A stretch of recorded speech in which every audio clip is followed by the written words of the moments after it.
What is going on, everybody, and welcome back to the Hangout spot where you already know it's Real Talk Boxing Talk, live from my man cave. It's your boy Johnny, and I am your host for another edition of the Hangout Spot Live. This time, the Wednesday night edition. Let's get ready to rumble! Here's Johnny. And I just want to thank everybody for rocking out on this beautiful Wednesday evening. We got one hell of a show in store for you in the building today. We have the WBO welterweight champion. He will be with us in just a couple of minutes. My man B Norm, the Storm, the Assassin, Brian Norman Jr. will be in the building. Fresh off his knockout of the year performance in Japan against Jin Sasaki.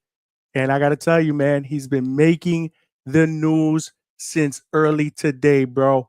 A lot of excitement coming out of the Norman camp. Supposedly, we have a big fight ahead of us, and we got the champ here in just a little bit to not only go over that, but let's talk about his performance. It was one special performance out in Japan, and you know we rock out, bro. Brian Norman Jr. is my guy. He's my brother. You know how we do here at the Hangout Spot, bro. But without, before we get started, y'all know the ground rules here at the Hangout Spot, man. If you're watching this live on YouTube, make sure you smash that like button and help us get this channel out into the algorithm of other boxing fans so they know we rock out weeknights, 9 p.m. Eastern Standard Time. Obviously, tonight we are making a special time change to accommodate the champion. So we got started tonight at 8:30, but usually we are on at 9 p.m. Eastern Standard Time. We're also doing Sunday evening shows, which we just started. We're doing call-in shows. We're doing live fight chats like we did when the champ was fighting his main event in Japan. We're doing it all here at the Hangout Spot. If you're watching this live on Facebook, make sure you throw us a like. Come on over to the YouTube channel and subscribe to the Hangout Spot. Tell a friend to tell a friend. We're trying to turn this train into a locomotive. In order for us to do that, we're going to need some more passengers. If you're watching this live, we're also streaming on millions.co. That's right. We're doing it up here at the Hangout Spot. We're streaming live on millions.co. If you're watching on the website, make sure you throw me a like, come on over and subscribe as well. Last but not least, y'all know the deal. One of the ground rules is y'all got to cook in the chat. I want y'all to interact with each other.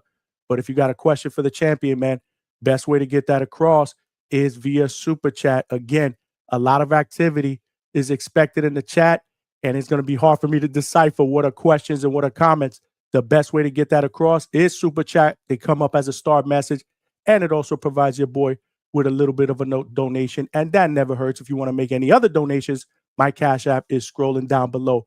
But yeah, man, without further ado, man, we got to get family up in the building, bro, because you know how we do it. The chat is already cooking. Y'all ready? And we got my brother, B Norm, the Storm, is in the building. And hold on. It's got to be appropriate, champ, every time you come in.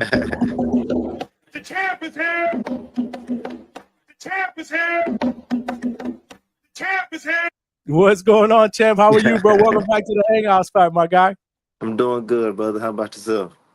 Man, things are going well, man. Things are going well, man. Congratulations, man. Knockout of the year, bar none, hands down. We did a vote that evening, and I mean, I think it was over 80% of the people in the show said by far it was the best knockout they've seen all year so far. I don't know, man. I find it hard to see another knockout passing that. They stole it from me last year, so I had to run it back again this year. So is that what it was? This one better be good enough for somebody here getting took off next year. It's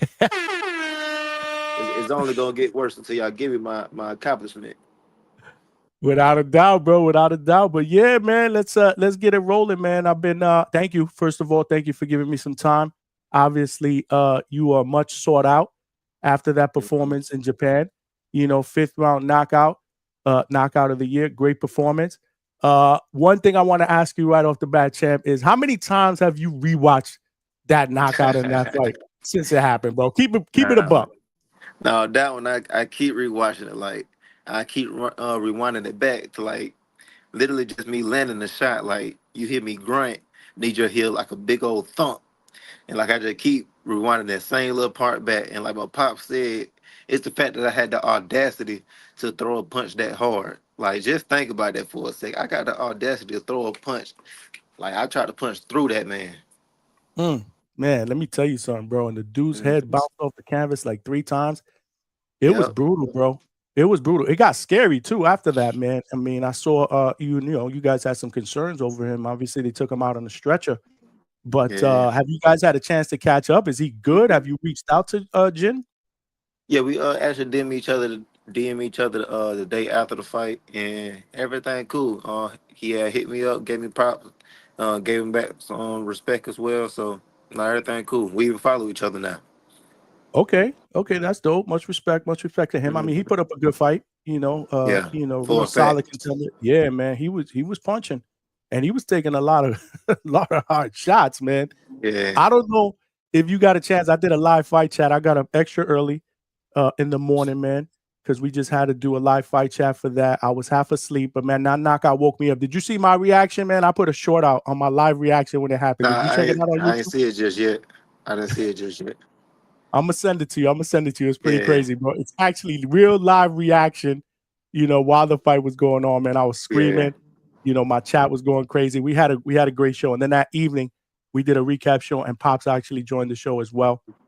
Before you guys flew out of Japan. But listen, I think this is an easy question to answer, but I know you're your own worst critic. How do you rate this performance? Um, I mean, once again, I am my worst critic, so I'm not gonna down discredit myself at all. I did wonderful. I did what I'm supposed to do, but I just feel like I was too chill, like I was too relaxed. I mean, I know it's good to be poised in the ring, but also sometimes you can kick that thing up a little bit. So I just feel like I could have kicked it up a little bit sooner. See, I looked at it as you're right, showing a lot of maturity and poise because you put him down twice in the first round. But you took your time, like you weren't trying to rush things, you weren't trying to get careless, Hmm. and get hit with a shot. But you feel like you could have stepped on the gas and probably got him out of there a little bit sooner. I mean, I do feel that way, but also at the same time, we wouldn't have got that knockout probably if I didn't take my time. So, and on the same token, I gotta say, I mean, I'm cool with my patience as well. So it's funny you say that because when I had Pops up there, he was like, "Man, I bet, knockout in 3." And obviously I didn't win that bet, but it's okay because look at what it Yeah. resulted into. Me, champ, I was screaming because I called it. And let me tell you something, my viewers will tell you I'm not one of them dudes that brag when I get predictions right because I get them more wrong than right. That's just the way it is. But I got that one. I nailed that one perfect. I predicted that you would knock him out inside 5 rounds, which is why I probably went even more crazy. But I didn't bet, Mhm. bro. That's the only bad part. Yeah. I should have bet it, man. I should have bet Shoot, it. But my boy Tay done came up off of this one. I ain't gonna put his number word. out there, but my boy made a good little check after that fight. So he nailed it on the nose, 5th round Yep. knockout. Yep. Damn, bro, that's dope. That's dope, man. I mean, I know you were excited at the end, but again, post-fight interview, you are cool, calm, and collected in the ring. And I told you, I remember when we hung out, I was like, bro, you got to talk a little bit of trash if you knock this dude out. And you were like, Yeah. nah, it's not really my style. But you came out the woodworks, man. You came out Yeah. when the storm comes, you put your boots on and you run, man. What's up with that? Like, where did that come from? So Was that so look, I premeditated don't or that's talk. just something that you came a freestyle? No, that was a freestyle. But look, the thing is, I don't like talking trash, but I do like talking truth. So that's just what I did that night. Most definitely. I think I told you when we were together, yo, have a pen ready. That way, after you Yeah, spark this dude out, you can tell somebody, yo, give me a pen so we can sign that contract, bro. But that was even yeah. better, man. That caught everybody by surprise. We were screaming over here, with that post-fight comment, man. I'm here with the WBO welterweight champion, the assassin Brian Norman Jr. is in the building, who's now 28-0 with 22 knockouts, one of those being a knockout of the year candidate this past about a week and a half ago now in Japan against Jin Sure. Sasaki, or less than a week ago. Actually, it haven't been a Actually, full about a week week yet. ago. Yeah, it hadn't even been a full week, man. Yeah. It seems like it was a little It's bit been six longer, but days. damn, that's crazy, man. That's crazy. But talk to me a little bit about the experience in Japan, man. Was it a good idea to get out there 2 weeks earlier? And how long were you jet lagged, when you first got there? So the 2 weeks was definitely necessary. I would definitely say yes on that. Um, the 2 weeks, the jet lag. The crazy part is when I got there, I didn't have no jet lag at all.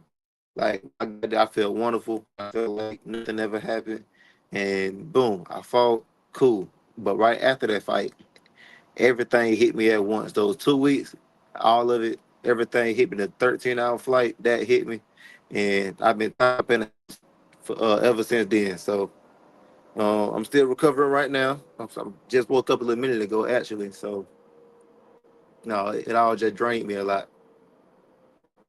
So that time difference and that it's real, right? I mean, obviously I've Yeah, never been through that, but that really puts a toll on your body, right?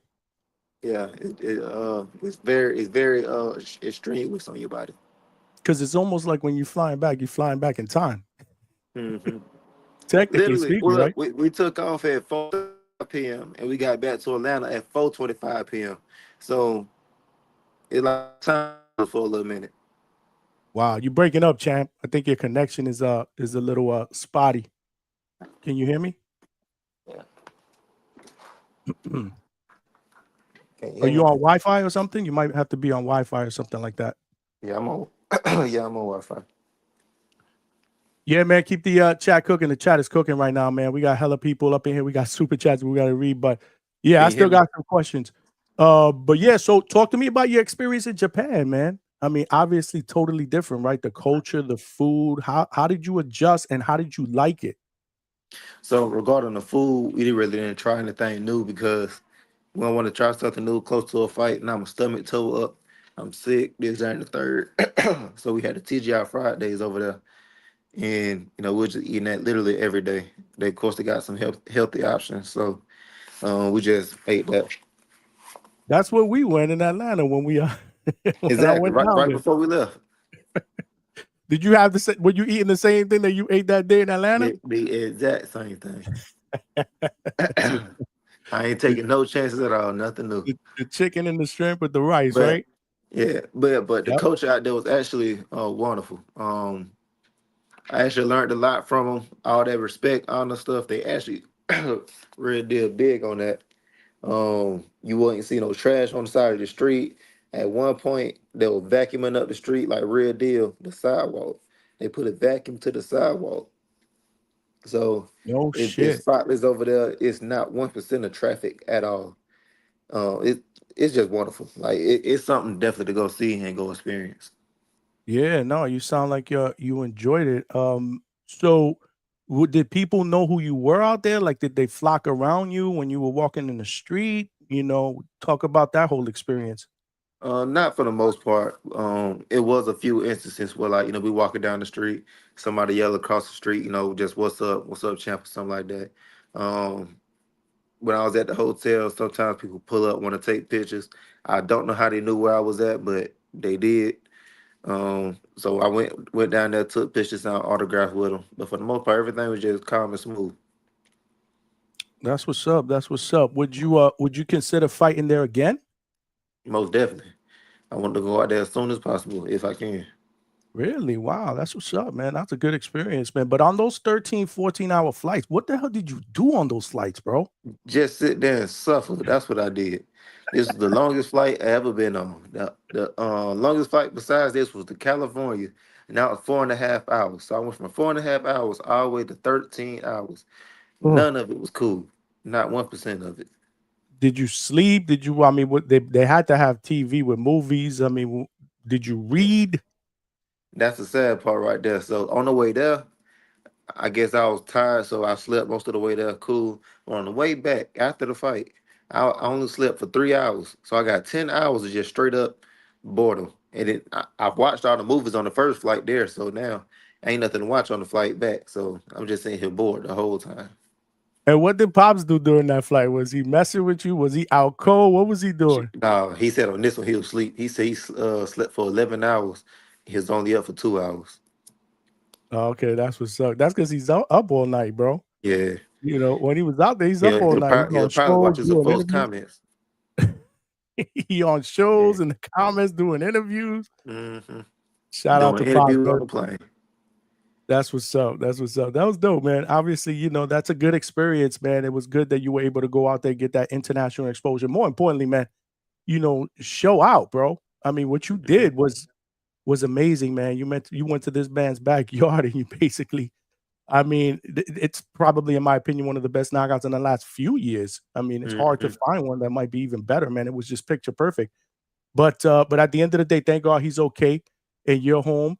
And now it's bigger onto bigger and better things as basically, in my opinion, the guy, in the welterweight division right now. Obviously, Boots moved up to 154.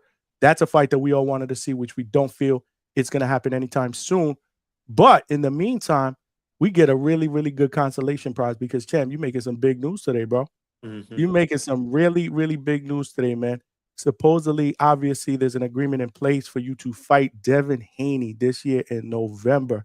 Talk to me Mhm. about that because that was huge news on the Boxing Voice. Both Bill and Pop were on there multiple times this week. I wanted that fight to happen. A lot of people wanted that fight to happen, and it looks like it's pretty much a done deal. Talk to me about that. I mean, we both agreed to it on my end, and we believe David them also said they'll fight. So now it's time to get contracts made, get a date down, venue, everything set up, and we can get this thing started. So right now there's no contracts or anything. So that's all we're waiting on. Get stuff started. So is it more of a verbal thing or handshake agreement? Is this something obviously you guys sign and it's just now the working out part? How does that whole thing work? Now, so far we just both agreed to fight each other. So, like I said, now it's just time for the contracts. It's just at first, we got to say, do we want to fight each other? Well, of course, we said yes. They hit us up. We said yes. Then they hit Devin Haney up second, and then asked them did they want to do it. Then they said yes. So now it's time for contract time. That's what's up, man. So I guess the news that was put out on the Boxing Voice earlier was premature because supposedly what we were hearing is that both of you guys signed your portion of a contract supposedly, and it was Now just a bunch of little things that needed to be worked out. that's because Bill over here trying to act like he made all of this happen. Like he is the dictator in all of this when he ain't start none of this. So now he trying to push a whole narrative that once again that he the big dog, the boss hand and stuff like that. Well, y'all ain't throwing this fight. This ain't on y'all. So we're gonna sit back and wait and get these contracts made. Cause ain't no contracts been made, ain't no contracts been signed. Cause ain't no contract to sign. So now we both agreed to fight each other. Let's get some contracts in. Right, but when you say that champ contracts, I get it, but there had to have been some dialogue about at least financial compensation that interests both of you guys. Was that at least put out on the table? Potential pay, potential purses. Yeah, for me personally, yes. I don't know what he got going on, but on my end, yes. Okay, so you're good with whatever they or whatever's been proposed, basically Yes. financially. Yes. We already agreed to everything. We just need a real contract on when and where. Okay, so again, it was reported today that supposedly November is what you guys were targeting. Is that accurate? Is it going to be around that time frame? Yeah, we did hit a month of November, but not a definite date. That's all. And will this be promoted by Riyadh, Ring Magazine, Turkey Al Sheikh? Is he obviously involved in this whole negotiation thing? He is definitely involved, but I don't know like which, Riyadh, Turkey, I don't know which one of those. But it's definitely he involved. And again, another report was November in Saudi Arabia. Is that close to accurate? See, that's the one I don't know. Okay. Now, is that something you would consider? Because I know that when we were together, when I hit the training camp, we were talking about potentially, since you've been a road warrior, you getting a fight here in the States, possibly a homecoming fight. Is that Mhm. something that you would consider Saudi Arabia? And I know you probably will say yes.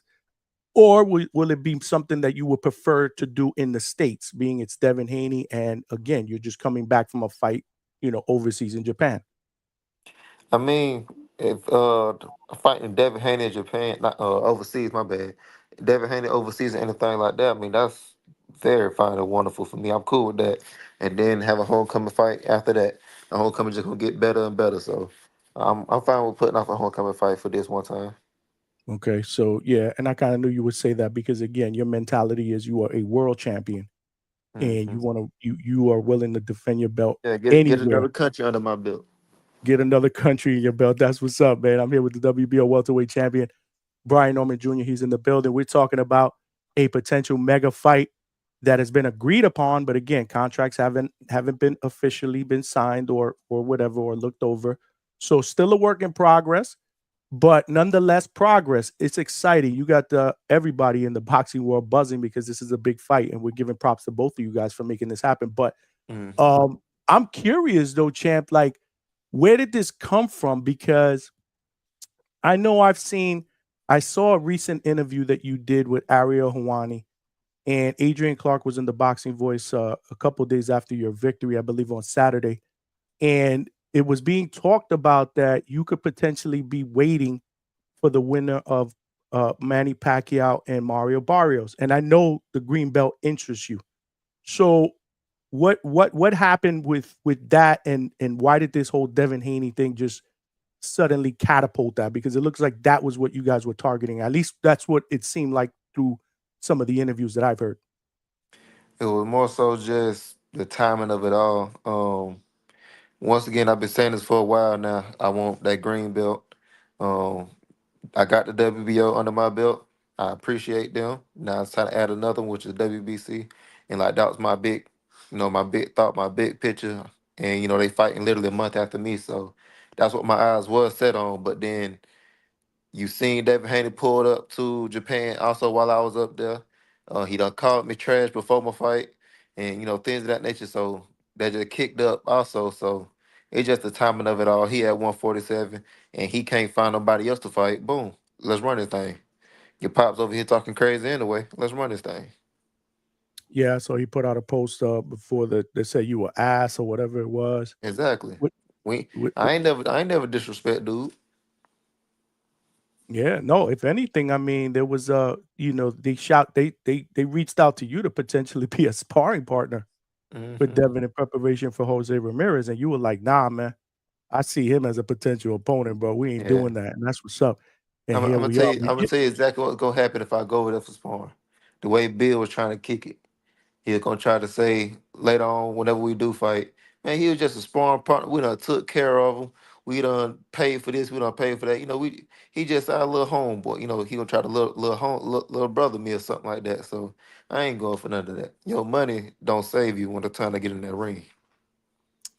Yeah, I thought I figured it'd be something like that. Also, obviously, Bill put out this hit list of 10 Hmm. fighters that he wanted Devin Hayden to target, and you were on that hit list. So I figured maybe you saw that and you were like, okay, you want to Hmm. get this shit shaking, we're gonna get it shaking. So it was kind of a little bit of all of that, right? Yeah, just the timing of it all. And so this was more you that wanted this from some of I'm kind of reading through the lines. This was more Yeah, you. it's more so me. Okay. Well, obviously they're not making it seem that way. You know that already. Yeah, I've been seeing what they've been doing. They've been pulling up to the boxing voice. It's crazy, man, because I was on the panel twice in the last week, evening shows. The first show, Bill jumped on. He actually asked us individually who we wanted Devin to fight. And without a doubt, I just said, I want you to move up to 147 and fight Brian Norman Jr. Hmm. And of course, Bill went back and forth in typical Bill fashion. Shout out to Bill Haney. And then Pops pulled up. That shit got a little crazy. Whatever, Yeah. right? That was last week. Then you fast forward to Monday. Again, I'm on the panel. At some point during the show, I think Devin's name came up, and I was like, no, no, no, no. I don't want Devin for him. I want Devin for my man being on the storm. Hmm. An hour, and I'm not saying this happened because of me, but an hour Yeah. later, a tweet came out, and Yeah. Bill watches and hears the boxing voice. And we're looking for this dude named Brian Norman, this killer, Yeah. whatever, whatever. And I saw your response to that. You were like, you don't need to look for me. I'll pull up on y'all. Yeah. And then yesterday went crazy or whatever. That day went crazy. Pops jumped on there as well. So this thing moved pretty fast, man. Or it's been moving pretty fast. So it seems like both of you guys want this fight. So that's pretty exciting. Is there All I anything? Go ahead. I'm sorry, Chan. all I can say on this is, if the fight don't happen, it was because of this side over here. We trying to make this thing happen. November is a go. Everything is a go. I don't care what location is at, Saudi Arabia or Vegas, anywhere they want to go to. We down for it on this end. So now it's just all on Devin Haney to them. See if they want to do it. Cause as soon as the contract get made, we signing. See, that was the next question I was going to ask you. What can potentially happen and I don't even want to ask this question because I do not want to speak it into existence. But what could potentially happen that could blow this thing? And you're saying something on their end because you guys are good with whatever was brought to the table. That's Yeah. what you're saying.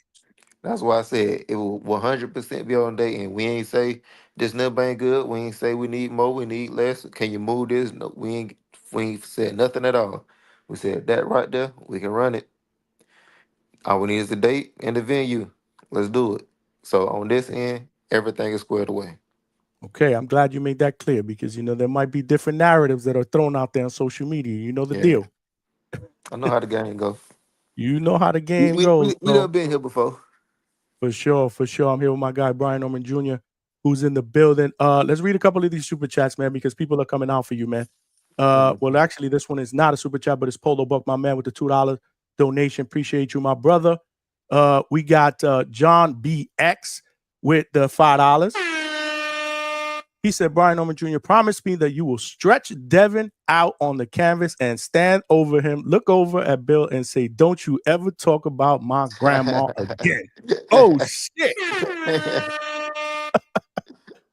John Yeah, BX I wants got you I to make got that y'all promise, boys. champ. I got y'all boys. You heard what Pop said. Did you see that short that came out in the boxing voice? I Yeah, was I actually on the forgot what channel it for that. said, but he said he wanted me to step over him or something like that. Shout out to Pops, bro. Let me tell you something. I don't even know why people try him, bro. I Yeah. don't know why people try Pops, and And look, and he need every piece of it too, cause now I gotta go out here and step over him. Like, dang, y'all, I was over here chilling. We all could have been cool, but now I gotta step on you. he Dang. said, "My son goes." He said, "We're gonna knock your ass out. I go step right over him." Oh man, that short was it was legendary. It was Yeah. classic. I appreciate that, John BX. We got Polo Buck with another $2, bro. He said, "Is the contract signed? Signed? Can you confirm ringside?" That was actually going to be one of my questions. The first one, obviously, it is not signed yet. He answered that, but has there been discussion about the ringside? No, no, not that I know of just yet. Like I said, the contract still not here. There's no contract made just yet, so we don't got everything finalized. That's what's up. That's what's up. We got Pink Car 06 with the $5, and that happens to be Mrs. Hangout spot as well. He said, congrats, champ. I saw the fight and what a knockout. Big things to come.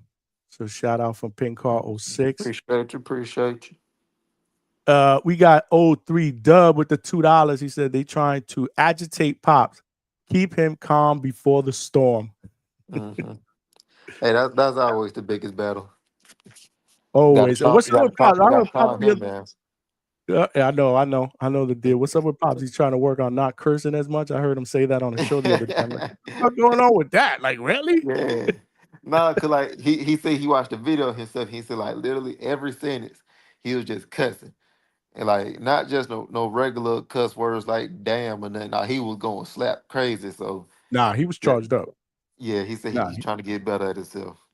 he was charged. I'm telling you, I don't know why people do that to Pops, bro. Like he don't Yeah. back down, bro. Yeah, he just be That's for vibing damn sure. though. Huh? Folks keep coming after his son for no reason. All because we believe in ourselves. Nah, yeah, no, for sure, for sure. The 03 Dub is back with another two. I bet Norman fifth round on your show came up, told you. So I guess 03 Dub got it right as well. Shout out Mhm. to him. You just Get made your him money. some money. Smart money, man. Smart money. CJ Rich with the $5. Norman looked so comfy in the ring. I thought he was rocking a Snuggie sitting on a beanbag chair, really coming into his own, man. I'm telling you, man. I mean, every fight you get better and better. And you Yeah, did look very, very calm and composed for somebody fighting in somebody else's backyard, man. yeah. That's I mean, crazy. don't forget how I won the belt though. So I'm used Hmm. to all of this now. And for those of you guys that are watching, I told the champ when I was with him, I was like, bro, there's something wrong with you, man. Remember, champ, when I told you that? There's something wrong with you, man. I don't know what the hell's wrong with you. Why you Yo, say he just, something wrong with me, man? you know why I say there's something wrong with you. Because you just be willing to go to anybody's backyard. Look, a It fight don't is a matter. fight. I don't care where we at. Can your location fight for you? No. Can your fans fight for you? No. Can your money fight for you? No. Only you can fight for you. And I know for a fact I put in dog work. I'm in dog shape, and I'm on go. I know for a fact you would not on go like me. I think one of the reasons why I said that was, and I think Pops clarified that and said there was drug testing for this fight. Was there drug testing for this fight? Yeah, like it just wasn't no what is it, vital testing, like the little blood stuff. It was just regular urine test. Okay, okay. But I remember when when I did the live from the gym, some of my viewers were asking if there were going to be a drug test. You said no, and that was one of the other reasons why I said, bro, there's something wrong with you, man. You going to this dude's backyard? There's no drug test. Like, what is wrong with you? And you're like, yo, man, we're gonna fight. Steroids can't help you out. You gonna be all right. You heard that from the chat right Yeah. here, baby. Y'all heard it from the chat. The Nigerian Nightmare with the $2. He said, congrats, chat. Brian Norman Jr. More continuous success. So shout out from the Nigerian Nightmare. Appreciate you, brother. Appreciate the donations. Polo Buck is back with another $5. He says, some critics are questioning your footwork against Debo. What do you, Brian, Craig, Brickhand, Norm the Storm say to those doubters? That's a great question, and these guys are taking most of my questions. Before you answer that, champ, let me just kind of preface the way I was going to ask that. So, again, I knew this going in, that if you fought Devin Haney or you agreed to fight Devin Haney, that the narrative was going to be the boxer against the puncher, right? Today on the Boxing Voice, a bunch of people, a few callers called in, and yeah, they were saying that your footwork, you don't really have footwork. They compared the fight that you guys are about to have, hopefully, with the Devin and Regis Prograis fight, which I thought was crazy. I'm like, really? I don't see that comparison at all. I got challenged on that. But go ahead, answer that question. What do you say about the critics that do question your footwork? What I got to say about that is actions speak louder than words. So I don't care about what y'all may think. So me responding means nothing. Y'all set in y'all way. So let's just make this fight happen so I can show y'all boys something real quick. That's it. So Devin Haney is arguably one of the best boxers right now. Everybody pride him for his feet and his jab. So that's his bread and butter. So let's see how I match up against it. Let's see if I can prove all the doubters wrong once again. Does it not that it bothers you, but do you feel a certain type of way when people do say that it's the boxer against the puncher? Oh, I'm cool with it. Once again, I just got to keep showing these boys something. They think I'm just a brawler, and I just like to go in there and just throw punches. No, it's a whole IQ thing behind this too. It's a method to the madness. Now watch me do my thing.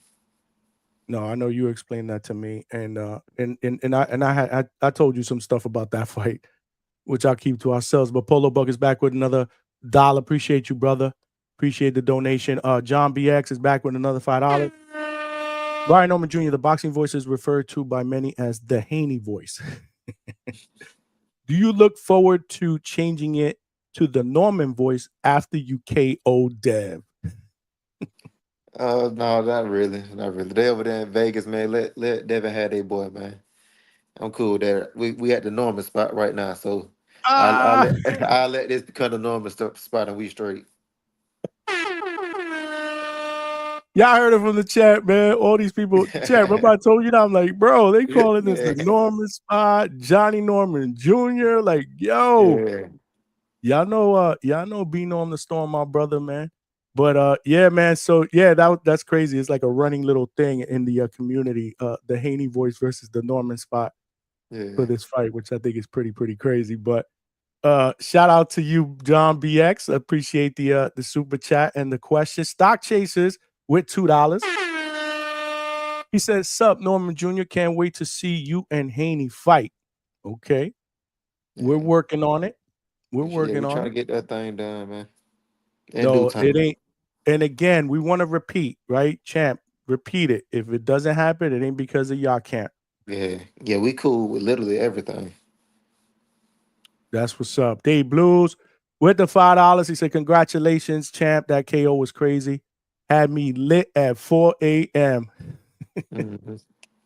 Had to wake y'all boys up with some on Juneteenth. Had to start the day off right.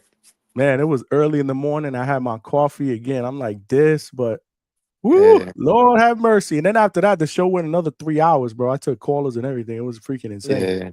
And sure woke you up then. Did it? Yeah, Yeah, had you live. for sure. Sucker Repellent with the $10. He said, shout out to the Hangout spot. Much love to Brian Norman Jr. Georgia is my second home. My youngest son was born in Covington. You will soon be undisputed champion at 147 with the big muscle emojis, three of Yeah. them. Yeah, Hey, everything goes happen in due time, brother. Everything happen in due time. Just and keep that's what I'm. trusting God, and God got you. Yep, absolutely, bro. You know how we do. Fight Hook News with the $5. Loving this fight, Norman. You knocking him out, or you think Haney can box to survive and get a decision? This for everybody going forward. Y'all done gave me too much time. Y'all let me get too comfortable. Everybody going to sleep now. Mm. Yeah, so you said something about if people don't believe in you, then you're gonna keep knocking people out. Yeah. Yeah. See, this is why I tell you, bro. This something different about the cat, bro. There's something different. There's something different. He's just built differently. So Yeah. now that super The, chat is brought the up, only like thing is, I literally just mean what I say. If I say I'm gonna do something, I'm gonna do it. What's wrong with that? there's nothing wrong with that, bro. I love it. I love it. It inspires me to continue Mm, doing what I'm doing here. I told you that it inspires me to continue to do what I do here so that I could become a champion, yeah. in this profession. That's what motivates me, man. So continue to do your thing. But with that super chat, I want to ask a question. So, obviously, based on his last performance, Devin was heavily criticized for running. You know, boxing fans were saying he ran against Ramirez, whether it was PTSD, whatever, right? He got criticized for that. So are you worried that he's going to follow the same game plan and not choose to fight you? I mean, I don't care what game plan he try to follow. We in four corners, so we both in this ring together. Devin Haney played a fat in the fight, but also Jose Ramirez played a fat into it as well. So it's two people in the ring, and it's only so much space to go. If you don't cut that ring off or do something, so I'm gonna do my part no matter what Devin trying to do. Are you looking at this? Are you going into training looking at this like I have to train for 12 rounds based on his style? Again, I know you've been Uh, sparking people out, but a lot of critics are going to say, well, Brian Norman Jr. has never been 12 rounds in a professional fight. Devin Haney has multiple fights where he's went the distance. How much are you thinking about that going into training? First of all, it ain't my fault these boys can't last, but regardless, this just my mindset as is. I'm training for 15 rounds, regardless. And just because I go in 15 rounds, don't mean I got to slow up the pace. I got to take my time and just get in more shape. 3 minutes of every round. That's the goal. 3 minutes of 15 rounds. If I can do that in training, every day in and day out, I know for a fact 12 rounds would be nothing. That's what's up. That's what's up. I know there's nothing signed yet, but when the initial whatever it was, we talked about an agreement on your end as far as financial compensation. Was that first initial offer or whatever was brought to the table, did that satisfy you, or did you have to go back and forth a little bit before you felt comfortable with what you were going to make in this fight? I'm just gonna say I'm cool with the number. I don't really want to keep talking about my money and my pockets. I ain't gonna lie, that's something I don't like about today's boxing. We always talking about each other pockets. No, I'm I don't cool want to. with I don't what want I'm you to cool talk with what's about the going pay. on. We I, just trying to get the fight going. Yeah, I guess my question was more based on negotiation. Like, was it hard to get to Mm, what you wanted? That's all. It had nothing to do with. not I at all. definitely don't want you to talk about the money. Yeah, nah, everything cool on that. Okay, I got you. I got you. We got Mo Brains with the $10. The Japanese come from a very ancient warrior culture. Did you leave that fight with a newfound respect for that culture, and would you consider defending your title in Japan again? I was already respecting them to the max because once again, what you just said, I always felt like they was that. So it just showed me in real life and like in person that They really did on that respect and honor stuff. Like they really did live and die by all of that. So um she was going into it. I already love what they had going on. And I would love to go back again. Awesome, man. Awesome. Big Boss, the Bandalorian with $5. Shout out to my brother Johnny. Yo, B Norman Jr., Uno. Y'all our brother in ATL down here in Duval County. I told Johnny I changed y'all nickname to the Decatur Decapitator. He sure did. Yeah, that hard. The cat the decapitator. That is hard, yo. He was saying that way before the fight too against Jin, bro. He was like, I think it was the night before. He was like, less than 8 hours before the Decatur Mhm. Decapitator does his deal. So look, we got Storm and Norman. Don't be surprised if I come out there with that one. B Norm the Storm, man. I Then I'm gonna call come out with that one it. too. The cat the decapitator. Stock Chasers is back with $2. He said, "What did you learn from the Boca Chica fight?" It's a good question. First of all, don't overlook anybody. That's all I did with him.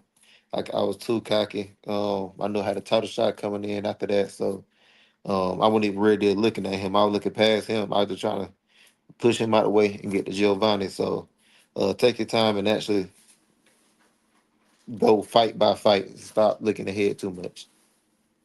A lot of people say that when fighters win championships, their mentality changes. That what happened to you, champ? Most definitely. It just enhanced it for real. That's all it is. So like how you were saying something wrong with me or something like that. So I was already like that, but it just enhanced it even more. That's all.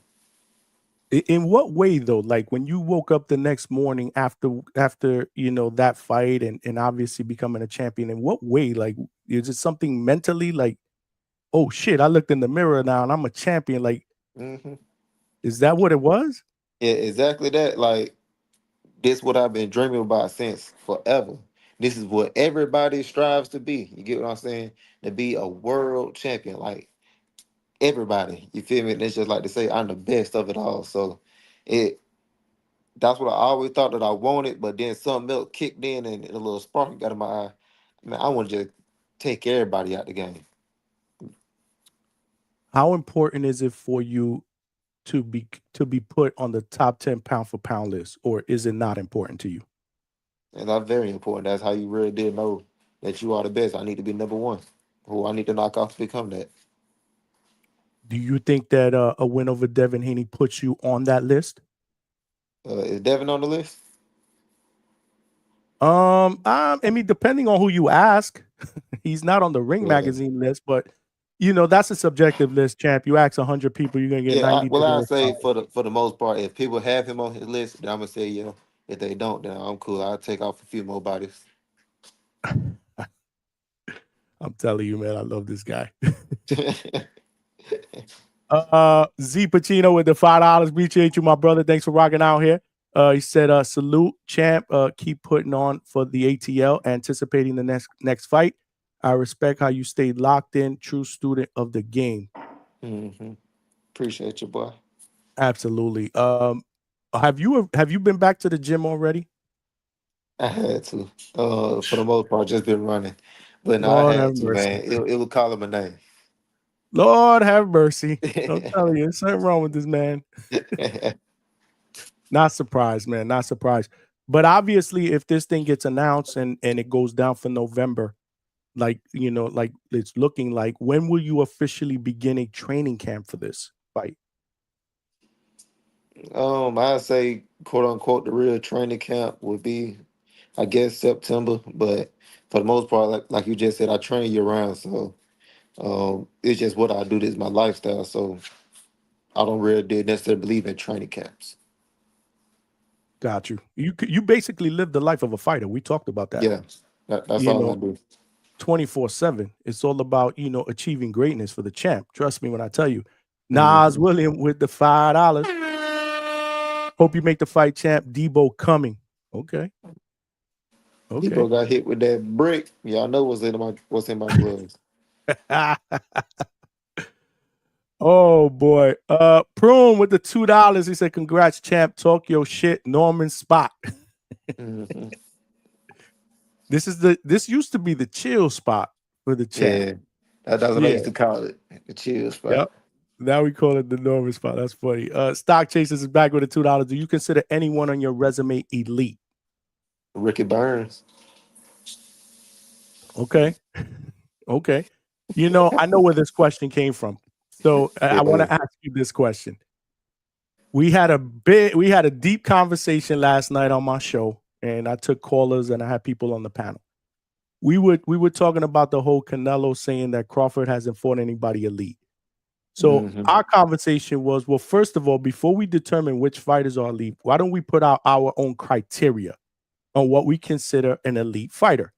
And Hmm. again, we went back and forth. It's just like the pound for pound list. You're gonna get a million different opinions. It's hard to meet in the middle. But we came up with four. But I'm gonna ask you this, champ, as a fighter, right? As a champion, undefeated, what do you consider an elite fighter? I say a fighter that proves himself against the top um, a few times, multiple times. Like, for example, with Ryan Garcia, we see what he did with Devin Haney, but we haven't seen him do that to anybody else. You feel me? So it's just by doing it time and time again. Like you got a repeated resume of, okay, you know how when it comes to it, like the hard fights, the big fights that everybody speak of, you can still come out on top. For Does example, it Buster Right, Douglas, he was a whole heavyweight champion out here, but we know for a fact he not elite because he couldn't even do it again one time. right, right. So does it mean winning like because one of the things that we discuss is maybe a guy that has won multiple titles, right? Maybe in Hmm. multiple divisions. Obviously the competition. We Yeah, I say looked at competition. huh? I say competition is the biggest part of it. Competition. We looked at the skill level. There's certain people that you look at that was like, well, he's got elite speed, he's got elite power, he's Hmm. got an elite left hook, like the person that I'm talking to. Um, So we talked about being, having elite skills, and then obviously time frame too, right? Because Hmm. it gets a little complicated when it's like, well, when you fought this guy, he wasn't elite then. So Yeah. there's just a bunch of different things. So I just wanted to get your perspective on what you thought an elite fighter was. Do you consider Devin Haney an elite fighter? Yeah, I say he's a great fighter actually. I mean, undisputed at 135, came up to 140 standout performance with Regis Prograis. He was undisputed, right? 135. Yes, Yeah. So no, I mean he did amazing things. that's good because when you knock him People off, at you that knock off people a at that great one fighter. fight just try to diminish everything he ever done. But no, that boy cool. He be doing his Mm, thing. no doubt, no doubt. Much respect to the champ, man. Always keeping it a buck, bro. Appreciate that. John BX again with another $5. Damn, I appreciate you, my brother. He pulling out the big gun. Hmm. Brian Norman Jr., did you interpret Bill's call to Tay Jones from your camp as him trying to kill the fight? Why would he call Tay? No comment. I ain't know y'all knew about that call. These guys know about everything, bro. Yeah. They know about everything, bro. We here live No at the comment. Hangout spot. We here live Yeah. at the Hangout spot / the Norman spot. And look, the We whole time live. I've been trying to play this whole conversation so cool. It's hilarious. Nah, man, we need you. We need you laid back, bro. You know how we do it up here Mm. at the Hangout spot, bro. It's the chill spot. It's the Norman spot. Yeah. Comfortable, good boxing talk, just laid back, chill vibes. That's how we do it up here. Mo Brains with the $5. Fighters can lose a part of themselves in the ring. Do you think Haney's chin is gone after being brutalized in the Garcia fight? I feel like that's a mental thing. Regarding him, I'm gonna say yeah. It's the reason why he fought Jose Ramirez like that. So no matter what, he do got a little worry in his heart, worry in his spirit. So will he come back and be the same? We never know. I mean, Manny Pacquiao, he got flatlined by Marquez, but he came back and he was still doing good things. So it all depends on the fighter. So if that's the case, because a lot of us believe that maybe, again, he may have a little bit of PTSD. Why would he take a fight with you? You be I mean, cracking, bro. but his name Debo. He be Okay. scaring folks. He be going up and down the block. Yeah, but you seen the movie Friday. Shoot, they said T.O. don't want to fight him. They said Richardson Hitchens don't want to fight him. They said Booth don't want to fight him. That boy bad. He's scaring everybody. That's what's up. That's what's up. This is why this fight is so damn intriguing, man. Shout out Hmm. to both of y'all. This again, I hope it gets made and it's official and it's signed, sealed, and delivered because it's gonna be a true treat for all of us boxing fans. And I hope all of y'all, realize, right? We live in a day and age where it's hard to get, two young guys in their prime, undefeated to put it all out in the line. And these dudes are like no hesitation, especially coming from the champ. Like, yo, we want to make this shit happen. He coming off one of his best performances, knockout of the year. He's ready to take on Devin Haney. Like, that's what's up, champ. Much respect to you, man. Yeah, but I Uh appreciate that.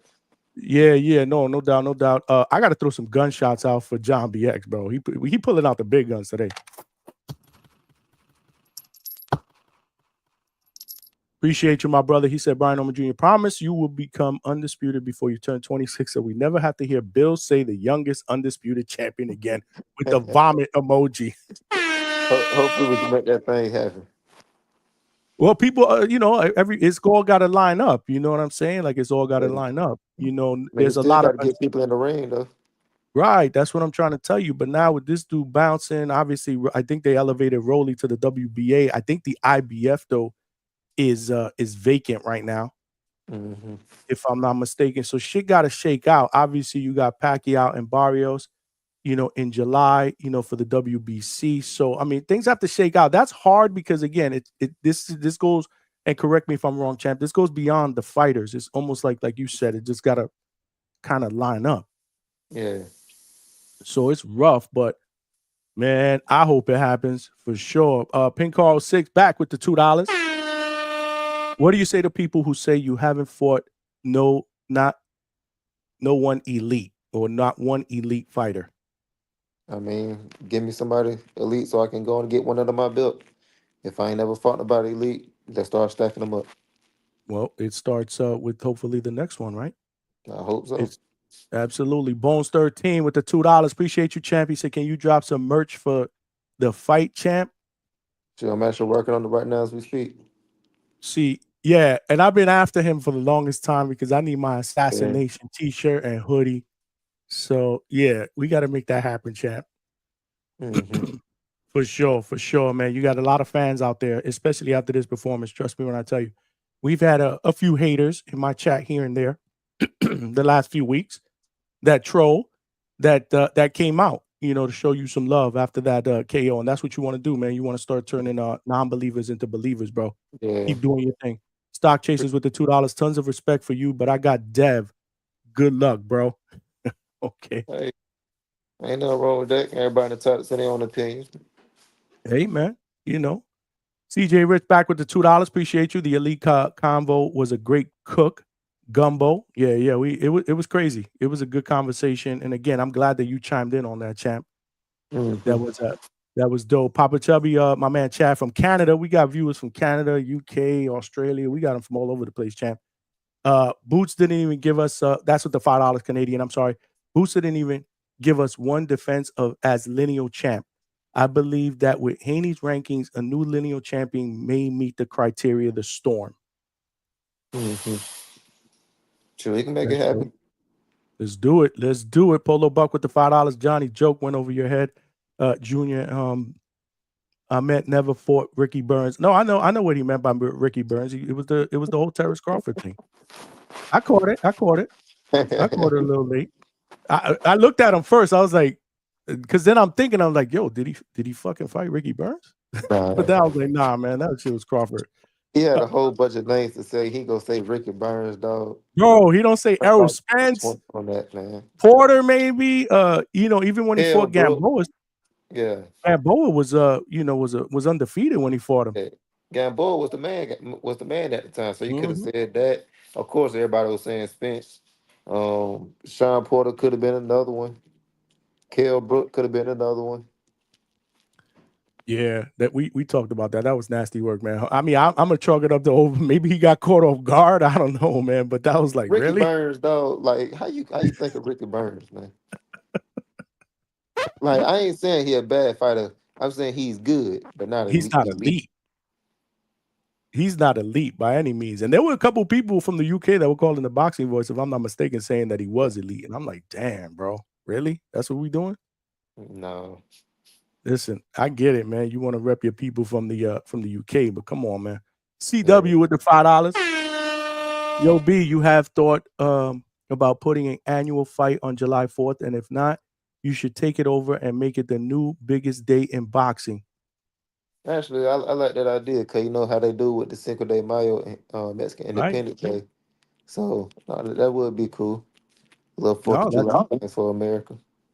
that's actually really, really good. That's a good idea, man. That's a Yeah. really good idea. But you got to do that here, man. Yeah, that's an American fight for us. Not in Saudi, man, because you know, again, I wanna be hitting up your fights, man. You be fighting all over the place, man. It's hard for me. I'm the world champion. That's what I do. If you go to Saudi though, man, I don't know, man. I'm gonna have to try to do something, man. We gotta do something there, because that's gonna be crazy. Yeah. H Town with the $2 chat. We need that anime shirt Senior was rocking. We gonna get them out there. Yeah, and I need that hoodie. That was a fly ass hoodie that you had in Japan. Which That one? The one I had assassination. on? Yeah, the black one. Oh yeah. I On the need side, that they got hoodie. the world is yours on it. You got it. I gotta get that hoodie. Yeah.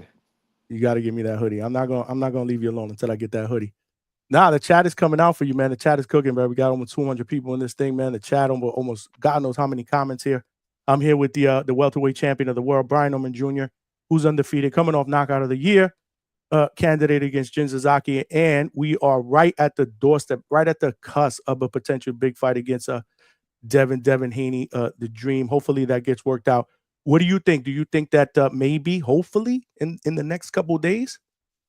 I mean, we just waiting on contracts now. I don't think it's gonna take too long. So I said the next few days we should get some news on it. Champ, is there any of the upcoming fights that you are looking forward to? I know that you're a fight fan, obviously. I mean, there's a lot of fights that are cooking in July and August. Not counting Canelo and Crawford, you got hella good fights. Obviously, Pacquiao and Barrios is something that you're going to have your eye on. Yeah. But on the same day, Usyk, Dubois, they're fighting. You got the card July 12th in New York City with Edgar Berlanga, Shiraz, Shakur, and Zepeda. Matias and Puello on the same card. I need to get my calendar together. Are you going to be hitting any of these the fights? Why? Yeah, because you got to start hitting fights. I want to start going. I don't know why I haven't started going yet, but I want to start going.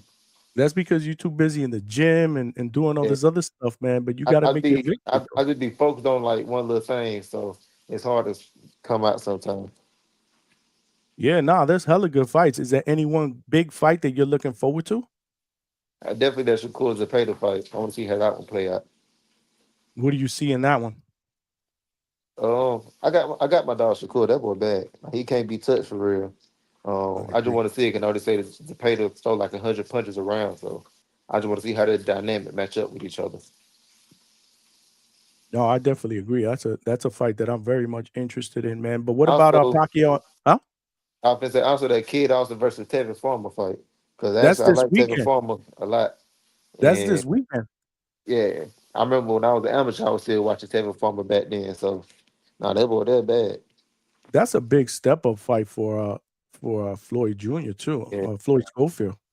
And actually, I never seen him fight before, so this will be my first time watching him.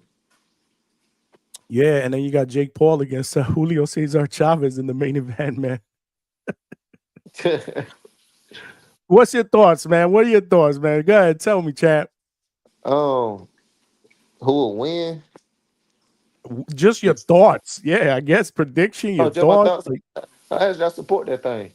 Jake Paul, what he's doing is cool because he's bringing a whole bunch of eyes to the sport. So, like you said, of course he's doing his thing, but on the undercard, you got a whole bunch of fighters on the undercard that's getting the opportunity to gain a whole fan base. So I support what he's doing. But with that fight, I can't even say who will win for real. Very interesting. Not because of Chavez. Because you just don't know which Chavez is going to show up? Yeah, I don't know if he's playing around or he's serious. So if the serious Chavez shows up, he should win that fight. That's my take on it. That's what I'm believing, but you're right. Yeah. He could come off of this fight. Yeah, no, absolutely, man. We got family as in the building as well. He was also on. He's come on the panel quite often. He came on as well when Pops was here. Ebenezer Stuntman Griffin, bro. He's a 154-pound prospect. He is 5-0, and he's going to be fighting in July in Colorado, main event for a regional title. He's here Mhm. with the super chat supporting the channel. He supports the channel as well. Another family member. He said, "Love Johnny. I need everyone to like the stream. Brian Orman Jr., great fight, brother. Way to stay focused with all the outside noise." Man, thank you, boss man. Appreciate you. Appreciate you. Yeah, man. He rocked with you. And Pops was here. Pops gave him a lot of advice on, how to approach camp and getting out of your comfort zone. And that's Mhm. one thing that I want to touch on. Like, and this is why I believe that you are so comfortable anywhere, because your mentality has always been to challenge yourself outside your comfort zone. Tell us a little bit about that. I mean, it's simple as day. Just stay out of your comfort. Like, who feels like running at 6 in the morning and things of that nature? Who feel like doing all this extra stuff? But somebody got to do it. Why not? That's how I go about it. Somebody got to be the crazy man. Somebody got to be the savage. The world need regular people. We need all the office workers, the blue collar workers, and everything. But also, we need straight up savages. And I chose to be a savage.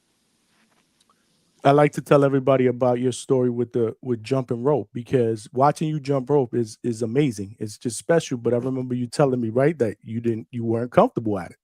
Yeah, So you it was decided to actually just get. what I was the worst at. Oh, that was what you were worst at, but you decided we were like, you know what, I'm gonna make this into a strength, right? Yeah, so like that's my whole mentality with everything. That's why I keep improving with every fight.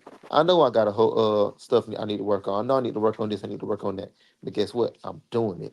So every single fight, I'm watching it. Okay, what did I do wrong in this situation? Why did this happen? Okay, let me go and fix that. That's literally all I do. I just go in there and problem solve. That's why I love the gym. It's just what they say. Just the artist making his art. Absolutely, man. And I know you got a commitment at 10, right? Oh yeah. Yeah, yeah. So I'm gonna let you go. Let me just read out a couple more. We got TD Sports Talk from the Bronx, $5. Appreciate you, my brother. Thanks for rocking out. He said, "What's good, Johnny? Salute, bro. Salute to Brian Norman Jr. I came in late. We had Norman Senior on earlier. Seems like we have a fight. That's what's up." Pop's making his round on other channels, as you can see. Hmm. Nothing new there. Obviously, Pops is always making his rounds. Obviously trying to promote Hook Like Belonga with the $5. Thoughts on Rocha being number one WBO, but Ellis number 7, but he beat Rocha. Please don't give Rocha a fight. I don't know. He sells tickets, but I know he sells tickets, but he don't deserve it. Shit, I didn't even think about that, but it ain't as simple as you beat that guy. It is that simple if he just beat him, but it was way back. He had lost to Villa, and he got pushed back behind the line. You know how that stuff go. So he just trying to come back or whatever. So one day he may be number one. It's still possible.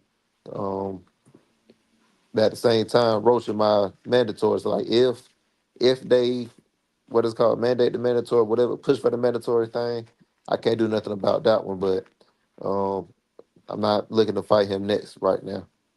That would be before this whole Devin Haney thing came about. That was what I was telling people. I wouldn't mind seeing that as your homecoming fight in Atlanta. Yeah, I guess you remember. for homecoming fight, I definitely love that one.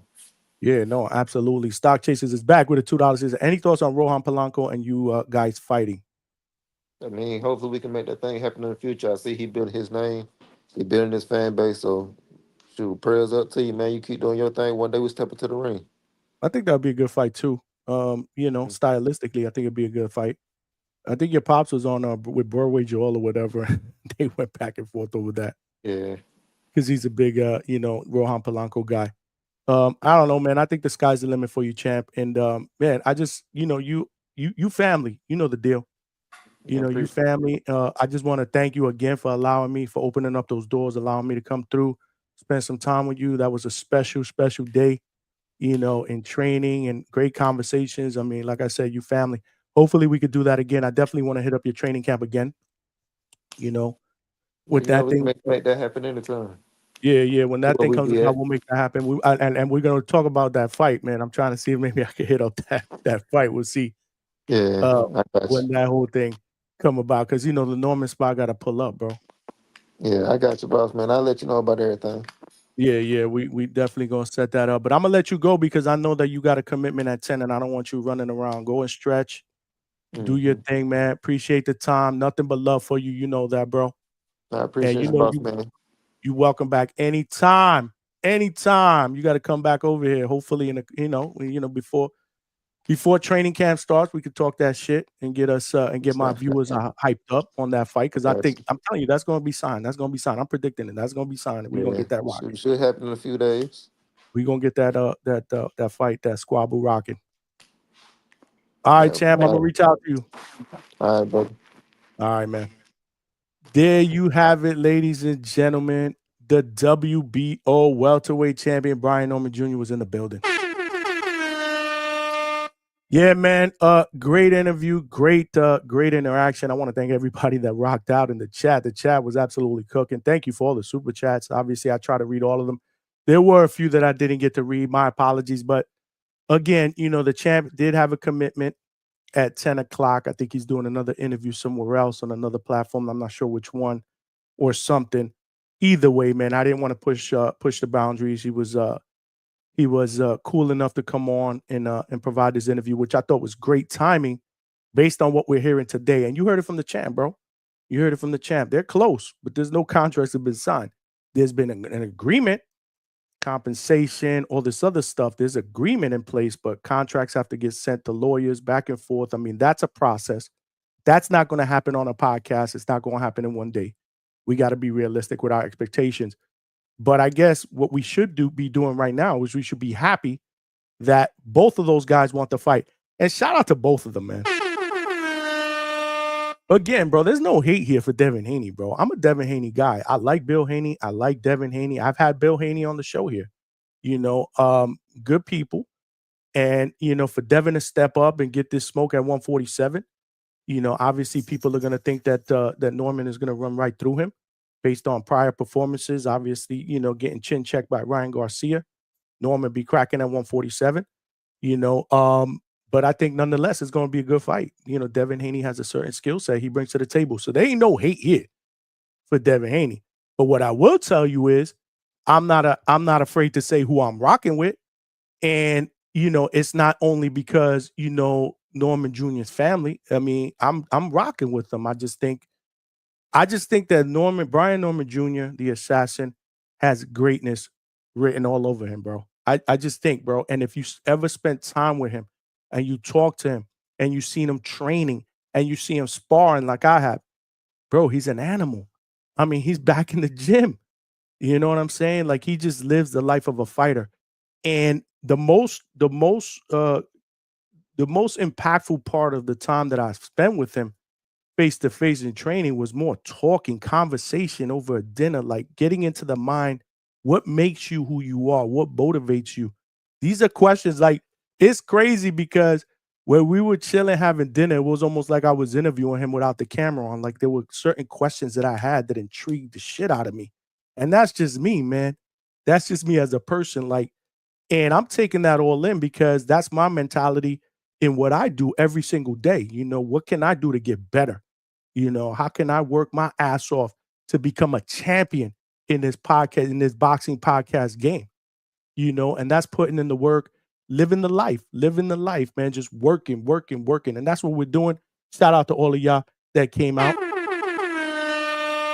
I mean, I say it all the time, bro. I got the best, and I'm not even going to say subscribers or followers. I got the best family in boxing podcast, man. Y'all just be coming out for it, brother. I appreciate y'all. I appreciate y'all, man. Stuntman came out. All of y'all came out. Great questions, too. Again, my bad that I couldn't read them all. Let me get caught up here, though. We got Dodge J with the $5.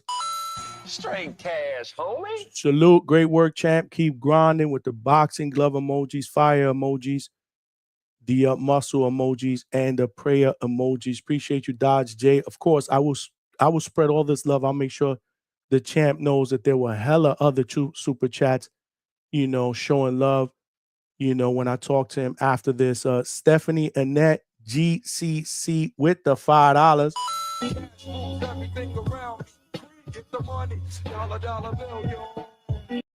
Boxing fan since Ali girl, a Leo girl. I rock.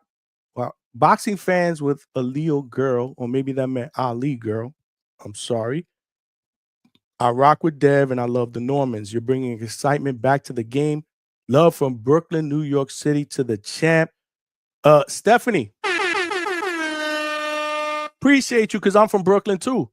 Bushwick born, baby. Brooklyn in the motherfucking building. Let's go, champ. My man. Yes, appreciate you. I will make sure I let the champ know that you showing love. And what I like about this super chat is she rock with Dev and she loved the Normans. And she's absolutely right. You're bringing excitement back in the game. That's what we talk about all the time, bro. The best fighting the best.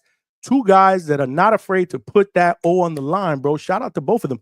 And if this thing does get signed, sealed, and delivered, shout out to them, man, because sometimes these negotiations drag week after week. Hopefully it doesn't. I'm not trying to put the whammy on it, right? I'm actually trying to speak this shit into existence. Hopefully this shit happens. It happens quick. Maybe before tomorrow night's show, and we could talk about it being official. If not, we'll talk about it whenever over the weekend. But nonetheless, hopefully, again, I think it will happen fairly quickly because both the fighters want it to happen and they both have this verbal agreement. So I think we're good. But, you know, T's have to get crossed and I's have to get dotted. That's just the way it goes in negotiations. That's why the people in the Boxing Voice chat today were like, oh, man, they got to agree. They got, bro, verbal agreements, yeah. But again, contracts are not made over a podcast. It's just not that the way it works, man. You know, there's a lot of fine print that have to go to lawyers, right? They have to look over shit. You know, there's a lot of different things that go into a contract other than pay and date and venue, right? Ring size, this, that, whatever. There's just so many different nuances. And I know this because I talk to people behind the scenes now. Shit like this, I didn't know before I got into this game. This is what I love about this game too. I'm learning the back end business of it, and it's just amazing. It really is, man. It really is. Toledo Treese with the $2. Deontay Wilder versus Jake Paul. What you think, champ? I'm sorry, Toledo, man. We had to let the champ go. He had a commitment at 10 o'clock. That's why we try to get him in a little bit earlier. Usually we start the show at 9 p.m. Eastern Standard Time, but I wanted to get him here earlier because I knew it'd be a good conversation. And, you know, I didn't want him to kind of rush it off. I thought it was a great interview. Hopefully you guys enjoyed it. We were cooking, bro.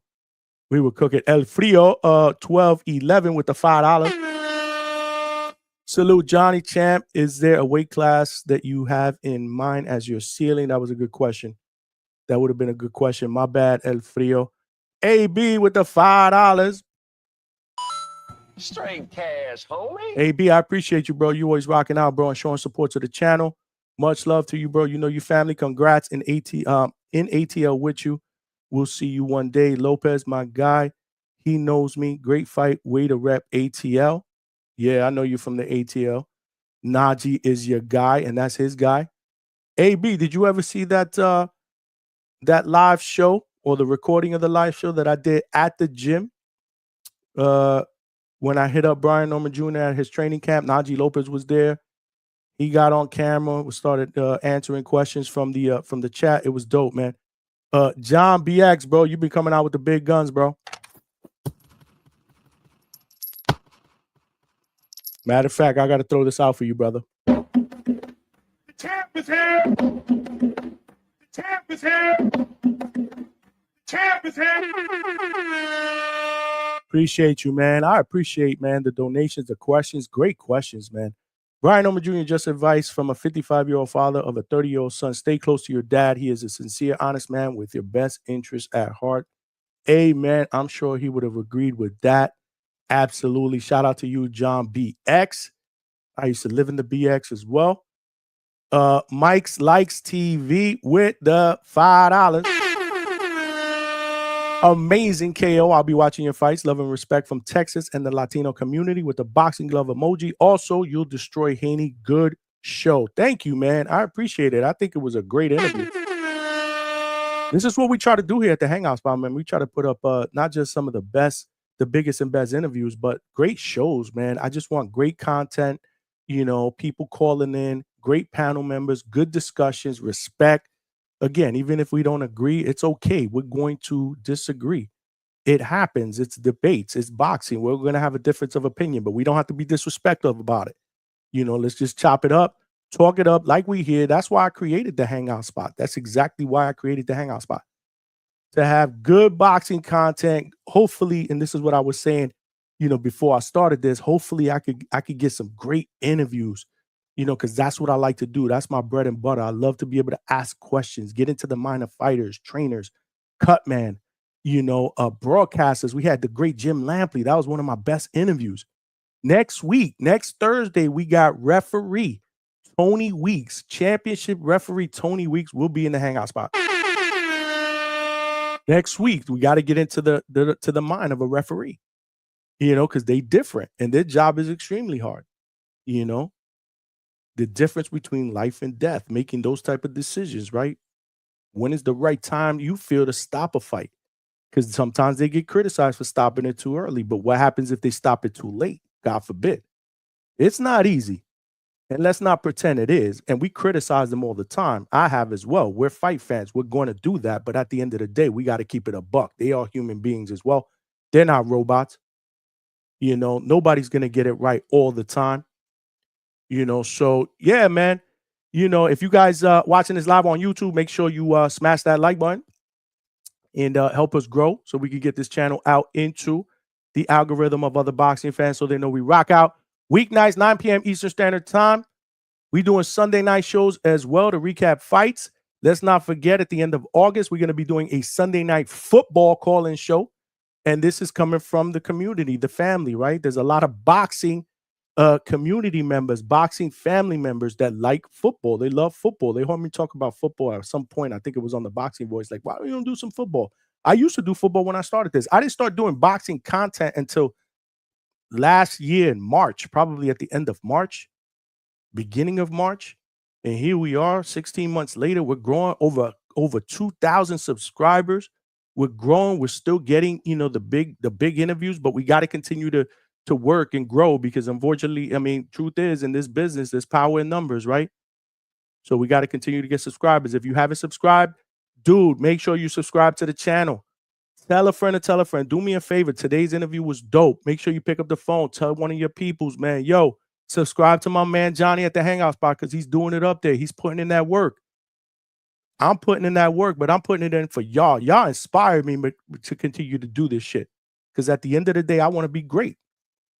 So I can't continue to do that unless I got great family members that support and help me grow. So definitely subscribe to the channel. If you're watching this live on Facebook and millions.co, because now we streaming on millions.co. We got a website up on millions.co. We selling merchandise. We got shorts. We got media content. All my lives are streaming there. So make sure you subscribe to millions.co, my page, and definitely check out the Hangout Spot merchandise so that you can support. We got t-shirts for like $27 and change. We got hoodies for like $43 with the Hangout Spot logo. Come on, man. Support a brother, bro. Get a t-shirt, get a hoodie. It's on. It's going down here at the Hangout Spot. This is how we do it up, man. Nigerian Nightmare, my brother with the fire emojis. Appreciate you rocking out. Let me know if y'all enjoyed that interview, man. Y'all cooking in the chat, bro. We got over 100 and some odd people up in here. We're pushing like 200 people during that interview. What y'all think, man? What y'all think of this Devin, Haney, Brian Norman Jr. squabble, bro? Bro, we're gonna be blessed, bro. I'm looking so forward to this fight. I just want it to be announced already, but they're close, man. They're close, man. I'm curious to hear what y'all gotta say. Yesterday we was cooking. We did over 3 hours and change. I think we did about 3.5 hours. We had hella panel members. We were debating about what is an elite fighter, and you saw we actually champ, and he gave his perspective on it. We're gonna be making a short of that. I'm gonna put that out as a YouTube short to talk about that. But I'm curious to hear what y'all think about this Brian Norman Jr. and Devin Haney fight, which is literally almost at the finish line. I don't want to jinx it, but it seems like it will happen. But yeah, man, I'm gonna take some callers, man. I'm in the mood to take some callers. I do not want this show to end. You know how we do it up here. We working. We working. Great interview with the champ. We working. We working. Right now, I have the link pinned to the chat to get some merchandise if you want a t-shirt or a hoodie. Different colors, all different sizes, both men and women cuts. But right now, I'm going to put the link to call in. If you guys want to call in, comment on the interview, or if you want to call in and comment on the potential potential fight that's coming up, more than likely in November, between B. Norm the Storm, Brian Norman Jr., the Assassin, the WBO welterweight champion, against Devin the Dream Haney, moving up to 147, undefeated, 32-0, 15 knockouts. Coming off in a performance where, again, he's getting criticized, but you cannot criticize Devin Haney for wanting that smoke. That's one thing we ain't going to do. We're going to show fighters respect here, whether we rock with them or whether we pick against them or not. We're going to show the fighters respect. Devin Haney deserves respect, bro. Devin Haney deserves respect. Polar Buck, salute to you, my brother. Appreciate you rocking out. Keem the Dream, my guy. Brian beat Haney. So you got Brian beating Haney. That's Keem the Dream up in the building. Appreciate you, my brother. The Natural is here. Great fight. I'm pumped up. Mo Brain said, hate this fight so fucking much. Why? Why do you hate it? Tell me. Call in. Let me pin the link to the chat, man.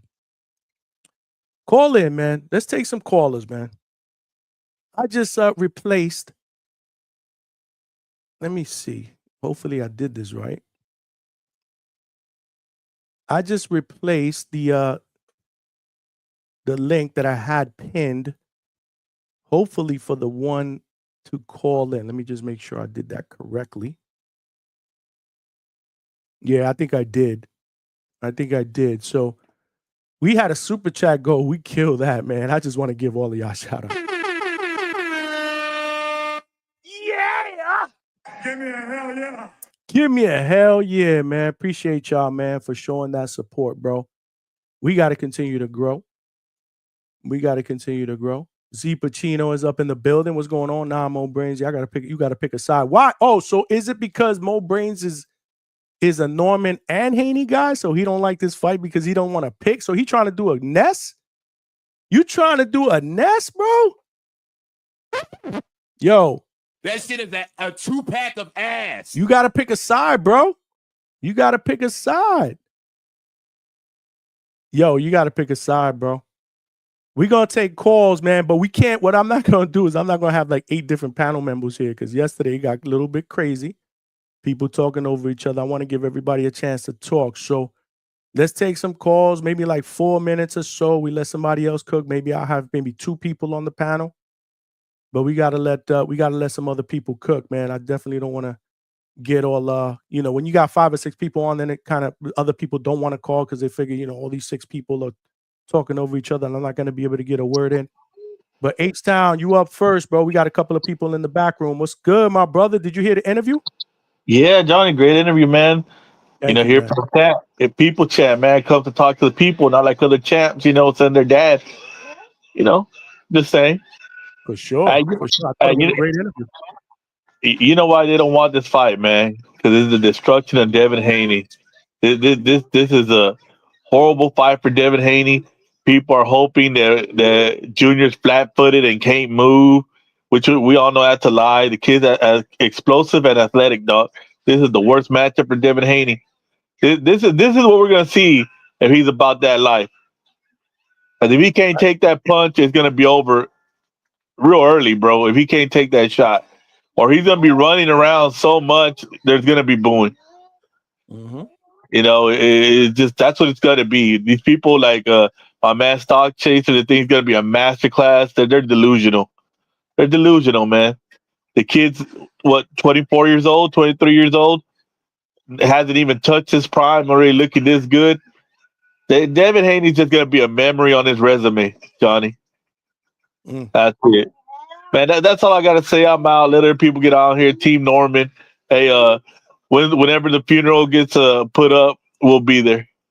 Let's go, yo. Yeah, later on when it calms down, you can call back in, bro. I just want to get to some other people and get their take on this as well.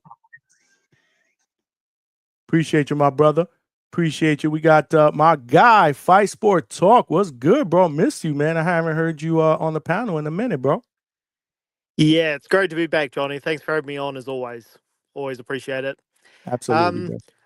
You know what? I'm really happy that Devin Haney is in talks to fight Brian Norman, because I was on a panel a few weeks ago and Bill Haney called in and I asked him who was the likely opponent now that Teo was pretty much a non-option. And he said, well, the winner of Pacquiao Barrios.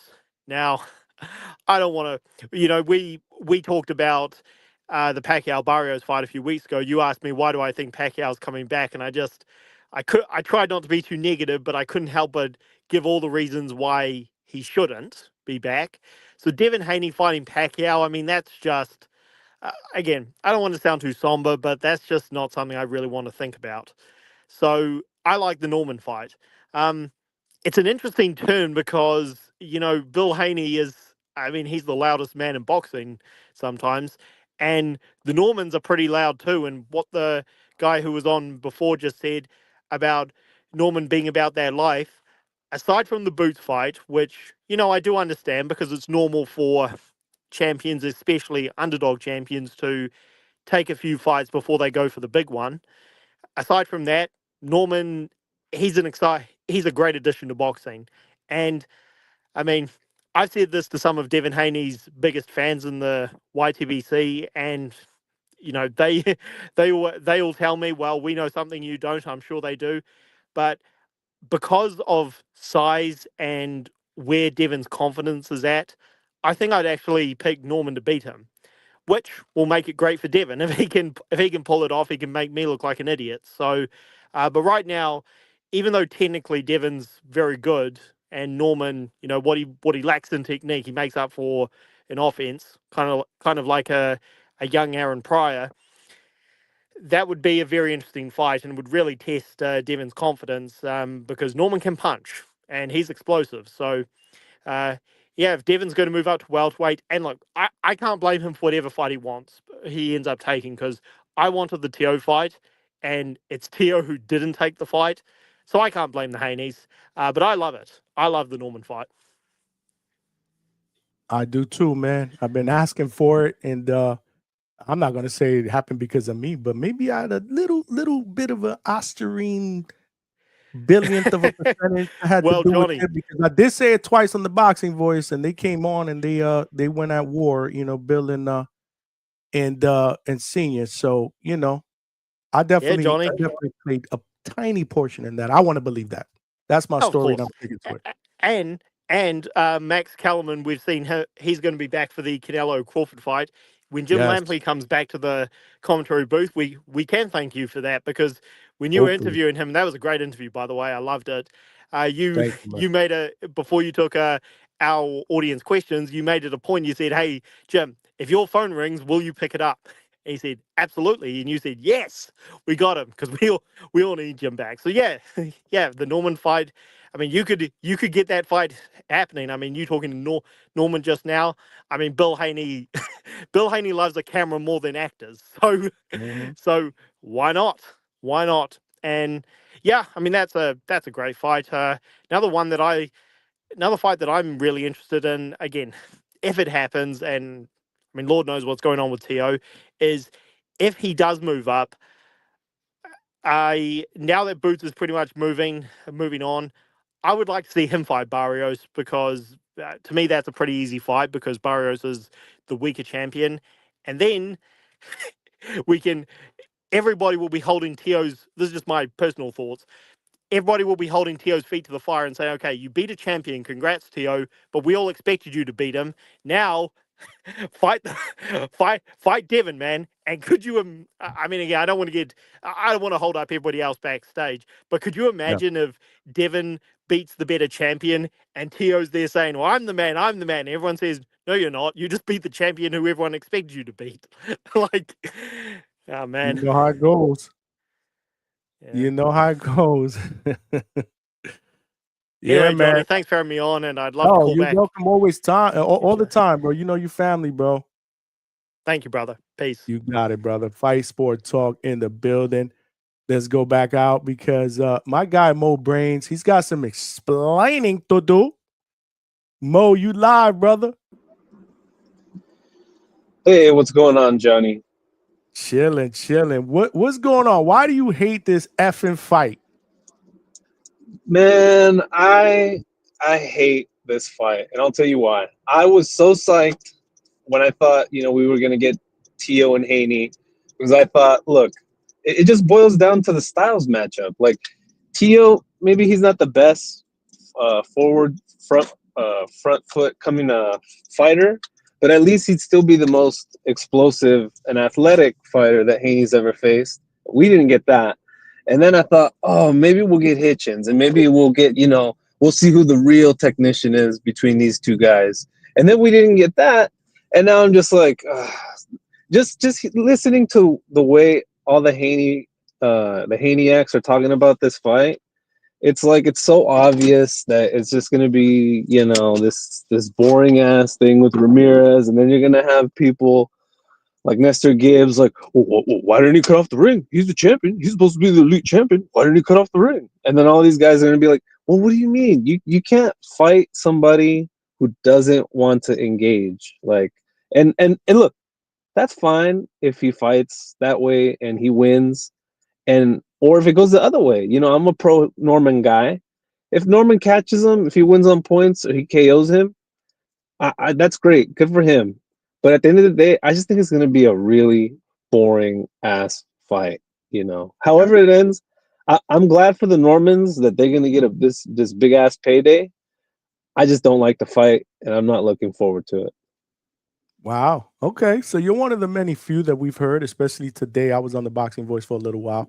Mostly everybody is excited about it. Okay, but it's a different perspective. I get it. I respect it. And I think I asked the champ that question. I don't know if you got a chance to see the entire interview. If you didn't, or anybody else hasn't do it, make sure you check it out. I thought it was a phenomenal interview. Is he worried about, it being somewhat of a boring fight because Devin Haney may do a lot more moving than fighting? And nah, bro, he ain't worried about it. Oh, no. I'm sure he's not worried about it. But also hearing these Haney fans compare Brian Norman to Regis Prograis, absolutely, positively fucking disgusting. Wait, I was at that Prograis fight, and I was like, dude, is this guy even gonna try to cut off the ring? Is he gonna try to, get his lead foot on the outside of Devin's foot? Is he gonna try to move, the opposite way to keep this guy from circling? It didn't do anything. It was like he was just, cement footed. It was almost like, honestly, I would hate to cast aspersions. It was almost like he was trying to lose. Like he was just phoning it in for the paycheck, And even then, we didn't even get Devin. Devin didn't even go for the knockout. They pulled back at the last minute. We didn't even get a knockout. Like, I don't think that if Haney wins, I don't think it's going to be this one-sided ass whooping that these Haneyacks are saying. Like, are you kidding me? This guy's way bigger than Regis. He looks maybe an inch or two taller than Regis. I think he has like a 4-inch reach advantage. Like, no, these guys are delusional, or they're just purposely painting this narrative to try to corner the Normans into taking this fight for whatever weird, I don't know, fanatical reason. But I thought that was absolutely disgusting. Like, Regis in that fight looked so absolutely washed. It was sad, honestly. And Norman, like, this dude's a fresh 24-year-old. Are you kidding me? I mean, Norman Sr. said it himself. Go watch the highlights of the Perez fight. Like, this dude is a fleet-footed guy. Just because we've seen him slug it out with some of these guys to get the KO early doesn't mean he's just this slow, flat-footed, plodding guy. Like, he is athletic. He's explosive. And if they don't believe it, well, they're gonna find out whenever this fight happens, if it happens. I can't believe that they're talking about doing this all the way in November. What the fuck's that about? Yeah, I know that's the only thing, but it is what it is. The most important thing is it's happening, in my opinion. I'm looking forward to it. But man, you nailed it. I couldn't get it, bro. I had to ask. Like, let me ask you a question. Like, people are actually comparing Brian Norman Jr. to Regis, and I couldn't fathom the comparison. I think Brian Norman Jr. is much more athletic. It's just that he really, really hasn't had to move in fights because he's got guys in front of him, and his mentality is he just wants to run through guys, but he can move. I've seen him spar. He can move. I couldn't get it, but it is what it is. Fans are gonna be fans, and I respect that. You know me, I don't really disrespect callers. That's not my style. I don't want to talk over callers on the boxing voice or disrespect. But I was like, damn, bro, like I don't get that shit at all, bro. So I'm glad you brought that up. Yeah, I just thought it was mad disrespectful. It was almost like, did you guys have you guys even seen this dude fight? Do you guys watch the fights? It's just I don't know. I think it's silly. But Yeah. that's all I got, Johnny. Thanks for the time. No, I Enjoy the rest appreciate of the the show, call. I guys. wanted you to clarify that. Good call, though, man. Brother, good call, man. My brother Mo Brains representing and giving his opinion on the fight. I love it. I love differences of opinion. Some people may like it, some people may not. I'm curious to see what my man Alex Vega says about this fight. The same Alex Vega that goes on the Boxing Voice and puts his camera on, but he can't put his camera on at the hangout spot. But anyway, that's neither here nor there. What's up, my brother? Yo, man. Shout out to the Boxing Voice, the premium channel. We're here at the discount spot. Oh, This is What's up, nasty. Johnny, man? I don't even know why I'm taking this call because I deleted your number, bro. Like, who are you? I don't even know who you are, bro. Hey, man. How's your night, man? I seen you had Norman on. I was in and out. I didn't really get to listen Good, to bro. it. Great interview, man. Being on the storm, brother. I mean, we talked about Japan, and then we got into the nitty gritty. So, so there's an agreement there. They've agreed to all the terms, and he made it clear. And I will put a short out that if the fight doesn't happen, it's not because of the Normans, because you know how it is in certain parts. Narratives are made, and they want to make sure that a narrative isn't made on their part because they've been at the end of that narrative with the whole Boots thing, right? They ducked. So, to long story short, Alex, there's nothing that's been signed, but there's an agreement. Contracts are going. I mean, obviously they have to go back and forth. All the T's got to get crossed and the I's got to get dotted, but they are good on their end. So now the ball's in the Haney's court, according to the champ. Gotcha. So nobody knows nothing, basically, is what you just told me. It sounds. Cool. I mean, accordingly, from the conversation. It's going. I think it's going to happen. Yeah. Yeah. No, I think it's going to happen. It's just I was just looking forward to. It's signed, we're ready to go. And sometimes you got to temper your expectations. This is boxing, and sometimes things take a little bit more time than we would like to materialize, but I think we're good. I really do. I think we're good. I love the energy of the interview. They want it. I would assume the Haneys want it. Obviously, they're the ones that are acting like they're making this happen. Brian Norman was basically saying, nah, bro, they don't even work that way, but there's going to be more stories to come out after this thing gets signed, sealed, and delivered. But go Now, ahead, for bro. sure, the thing about boxing is the landscape is ever changing. This week, this is the fight we want. Then a performance happens, or someone, people love the words, the call outs. There could be a new call out, and boom, somebody, they want Haney to fight this guy or Norman to fight that guy instead. Or someone with a bag comes along and says, "Hey, hey, B Norman, you went to Japan. Hey, we want you in India or something like that. We're gonna give you 5 M's. You never know. So That that's the is one. true. That Boxing is is true. really the wild, wild west. I That mean, is for the true. fight itself, it's a cool fight. I said it earlier on the Boxing Voice. Like I said, premium channel, #1 podcast, place where you know.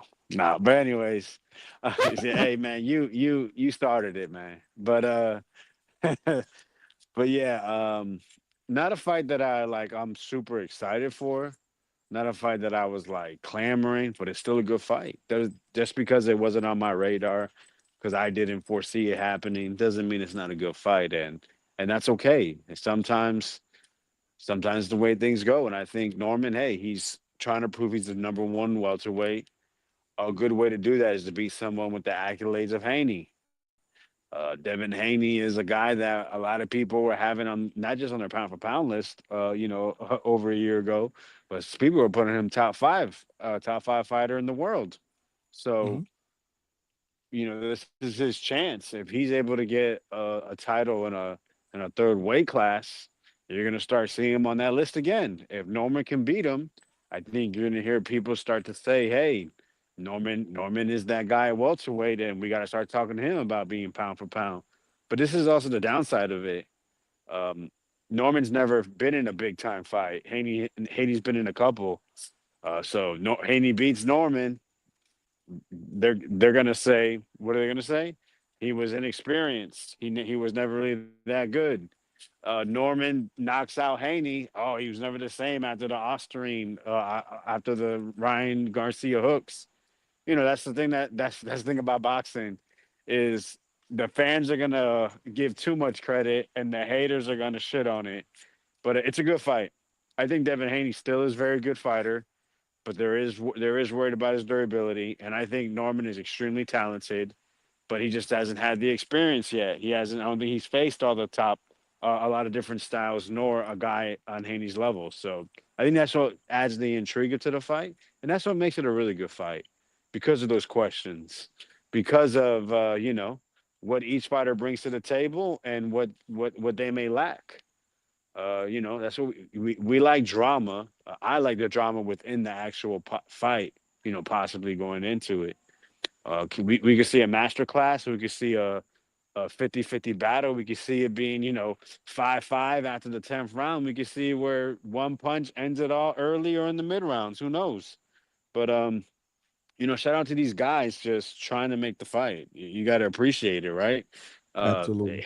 Haney came up with this list. Team Haney came up with a really cute list, with 135 pounders all the way up to, I don't know, 147, 154 probably. I can't even remember the list, to be honest.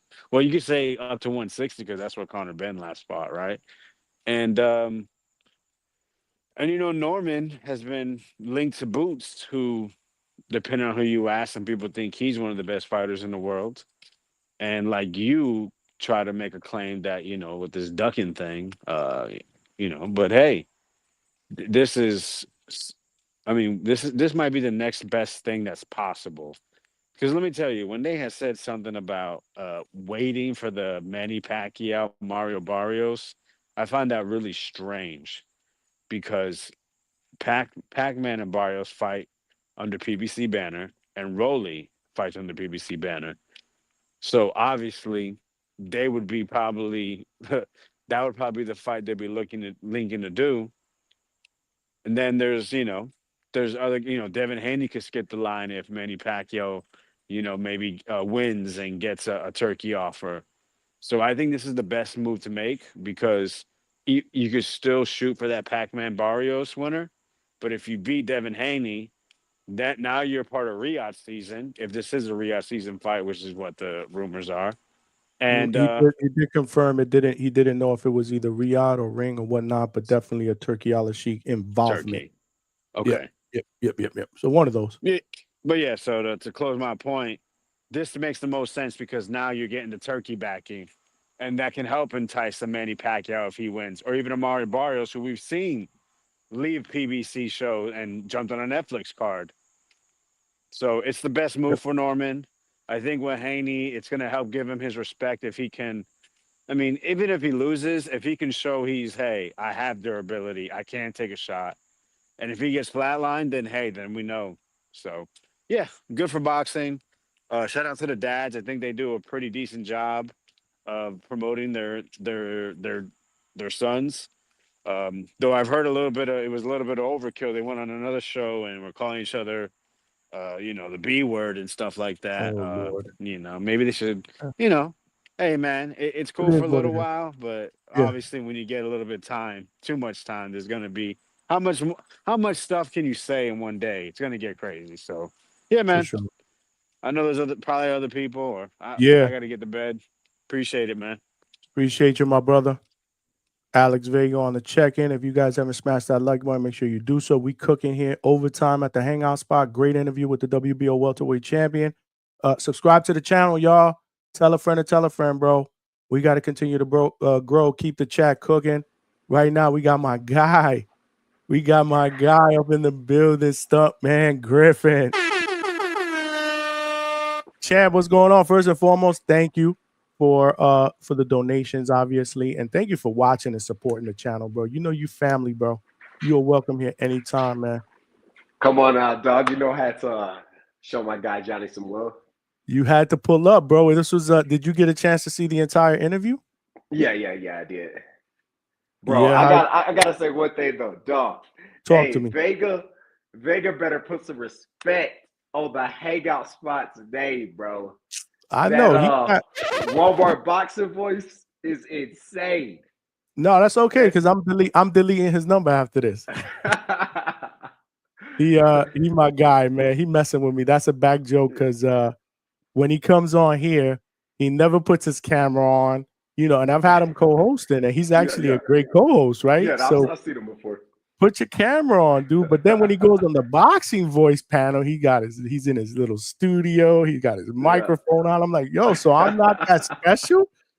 Like you only get dressed up with the makeup and the fancy clothes for Ness, bro. Like, yo, that's nasty work. It smell like a toilet full of nasty ass shit. Okay, that's exactly what it smells like, man. But nah, Vegas still my guy. I'm not gonna delete his number just yet. But what's going on, champ? Welcome back to the panel, man. What'd you think about the interview? But more importantly, after that, what do you think about this fight, man?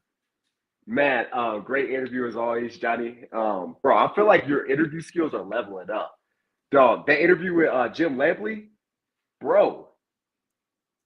Hey, man, I work on it, bro. Like, this is what I love to do. Like, I love to do these interviews, man. So, you know, I try to, I prepare. You know, I don't wing it. You know, I don't wing them.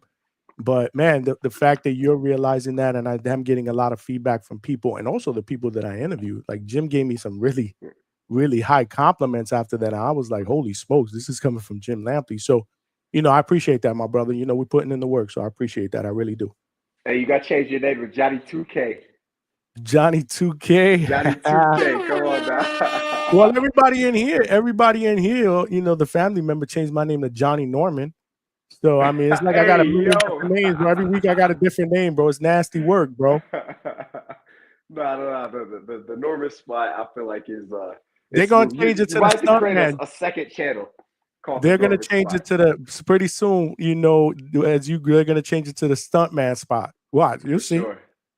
What's good? What's good? Talk to me, bro. Man, bro.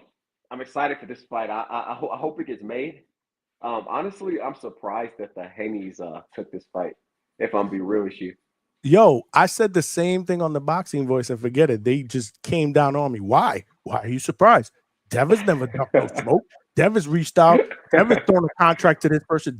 And I get that. Like it wasn't really a disrespect to Devin, even though they made it that way. It was more more of a compliment, bro. Like, it's more like why would you move up now?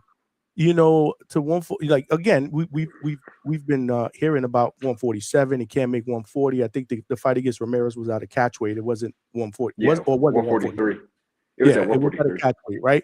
So the first official 140, you going against a champion and a puncher like that, a dude that's punching, you know. So that was just my thing. It was more of a compliment type deal. Yeah. But I do give him credit for stepping up to get that smoke, but forget it. I got ridiculed for that. So you were surprised as well?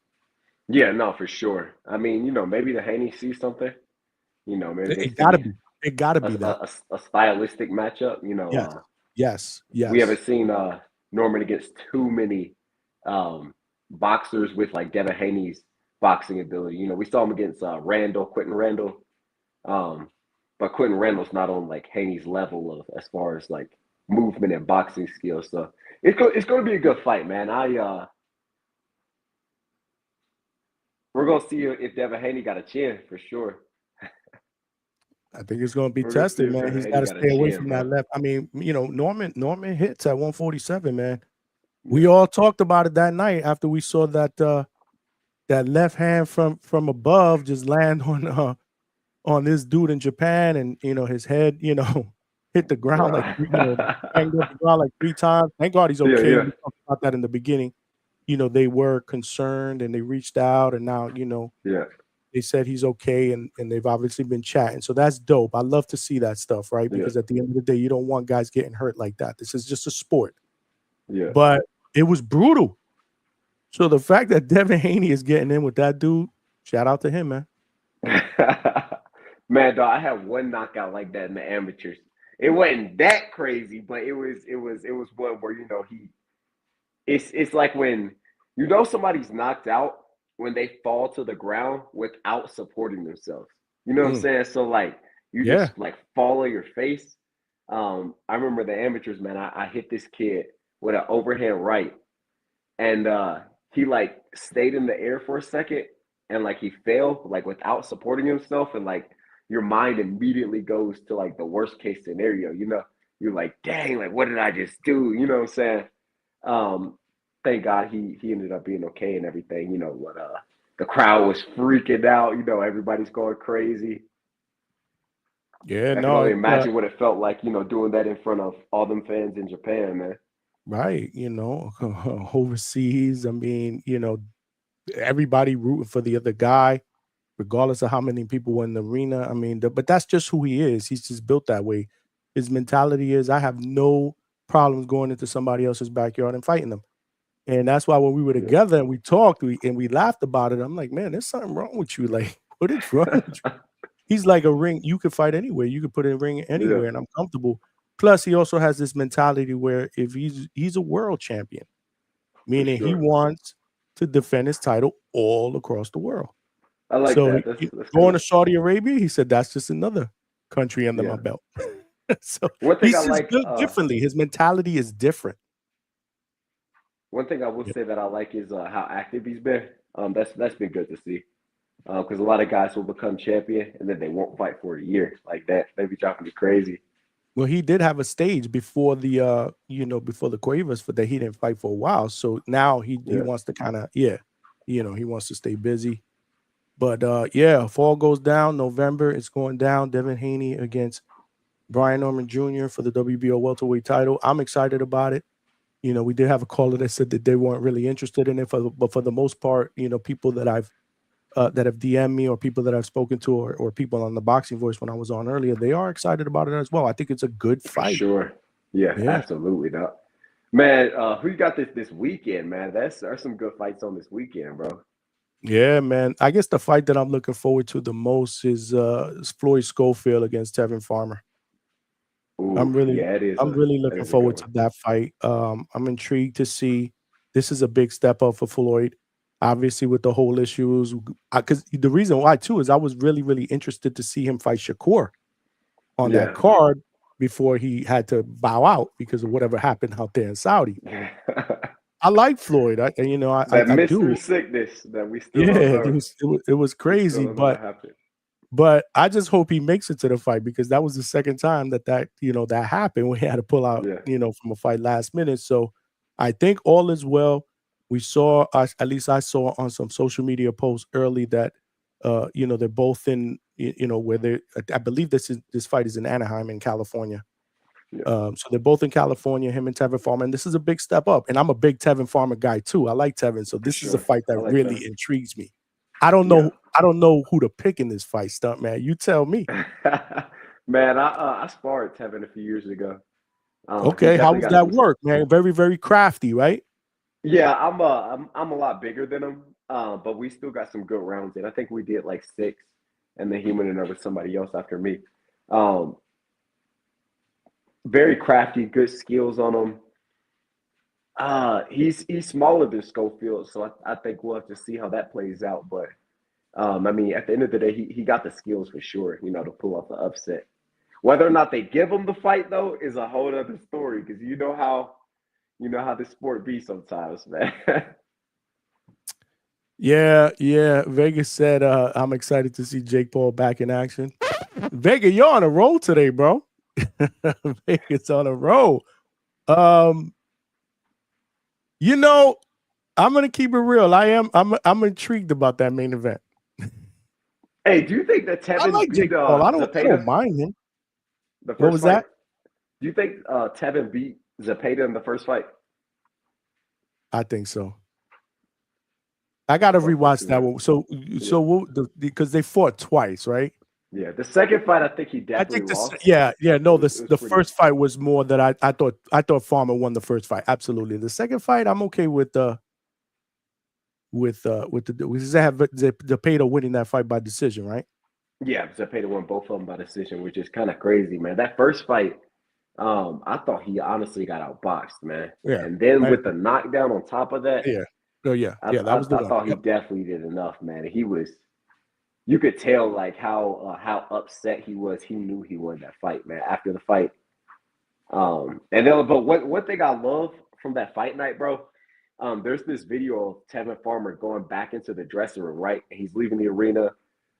He's leaving the auditorium, and he's like walking down with his head down, and his girl comes along. I think it might be his wife, but his lady, she comes alongside him and she like picks his chin up. She's like, "Nah, hold your head high." You know what I'm saying? I love that, man. That was a beautiful moment.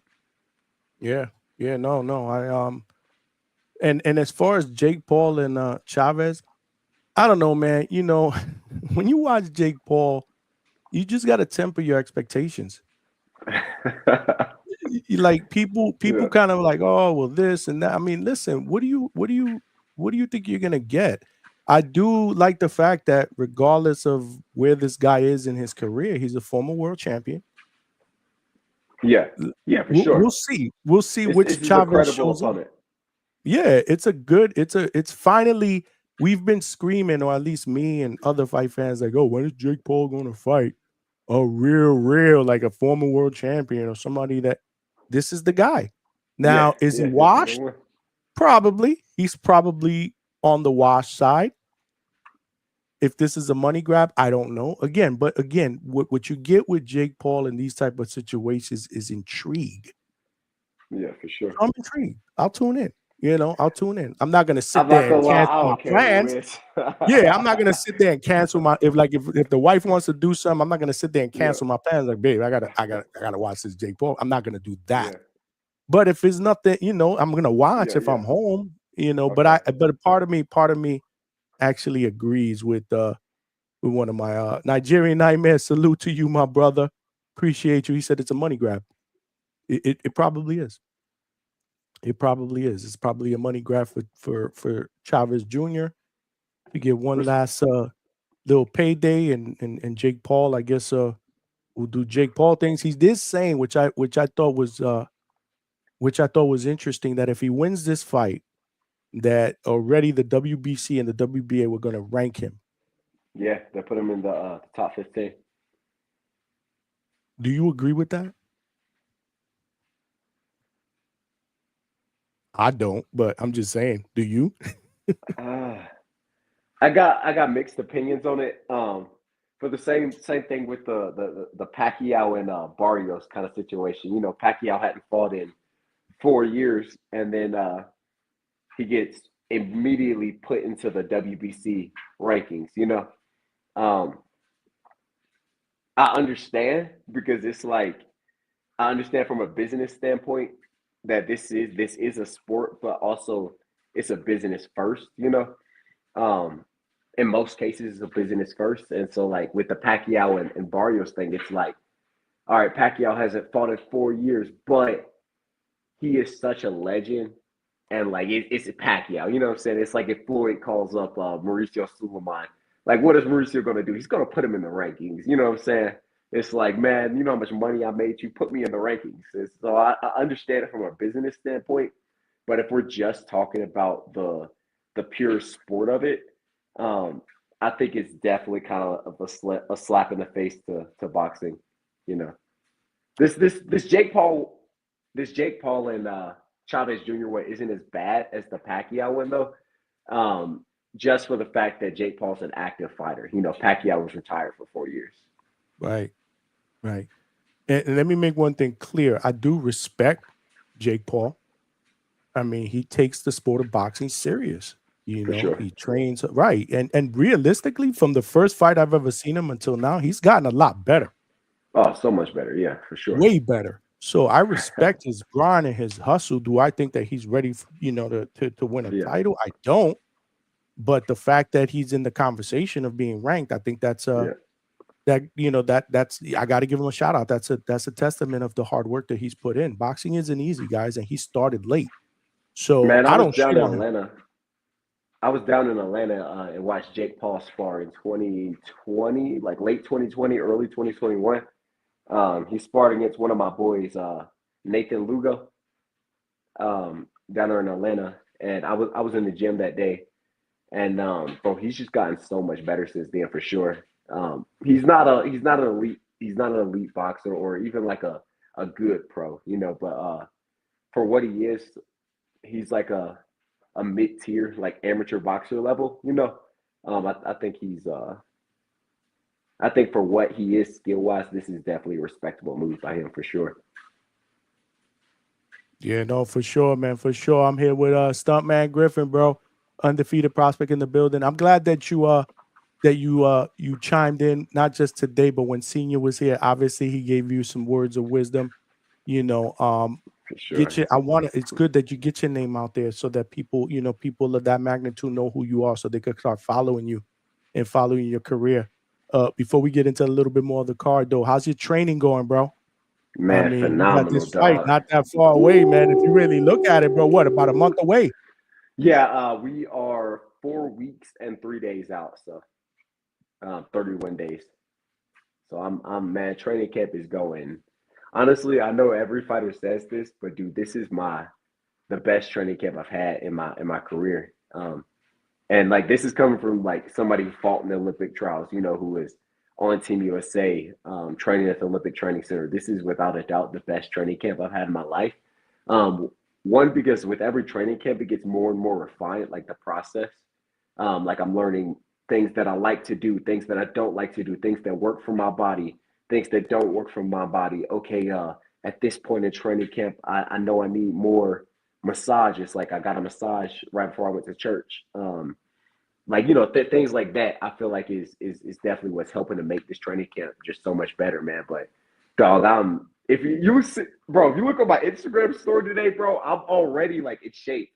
It's kind of crazy. I I'm watch all your shit. You live in the gym too. You're in the gym all the time. I didn't see any of the posts today, but I watch your shit every day. You're always in the gym. I don't have a job, bro. This is my work. This is my passion. This is my my therapy. This is what I do to sort of like cleanse my spirit. Like I love training, dude. Like me and my coach, we're best friends, man. Whenever I'm not at training, I'm at church, and if I'm not at church, I'm at my coach's house. Like we're having a cookout, or I'm helping him build a fish tank or something like that. So like, bro, my life revolves around like God and boxing, dog. And I love Johnny.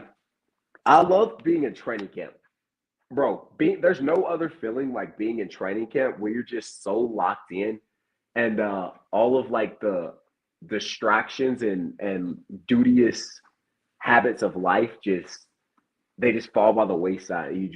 You enter this state of mind that like you've never been in before, man. When I'm in training camp, dude, the only thing I do is I work out. I train in the morning. I go to strength and conditioning. I train again that night, or I go to yoga, or I go for a run, and I go to church, man. And like I read my Bible. That's literally the only thing I do when I'm in training camp, man. Like I love just like the mental aspect of it, man. It helps me to like grow deeper in my faith, man, because the only thing I'm doing is just, is training. And my pastor always says this, Pastor Sean, he always says, when you weaken the flesh, you strengthen the spirit, right? And so it goes hand in hand with boxing, because like you're doing the weight cut and you're punishing your body like 3 times a day. So like weakening the flesh, you also have to strengthen the spirit when you do that. So like, man, being in training camp is just so good, because I'm constantly like weakening my flesh, like weakening all of like my like carnal desires, and like, all of like the things that I want. You're weakening the flesh in that aspect. And then I'm also like strengthening the spirit, because I'm in my word so much, I'm in the word so much more. This is what I love about you, and this is why I think you're going to be special, because of that, what you just said, the whole mentality thing. It's not just what you said with the work ethic, but you're just such a good guy. You're a nice guy. Like, it's just you're focused, like, and you're young. you're mature. I think I told you this the first interview that I've had you on. Like you're just mature beyond your years, and you have the right mentality. Like this camp, like you said, this is your sixth pro fight, Yeah, and you're already doing things differently, yeah, you for know. sure. Um, 100%. but and the fact that you enjoy it as much. Like it's not even you Yeah. saying it. And I know the chat, y'all see it. Look at his face when he says it. Like he's not lying, bro. You can see the emotion. Like he. I'm not, man. But It's is just, there yeah. is there? So my question to you is: there any one thing? There's got to be something about training that you don't like. Oh yeah, for sure. I'm like so sore right now, bro. I I literally like feel like my legs are wrecked. But I foam rolled and I use massage gun. I'm blessed enough to have Normatec boots. At my house, a lot of people have to go to like actual um physical therapy facilities for that. But I'm Right. blessed enough. My brother played for the Broncos for about 5 years, and now he's down in Dallas. Um, Really? but he gave me like a pair of Normatec boots, so I love those, man. They're great for recovery. I'm not sponsored by them or anything. It's just it really does work. So they help to like flush the blood from your legs, and then it helps like relieve the soreness. And then when the blood comes back, they essentially like help to release all the lactic acid in your legs through compression. And so like, dude, I can go run like 9 miles, do a strength and conditioning workout, do a boxing workout, be super, super sore, like barely able to walk, hop in the Mhm. Normatec boots, foam roll, and then I'm good to go. That's dope, man. And your brother, when did he play for the Broncos? How Uh, long ago? last last year, What's he his was there full name? for 4 years. Jonas Griffith, And what position does he play? linebacker. Oh, okay. Okay. Yeah, Yeah, I don't yeah, watch a yeah. lot of Bronco games, but where does it? So is he not playing this year? No, he's in Dallas. Oh, he Yeah, got okay. He's in yeah, Dallas, yeah, so he's playing for the Cowboys now. yeah. That's dope. You never told me that. Yeah, bro. I come from a whole family of athletes, dog. Amazing. My uncle, Dr. Duncan Stein, he played for the Utah Jazz, won a national championship in college, University of Louisville. My dad played Division I football. My mom ran Division I track. My granddad played in the NFL. He played for the Houston Oilers. My little brother plays Division I football at Indiana State. Just come from a family of athletes, Yeah, man. It really is in the genes. that's dope, man. Yeah, it's in the genes, man. Did you play others? Well, I might have asked you this during our first interview, but for those of you guys that are new to watching the channel or just tuned in, I'm here with 5-0 prospect, 154-pound prospect, Ebenezer Stuntman Griffith. Y'all know he's family. He shows up, is in the chat, supports the channel. Appreciate the super chats. You don't have to do that, but I appreciate I No, appreciate of the course, donations. dog. But he's always welcome on the panel. It's not even when he comes on, he's just a regular. Like we don't interview him anymore. He's just a regular. We bring him on whenever he wants. It's But like when you anyhow, go to your buddy's house. You know what I'm saying? yeah, Like yeah. This his is mama's the like, "You hangout want a spot. guest? Go get a Yeah, plate." yeah. The hangout spot is your, like, you could come here and you could open the refrigerator on your own. You don't have to ask me to open the refrigerator. Appreciate you, But dog. yeah. So did you play football, or what ultimately? I might as well ask you this question again for the new viewers. What ultimately swayed you to boxing and maybe not other sports, since all of that stuff was around you? Man, like I said, I've had like a lot of my family members play different sports from football, NFL, basketball, the NBA, track. That's what I mean. Like, why were Um, you not a football player, or why did you gravitate towards basketball? Why boxing? there's a few reasons. So I played lacrosse. I ran track. I'm super, super fast, bro. Um, just God given. But I played lacrosse, ran track, played soccer, and I started boxing when I was 12 years old though. And it's just something that I fell in love with. I fell in love with boxing, one because of the it's all on you. If you I've always believed in my heart that if the fate of the universe rests on me, I'll always come through. I'll never let myself down. I will Yeah. never let myself down. And I really do believe that, man, with everything inside of me. Like I will never let myself down. And so like when you're in a sport like boxing, it's all on you. You're just a singular entity, right? There's nobody else to blame. So when things don't go your way, the only person you can point the finger at, you can't do this, you can't do this, you can't say, oh, it was you, it was you, it was you. Oh, you didn't block good enough, or oh, you didn't pass me the rock good enough. Only person you can point the finger at is you, right? I love that aspect about boxing. And then also, man, how I got started boxing, my older brother, Amos, he was boxing at this staple in Louisville, Kentucky, man. It's called Louisville Legends. It's this old white brick building, man. You know, you can feel the history, been around for ages. Heavy stone building.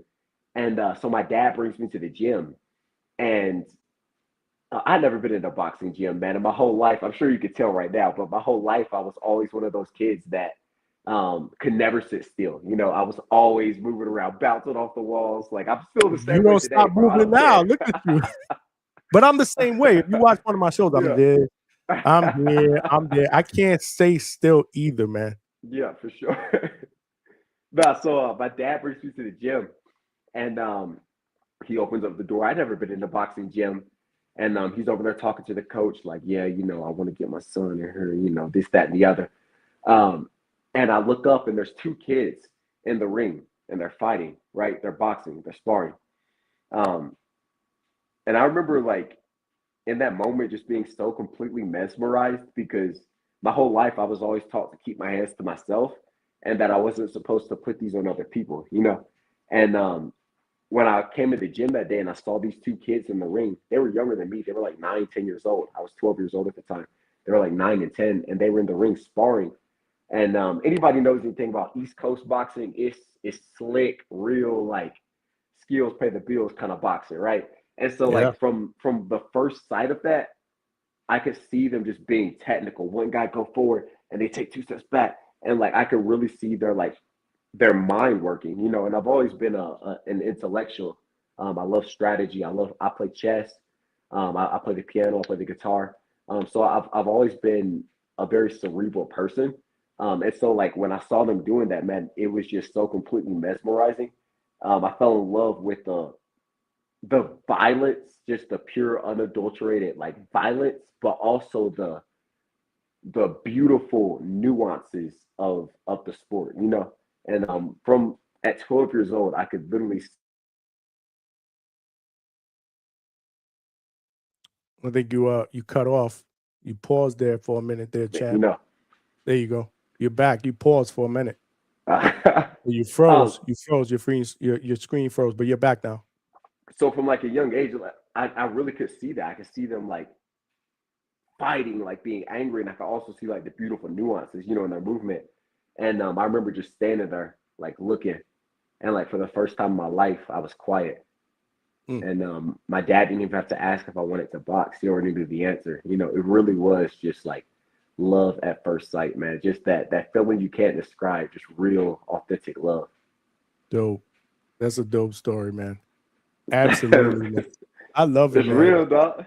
You know what's funny? The Brian Norman Jr., you know, the same thing. I asked him the same question, and he said the same thing. He was like, you know, boxing is like you don't have to rely, you know, on another teammate to do his job in order to get, you know, it's all on you, you know. And I want everything on my shoulders, you know. So it's just weird. It's crazy. Both of you guys actually answered that the same way, bro.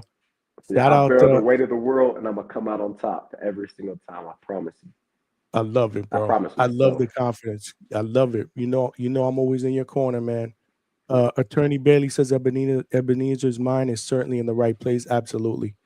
I totally Appreciate agree that, with dog. that. Yeah. Stock Chase is in the building. Appreciate you, my brother. He said, what's his diet like? Man, I don't really eat like out. I'm a very disciplined person just in general. Like I like everything to be very clean. Like my apartment here is like super, super clean. I'm just a very detail oriented person. And I'm that way in like all areas of my life, right? So don't get me wrong, like I love some candy now. Come on. Like some Candy? Okay. the peach Haribo gummies, bro. Like the Haribo gummies, you know, the peach ones where they're sugary on the outside and they have like that gooey on the inside, bro. Dog, yeah, I will tear up a whole bag of them. But But you gotta stay that's like away on the from those. weekends, you know. You gotta stay. Yeah, You gotta stay away from those. Is that the hardest thing to cut when you're in, yeah, or do yeah, you yeah, for find a sure. little bit of time to indulge during training? No, when I'm in training camp, man, I really don't have a problem like resisting stuff like that. Just having like that motivation for the fight, it literally trumps everything. And man, whenever I come back on, bro, for to actually like when the fight gets closer, dog, I'm gonna tell you, bro, like this fight in particular, um, my opponent been talking crazy. He's been talking crazy. Well, Where, not necessarily him, but his all his fans. You know what I'm saying? on social media? You talking about Yes, on social bro. media? Yes. And then I also saw them at media. We had like this media day last week. It was like pictures, green screen for like the video. So all those pictures you think that I took at a crazy place, it was really just a green screen. You know what I'm saying? um, Okay, okay. but we had like a green screen, and so I had my media session, and then I was leaving. He's walking in. He got his whole entourage with him, and they're talking crazy like out of the side of their neck. And I'm like, I look at him and I'm like, hey, ellos no pueden pelear para ti. You know, like they can't fight for you. They Mm-hmm. can't fight for you. And then I Mm-hmm. told him like, eres conmigo, like you and me now. You know what I'm saying? Like it's you and me now. Like I'm not one of them. Like Right, you ain't seen pedigree like this before. And I was telling him, I'm like, they can't fight for you. Like all that rah-rah, all that talking they're doing, they can't fight for you. You were there with me. And sir, it's about to get scary, you know? Mm-hmm. Um, so like man, I have that in my head like all the time. So honestly, when it comes to cutting things out of my diet, bro, I have that like scene replaying in my mind like all the time. And I'm just like I really don't have the cravings for like any sugar or overeating or anything like that, man. I'm when it comes to it, this with anything in life, if your why is strong enough, all of the distractions and all of the temptations they'll fade away. I really do believe that if your why is strong enough, all the distractions they'll seem like nothing. All of the That's deep. temptations they'll seem like nothing. If your why is strong enough, you have to have a why. You have to know why you do it. And I know why I do this. And so, man, like I really don't struggle with like eating clean and things like that, especially when it's time for camp because I know what lies on the other side of it. No, that's deep, and that makes perfect sense. But when it's all over, fight is over. What do you indulge in? What do you like? Yo, I gotta have this. I'm What's going that to go-to? 7-Eleven. All right. Fight night. I'm going to 7-Eleven. I know the one I'm going to too because it's like 3 blocks away from the venue. I'm going to 7-Eleven. I'm going to get some peach Haribo gummies. Oh my Lord, he And gonna an Arizona indulge. tea. The one with ginseng honey. Yo, and the fact that you already recruited it, like it's like 3 blocks from the venue. That's gangster, bro. That's gangster. I love it. I love it, man. I Yeah, love it. so I'm a handle business, and then I might sign an autograph or two while I'm there. We'll see. Yeah, absolutely. I know you're gonna do that, bro. I would love to be able to pull up on that. Let's see what happens, man. I got Yeah, so for much shit sure. going on at the end of that month, though. It's my birthday at the end of that month. Yeah, Because your fight is on July 20, what is it, 25th? 25th. It's a Friday. Yeah, 25th, right. So my birthday is July 30th. So it's 5 days okay. after that. Bet that. Yeah. We're gonna talk. We'll talk offline. Okay, See if we can bet. Say less. figure something out. That might be pretty cool. I don't know if we're doing something that weekend or the weekend after. I'm not sure. I got to talk to the wife, but yeah, that would be dope. LR9 blog said Johnny's channel going crazy. I appreciate y'all, man. No, absolutely, bro. Appreciate y'all. Kenny Porter's right hand. What's going on? Salute to Johnny in the chat. Kenny Porter's right hand. Kenny Porter's right hand. We got Kenny Porter's right hand, bro. The other day we had somebody called Hill Baney. We had Bill Haney's face on it.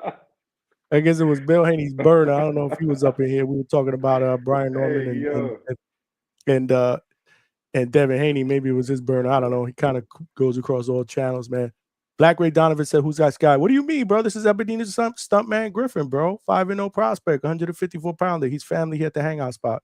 Black Ray's probably never seen you on the panel yet when he's watching, but yeah, he said you right about them gummies. Come on now. He said you right about them gummies, man. Ebenezer Stuntman Griffin, 5-0, man. If you haven't checked him out, make sure you check him out and follow him. Make sure tell him where they can follow you again on IG, so everybody could be following you. Absolutely, man. My name is Ebenezer Stuntman Griffith. I'm 23 years old from Louisville, Kentucky, home and birthplace of Muhammad Ali. You can follow me on all social media platforms at Stuntman Official. I'm most active on Instagram. Obviously, I'm 23, so my generation were very active on Instagram. Yes. I do tweet a decent bit. I'm not gonna lie, I tweet a little too much. I tweet about NBA finals stuff. By the way, bro, I predicted the NBA finals, dog. If you haven't seen my last tweet on the NBA finals, go check that out, bro. I predicted it before it even happened. Game 7, you predicted OKC to go 7 games and win the game 7? Okay. Yes. Nice. Every bit of it, bro. I'm telling you, dog. Dope. Alberto said, "What channel is your fight on? Where they're streaming your fight?" Yeah, my fight is gonna be on Sparta. I'm fighting with Sparta Promotions. Sparta's like a decent sized promotion on the West Coast. But I'm fighting with Sparta Promotions for a regional title. You can get a pay-per-view at Sparta.com. Sparta.com. And man, first 8-round fight. Good opponent in front of me. I'm 5-0, and I'm fighting in my first 8-round fight. A lot of guys don't take an 8-round fight until they're 11-0, 12-0. So man, I'm super excited just to show people, that I am the best prospect in boxing. And every prospect says that. I understand that. Believe me, I'm not ignorant of the fact that every prospect says it. But I really do believe that I am the best prospect in boxing. One, because I know like the skills that I have. I'm a technician, I am a technician in the ring. But also like I know the work I put in, and they're not living what I'm living. I don't put that work in, man. I promise you that. And like when it just comes to like boxing pedigree, I fought in the Olympic trials. I was on Team USA. I have 90-something amateur fights. You know what I'm saying? When it comes to just like overall boxing pedigree, man, I know I am the best prospect in boxing. And I really feel like this is the perfect opportunity to show it, man. For a regional title. Yeah, man. That's big time. 8-round fight, good opponent. He's got a lot of experience. And yeah, I'm gonna show everyone what I'm all about. I'm not too big on like down talking to my opponent. That's not who I am. That's not how I was raised. But just tune in, man. You guys are gonna see an incredible display. And you really are gonna see the future of the sport. And I want to be that person that all the fans can actually believe in again. Like a fighter who isn't gonna turn down fights. I'm not gonna turn down fights, man. I'm 5-0 and I'm already, fighting guys with a significant amount of experience. So many people have told me like, "Oh, don't take this fight. Don't take this fight. You're 5-0. He's got all this experience. It's in his hometown. Like they'll never give you the decision." But man, I believe in myself. I believe in the work I've put in, and I don't plan on making this fight close. I really do believe that this fight is I'm gonna make it look so easy, And don't get no popcorn. Don't get up to go to the fridge to grab a beer. Don't turn around and start talking with your lady because it just might end early.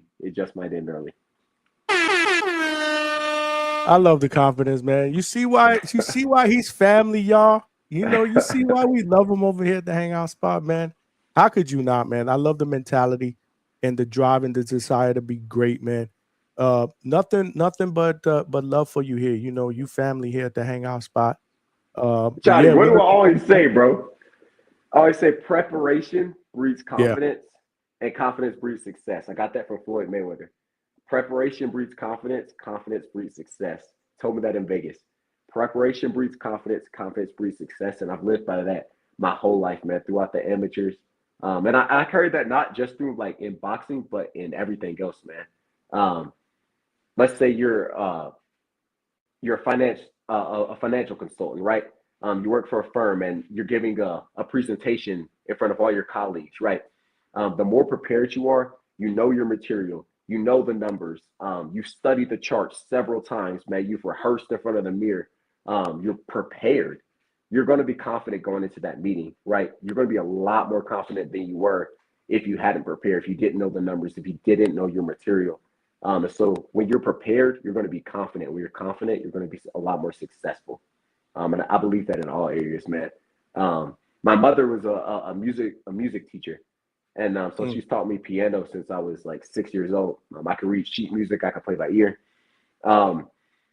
And she used to always, I played a lot of recitals growing up.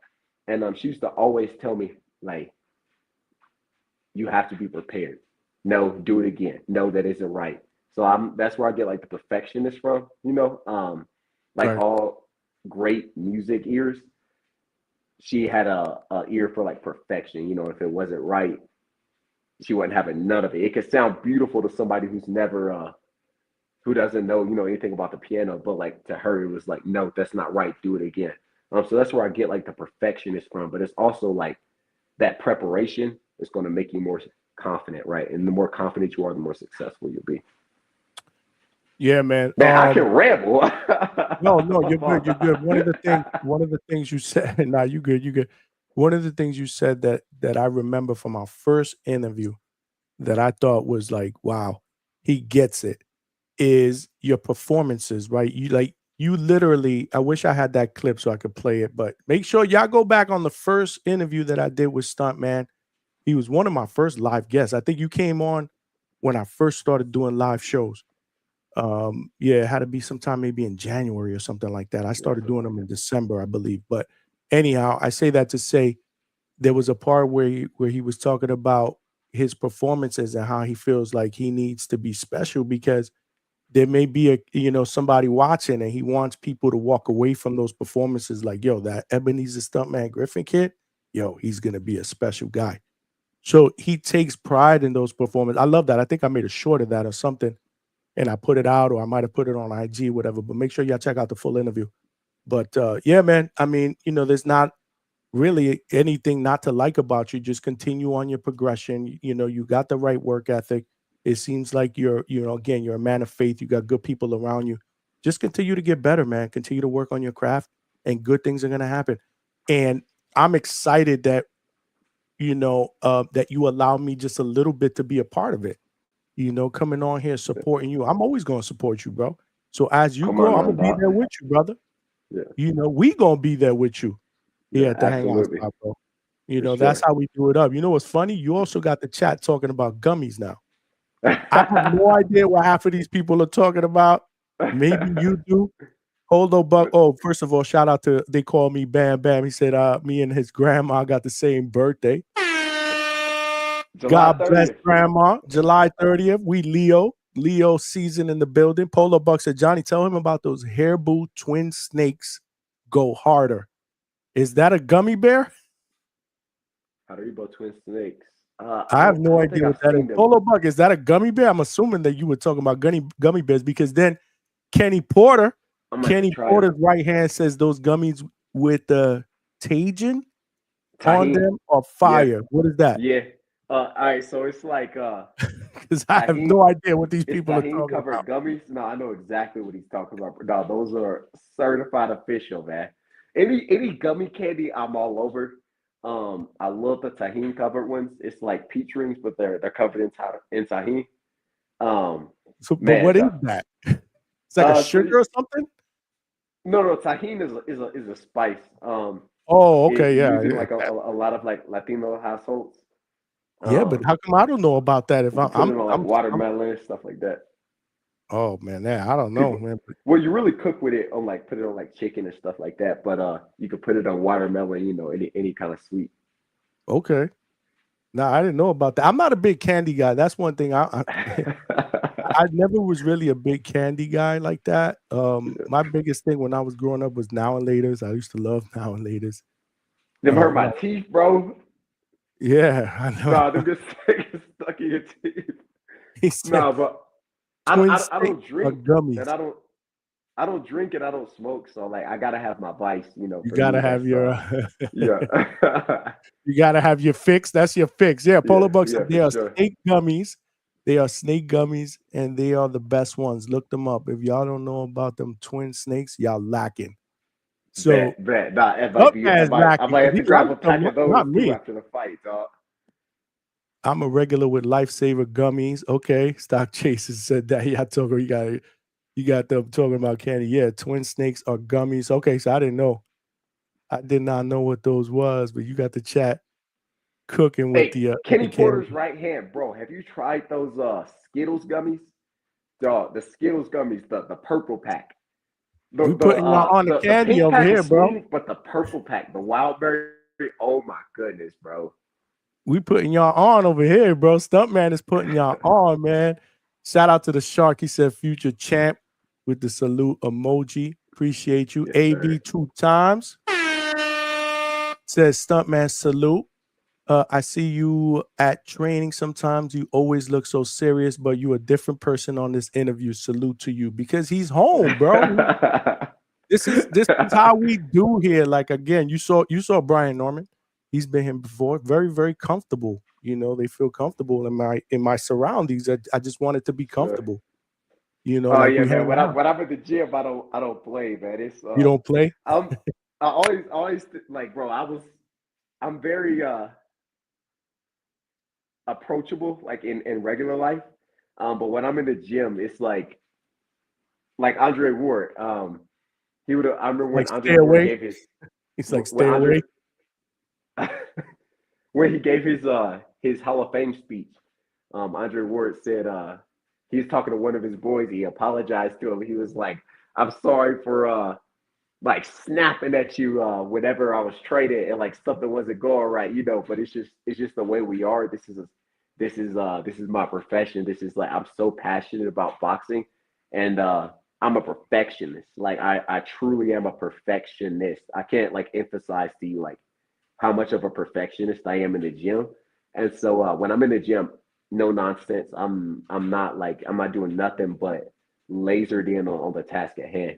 But whenever I'm like in outside life, I'll have people like approach me at the mall, things like that. Like especially here in Colorado and back home in Louisville, I'll go to the mall and like, I'll have people come up to me like, hey, we saw your last fight. My son wants to get a picture, something like that. I'm very like approachable in regular life, but when it comes time to put that work in, that's what I'm all about. I love it, man. Stay that way, bro. Stay humble. Good things are gonna happen. Black Ray Donovan said peach sour patches are fire.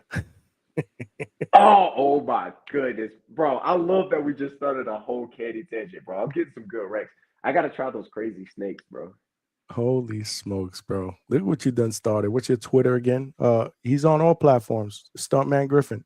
You just look up Ebenezer Griffith Yeah. on Twitter and I should pop up. And I think you answered part of this question already. I asked you actually. Black Ray Donovan said, what's his favorite post-fight meal or post-weigh-in meal? Post-fight meal. Honestly, post-fight, I don't even care about eating, man. I just want to see my family. I want to see my brothers. I want to see my sisters. I want to kick it with the guys, man. Fight weeks are always like incredible because all my family's in town and like all my friends and they rent out like a mansion, like an Airbnb. And like it's like 15 of my family members in like the Airbnb. Especially for this last fight, Roy Jones Jr. fight night, man. All my family flew into town. I had family from like Texas, Georgia, Florida, Ohio, everywhere. Like flew in, and they rented out this mansion, like an Airbnb, and it was like 30 of them in the house, and I couldn't go over there because I had to like focus on my fight, and like I know they were having a good time, and they had a cookout. All the nieces and nephews, they were in the pool, like swimming, man. Just good family time, man. Right. And I couldn't go over there because I was just like laying down on the bed in my hotel room, just preparing for the fight.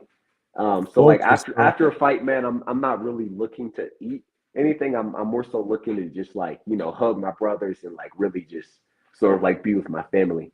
But as far as like post weigh-ins, it's all about nutrition. So I work with a nutritionist. He's great. He's one of the best here in Denver, Colorado.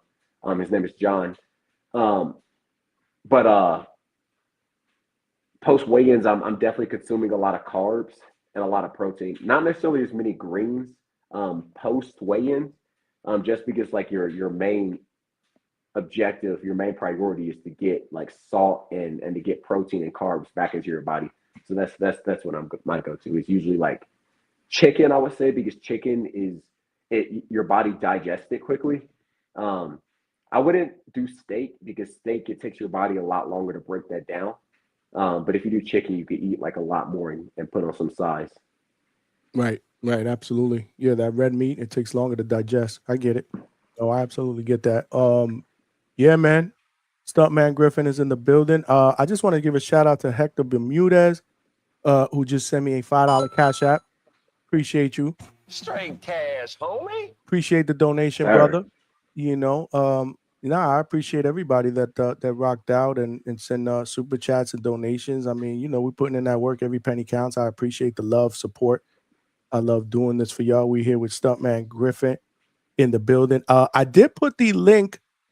I pinned the link to the chat if you guys want to call in real quick and just talk a little bit about Devin Haney and Brian Norman Jr. while I got Stuntman here on the panel. If you want to ask Stuntman a question real quick, we can do that as well. Champ, is there any fight this weekend that you are ultra looking for? We also have on Friday night, we got the return of Deontay Wilder. He's going to be fighting in Wichita, I believe, against a guy that I spent some time with. I actually hit one of his trainings up, Terrell Herndon, his opponent. Yeah. Terrell Too Real Herndon, good dude. We did a live interview ringside at Pro Box. He was training at Pro Box, so I went over there and I spent some time with him. Great guy, good interview. If you guys haven't seen it, we went boots to ground, and you can find it at the Hangout spot. Good interview. I wish him nothing but the best, man. He knows that he's going in there as a heavy underdog, and he's looking to shock the world. I don't know if you got a chance to see that interview, Stuntman, but check it out. It's about 20 minutes long. It's about 20 minutes, 22 minutes long. It was at ringside at Pro Box. And he talked specifically about getting a phone call from Buster Douglas. Buster Douglas. And that was like the highlight of the interview for me. It was like, really? Yeah. Just to kind of give him some words of encouragement. Like he's, Buster Douglas, obviously. Greatest upset ever. Right, exactly. Goes down as the greatest upset in boxing history, more than likely. So the fact that, that happened, I'm like, man, I wish him nothing but the best, but it's going to be tough. But, what do you see in that fight and what are those other fight? What is there any other fight that you are looking forward to? I know that you got Zuldo Ramirez that's on the Jake Paul card. Jake Paul, Julio Cesar Chavez Jr. card, Gilberto Zuldo Ramirez. He's facing Uniel Dolticos, and that is for the WBA and WBO cruiserweight title. We mentioned Floyd Schofield and Tevin Farmer. Another good fight that I'm interested in, and which I didn't say, was Avius Griffin. Who's 17-0 against Julian Rodriguez. I think that's going to be a hell of a fight. That's another one. I know Avius. You know Avius. Yeah, I'm definitely looking forward to that. He got a tough test in front of him for sure. But he got a lot of power. I think he could definitely get the knockout. If he gets the knockout, it'll come late. But he has like 15 knockouts in like 17 fights. 16. 17 wins, 16 knockouts. Wow. Yeah, so he got a lot of power. If he knocks him out, it's going to be late because he got a tough opponent in front of him. That main fight I'm looking forward to, though, bro, is that Floyd Schofield for sure. Okay. I think that's gonna be my favorite fight for the weekend. I want to see Zepeda pull it off. I mean, excuse me, Farmer pull it off, not Zepeda. So you know how we do our picks, and then we text each other afterwards. I told you I got it right or whatever. So you're picking Farmer to win. It's one thing. See, people don't realize Wolf is yeah, a yeah, root yeah. for a guy. Like I'm going for him, but if I had to pick, Yeah. I do it all the time. I do it all the time. I do it all the Dang. time. Mm. I think if I had to pick a winner, I would probably go with Schofield.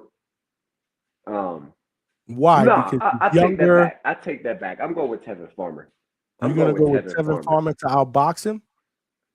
I think Tevin Farmer outboxes him, and honestly, I think Tevin Farmer could low-key drop him. And the Okay. reason I say that is because Floyd Schofield isn't the most disciplined fighter inside of the ring, Yes. right? Right. We saw He can him get a little get reckless. dropped Right. by Giron, Giron, and when he got dropped, it was because he wasn't being disciplined in there. He was coming in with his hands down, leaving his head on center line. And I think Tevin Farmer's just so sharp in there that he could definitely take advantage of those like slight miscues, you know. So I'm gonna pick Zepeda. Zepeda, bro. I'm gonna pick Tevin Farmer, and then Yeah, you linking Farmer to Zepeda because of the two fights. man, Farmer beats Zepeda, bro. He definitely beat him the first time. The second fight was close, but yeah, the I first know time somebody's gonna come with I a had super Farmer chat with him that fight. telling me I'm wrong, but man, I'm telling you, Farmer beats Zepeda, dog. No doubt, no doubt. Man, that's a tough one for me too, man. I flip flopped, bro. Yeah, and I do that all the time, and I get criticized for flip flop, and it's just I'm a fan at the end of the day, you know. I'm not an expert picking fights. I'm a fan that loves boxing that decided to do a boxing channel and podcast, and I'm enjoying the hell out of it. I love this. I should have did this. I should have started doing this 5 years ago. God knows where I'd be today, but you know, we putting in that work, we growing. Yeah, But absolutely.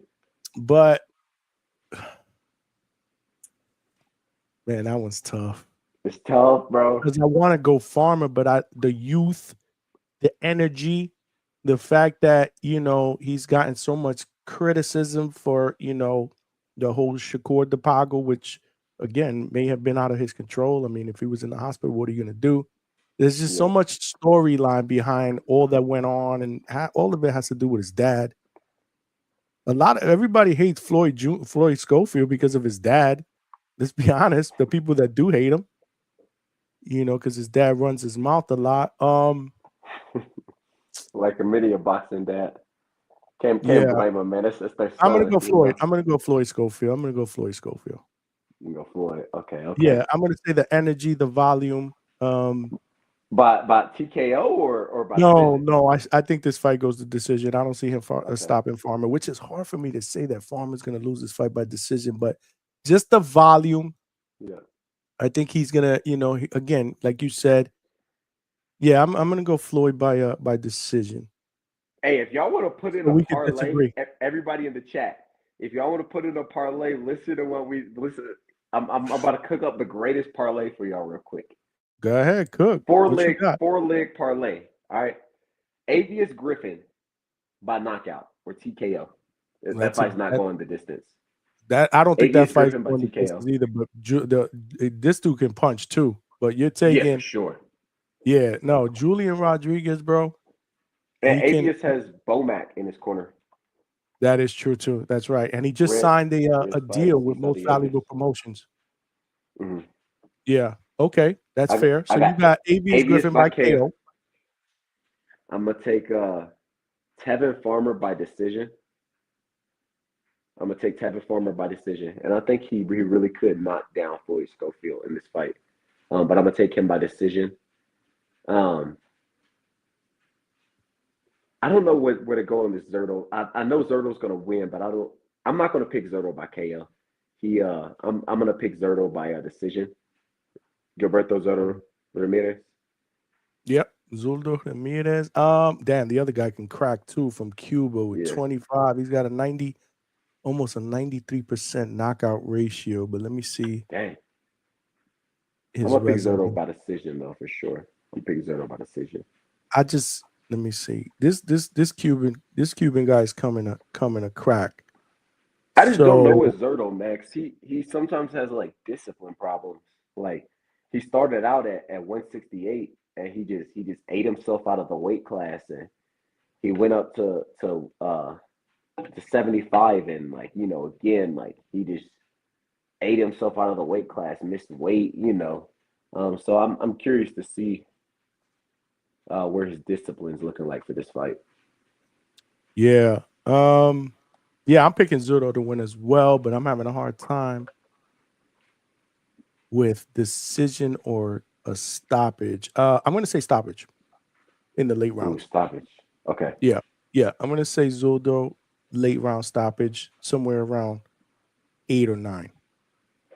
So far I got Avius Griffith by stoppage. I also got Avius Tevin Griffith. Farmer. I'm going to go Floyd. I'm going to go Floyd just so we can be different. I don't know why I'm doing this, but I'm going to do it. I'm going Zurdo by decision. I'm going Zurdo by stoppage. In the main event for the fourth leg of the parlay, everybody putting it in. I'm going to go Chavez by decision. Ooh. I'm going to go Chavez by decision. That, though. I think just a little bit too much experience. I'm going to go, man, you know, that's the problem, man. Is this a money grab? I'm having a hard time with it, man. I'm really having a hard time. Yeah. I don't trust Julio Cesar Chavez Jr. I just don't trust him. I'm going to go Jake Paul. Okay. Just because I don't trust him. I want to pick the fighter, though. I want to pick Chavez Jr., but I just don't trust him. Yeah. He lost to Anderson Silva, man. That's crazy. Exactly. And the guy that he just beat barely, I was there. He was a football. I don't know who he was. It was a guy with a one fight, professional fight before that. And he went the whole, I'm like, really? I forget this dude's name. Hold on. Let me get his name. I gotta get this dude's name. I was there. It was in Tampa. It was on the undercard of Jake Paul and Mike Perry. Okay. Yeah, it was. I'll tell you right now. Uriah Hall, who came into the fight 1-0. 1-0. Yeah, with no knockouts. So he had won his only professional fight before that, and he had beaten a football player, Le'Veon Bell, by decision. Chavez barely beat him. And Chavez won. Chavez, put it this way. I remember they were booing. The crowd was booing after that decision. Dang. He was in the trenches with Chavez. It was just a very, very close, ugly fight. 6 rounds. It was terrible. It was actually the opener of the main card. He's, I'll tell you right now. Julio Cesar Chavez Jr. is 39. Oh, I'm going Jake Paul. Nah, I'm going Jake Paul. I'm going Jake Paul. I don't trust this guy. I'm going Jake Paul. He couldn't even stop a guy who beat yeah, exactly. I agree with Vega. Everybody in the crowd was booing at that decision. They thought Uriah Hall, who had just come in with one pro fight, beating a football player, a running back. Yeah. There's no way. I think Jake Paul beats him. I think Jake Paul probably stopped Jake Paul too, bro. Yeah. Man, I'm gonna go Jake Paul. I'm gonna give y'all my reasoning. Well, y'all kind of saw how our thought process was working, but I really got sold on that age, man, because we know that Julio Cesar Chavez Jr. has discipline issues. You know, I remember watching the old HBO, and he was supposed to meet what's the trainer's name? Out there in California. He was supposed to meet him at the gym. Never showed up. Freddie Roach. Yeah, he was supposed to meet Freddie Roach at the gym. Freddie Roach was waiting at the gym for like 2 hours, bro. Never showed up. The next scene of the HBO pre-fight, like hype up, Chavez jumping into the pool with no clothes on. I'm like, man, this dude is. I gotta go Jake Paul, man. He's This is Jake Paul's card. So yeah, I expect this dude to maybe go hard the first couple rounds, and after that, he probably pack it in. That's my guess, and then Jake Paul will do what he needs to do. Look at this guy. He lost to Anderson Silva by split. Then he beat some dude named David Zaraga by unanimous decision. And then he he won. He beat Uriah Hall by unanimous decision in a 6-rounder. Nah, man, I'm going Jake Paul. I don't gotta trust go Jake Alvarez Paul. Jr. Eddie Alvarez That's said our that 4-leg Uriah Hall. parlay, man. There you go. We So the only one we had disagree on is we that disagreed on Zepeda Schofield. Oh, did we? Yeah. Yeah. Yep. We I disagree. got Yeah, Farmer. that's the You only one. got Schofield. Yeah, we usually agree on everything except one, right? Isn't it usually one? Yeah. We don't It's agree always on. one. It's always one. So yeah, Uriah Hall was an ex-UFC fighter. Yeah, I'm not. The Shark said Farmer by KO 9th round. Oh, whoa. Woo! I That's don't know about bold. that. You putting money on That's that? bold. Not with me. That's But I'm bold. just Nah, saying, not either. I ain't betting that. Nah, not me either, bro. Hell no. Lowe's Knows Boxing up in the building. Appreciate you. Devin Debo earned my respect, but Norman about to KO him. Yo, Lowe's. Low, if you didn't check out the Brian Norman Jr. interview early on, make sure you check it out on the replay. And let me know what you think, bro. It was a great interview. We're here with Ebenezer Stuntman Griffith is in the building. 154-pound undefeated prospect. Lowe's is in the building, man. Wants to call in. What you got, Lowe's? What's good, brother? What's good, bro? Give me 1 second, Johnny. Damn, bro, you calling? You ain't prepared, bro. What's going on, bro? Crazy. Yeah, man. Make sure you guys smash that like button, man. Help us grow here. It's free. And definitely spread the word and subscribe, man. Hopefully we got some more subscribers. We're trying to get to that next goal of 2,500. But before we do that, we got to get to 2,100. And we're probably about 70 or something subscribers away. So definitely tell a friend so we can continue to grow. Get you the biggest and best interviews here at the Hangout spot. Today we had the WBO welterweight champion Brian Norman Jr. It was epic.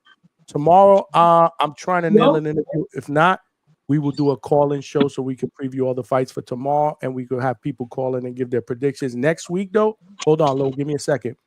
Next week, Tuesday, we're doing a special ladies' night here at the Hangout spot where I'm going to have female podcasters on the panel so they could give their takes, not just on the upcoming Amanda Serrano, Katie Taylor fight card, which is surrounded, obviously, from top to bottom is female fights. But I want them to kind of kick it and give their take on some of the male fights as well, because these female podcasters, they are doing it up. So we got to show them some love. So next Tuesday, ladies' night, and then next Thursday, we nailed an interview. It is in the books with championship referee Tony Weeks will be in the building here at the Hangout spot. This is where it's going down. Talk to me, brother. Johnny, next week on Tuesday, you got to get Samantha Worthington on the call. Undefeated contender. She's 12-0, might be 13-0 now. You know her? Yes. Crazy. It's actually crazy. All right, so help me get her on. Help me get her on. I got you for sure. Okay. But she's like 13-0 right now. She's signed to Clarissa Shields. Okay. Because Clarissa Shields has like 4 fighters signed. She signed with Clarissa Shields. But when I was first in the gym, bro, like my first few years of boxing, she was on Team USA. Her and Clarissa Shields were on Team USA at the same time, right? Mm-hmm. And I was like 12, 13 years old, man. And I used to have to spar her every time I was sparring, bro. And she used to beat the brakes off me, bro. Dog, she used to beat me senseless, bro. I was like 12, 13 years old. She was like 18, 19. Oh my goodness, bro. She did not take it easy. No, but that's how it goes, bro. We're pretty tight now. And bro, she's 13-0. Signed with Clarissa Shields. She's fighting in like the week after me. She's fighting like the week after me. Great interview, very well spoken. She's fighting the next day after you. She's fighting July 26th. Okay. 26. Yeah. She is currently 11-0 with 7 knockouts. She's from Lexington, Kentucky. Okay. Yes, sir. Yeah. Let's make that happen. I was actually looking to see if I could get a female fighter, somebody else. I don't want to say who, but yeah, if we can make that happen, let's make that happen. I'll reach out for sure. Okay, cool. So those, go ahead. You were gonna say? No, you straight. Do your thing. Yeah, we'll make that happen. We'll talk offline. We could definitely make that happen. That's gonna be dope. I want to get some female fighters on as well with these podcasters. Ladies' night is gonna be epic here at the Hangout spot. But Lowe's, what you got, brother? Yo, Brian Norman's about to be part of the Five Kings. Yeah, word. Why you say that? Talk to me, bro. And Now I'm not, that intrigues me.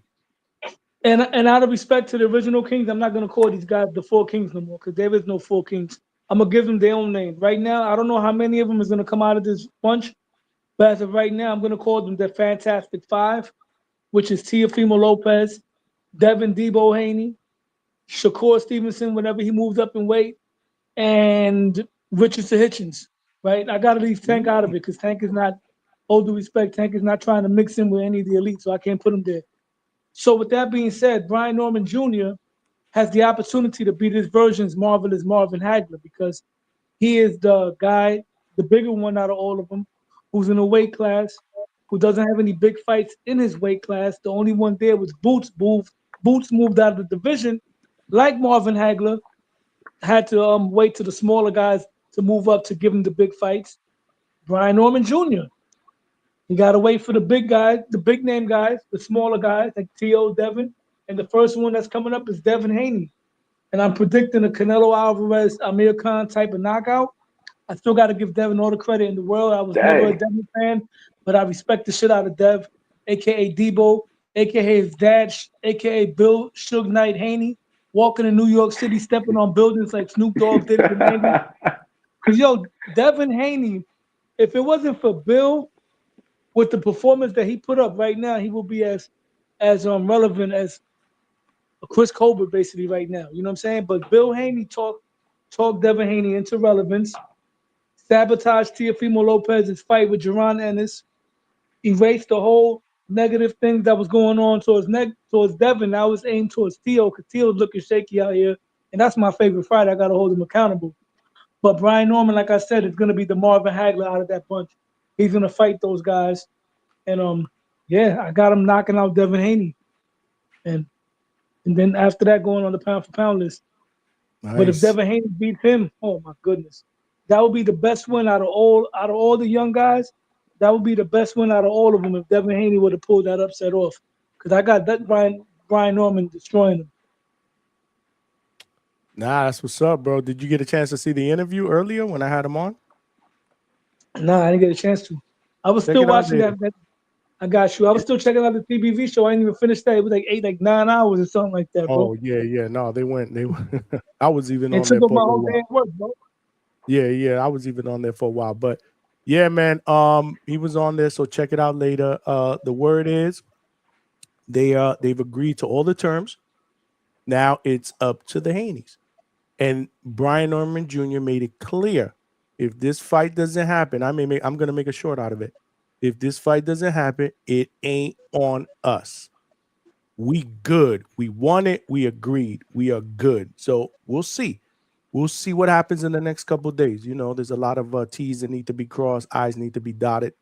This is the way the world of boxing works with negotiations. But it looks good. It looks good. It looks good so far. I thought the Haney's agreed to everything. Well, again, there's two sides to every story, bro. There's two sides to every story. Just like in the beginning of that interview, you see when I said, made you an offer, and I was like, that's not really how it works. Like, it's almost like they wanted that fight. Meanwhile, Bill, and he said it, Bill's trying to make it seem like he the big dog, and they making that fight, and they're saying that that's not the way it works. So, I mean, that's not the way it went. So, again, sounds like that fight might fall apart. That's what it sounds like to me. Don't say it. I know, because what's funny? I kind of thought a little bit of that when he was saying that, but I didn't want to say it, and I don't want you to say it because I don't want you to speak it into it. No. Yeah, it's like, yo, you know what this reminds me of? This is like when, all due respect, man, if Michael Carpenter and them guys don't announce it, because remember when everybody was saying that Devin and Teo were signed? I heard what you said. I heard what you said on some. I think it was on the Boxing Voice, and I think in the chat. You said none of this shit came from Turkey, so I don't believe it. Yeah, bro. I mean, somebody's offering something because both parties are confirming an offer. But remember, Turkey's transparent, right? When Turkey wants something, he says it. Just like he wants Edgar to lose to Hamza, and he wants Cepeda versus Tevin Farmer, It's like the first T.O. Devin offer, right? That Turkey allegedly made. That was fake. That's when T.O. came with the Bob Arum offer that Devin turned down. But the new offer is real because they both confirmed it, and Turkey confirmed it. But this right here, I haven't heard Turkey say anything, so I'm a little fishy about it, you know. But like I said before, both guys are confirming there's an offer, so I don't believe it's capped.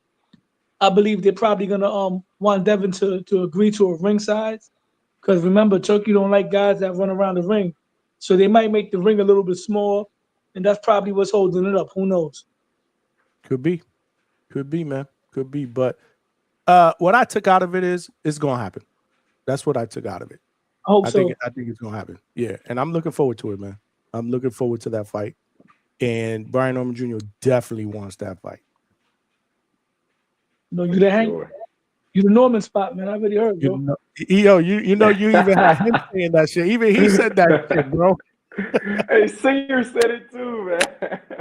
Senior said it. Junior said it. That's good, so- Man, we got changed that. This is stuff. That's crazy, bro. Somebody super chatted. What? What was that? Go ahead, Lowe's. I'm sorry, man. No. Now you're gonna read your super chat.